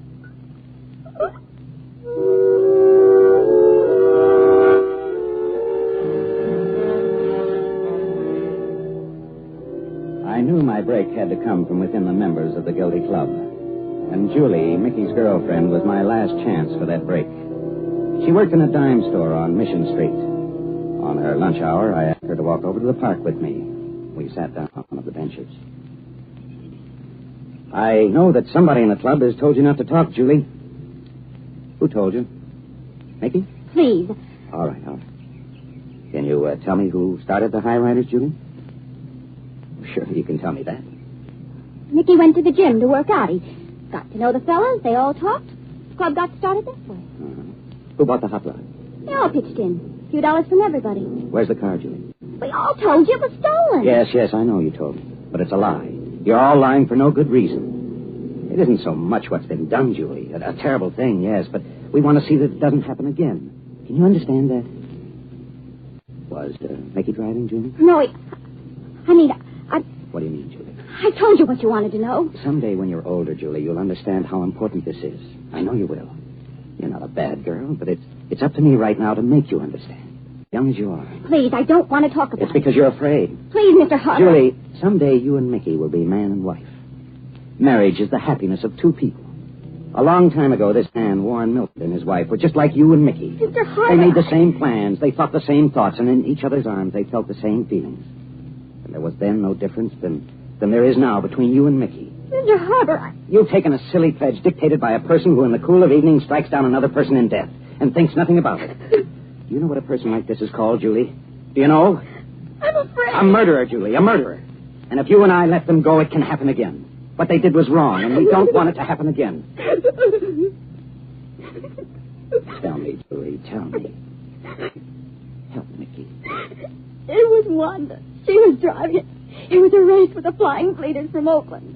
On the bridge, Wanda wanted to drive, and Mark said it was all right. And the hot rod, where is it? I don't know. When we got back to the club, Mark said not to worry. He made up the story. He told us not to worry about the car. All right, Julie. It's all right.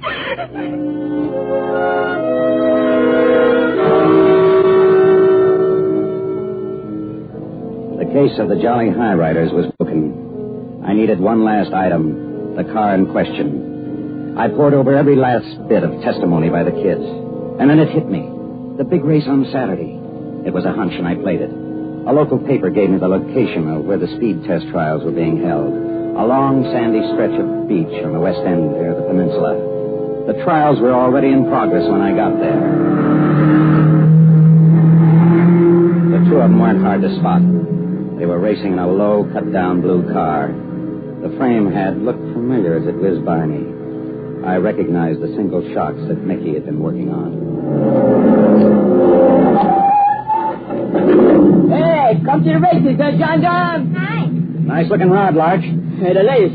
46 block, member mountain for the master cylinder, floor shift transmission. Great for drag. And single-acting shocks. Right. Nice paint job. When are you going to put your club name on the side? Soon. Right now. Oh, sure you will. Right about here, Larch? Hey, don't scratch the paint job with that knife.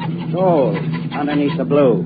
And I bet if I scratch the rest of it off... You copper! Letters J-O... You got no right to touch me. I played a hunch, Larch. Yeah, you're crazy. My hunch was that you boys couldn't resist this race. It's lousy when a guy can't live his own life. I'm arresting you for assault and battery, Larch. And Wanda, you for manslaughter. Larch, we can't race. Yeah. That's right, Wanda. You can't race. And it may be a long time before you race again.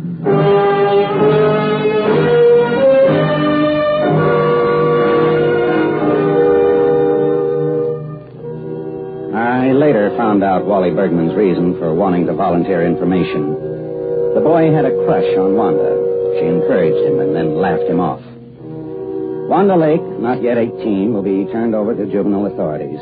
Larch Brisson, just 21, and facing a charge of assault and battery, may have some time to think over his mistake. Actually, the only mistake he made was in trying to cover up the accident. Hot rods are not really bad things. They're not wrong.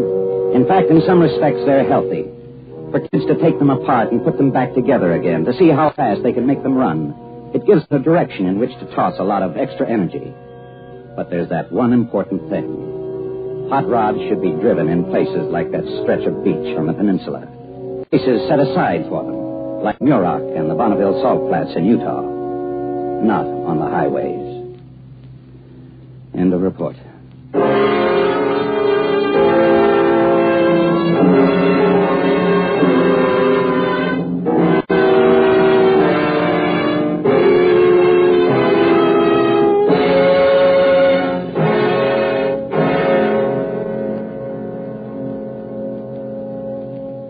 Suspense. Presented by Autolite. Tonight's star, Mr. William Holden. Autolite has again started its new suspense season with a story which demonstrates the tragic results of careless driving. And now here is a man who, as president of the National Safety Council, is vitally concerned with highway safety, Mr. Ned Dearborn. Thank you, Mr. Wilcox. It is especially significant that Autolite chose to present Report on the Jolly Death Riders this evening, because in a few days the Labor Day weekend will start with its tragic toll of needless highway accidents. Through stories like this, along with continued efforts of outstanding companies like the Electric Autolite Company, we are making some headway in the fight against thoughtless driving. In recognition of vigorous and continued efforts of Autolite in helping to improve highway safety, it is my great pleasure as president of the National Safety Council to present for the third consecutive year the Council's Public Interest Award for Exceptional Service to Safety to Mr. Royce G. Martin, Chairman of the Board and President of the Electric Autolite Company. Thank you, Mr. Dearborn. Safety is as much our business as making automotive, aviation, and marine products in our 28 plants from coast to coast. We will always cooperate with the rest of the great automotive industry to help make America a safe driving nation. So this Labor Day and every day, don't take chances. Make sure that your car is in proper operating condition. And then drive carefully. The life you save may be your own.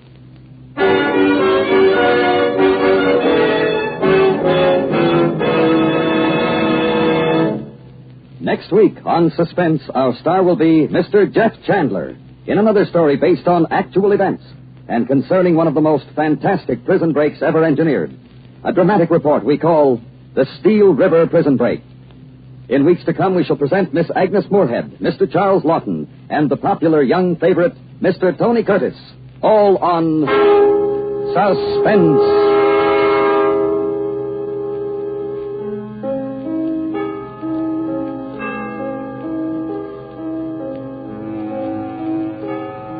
Suspense is produced and directed by Elliott Lewis, with music composed by Lucian Morwick and conducted by Lud Gluskin. Report on the Jolly Death Riders was written for Suspense by Richard George Petticini.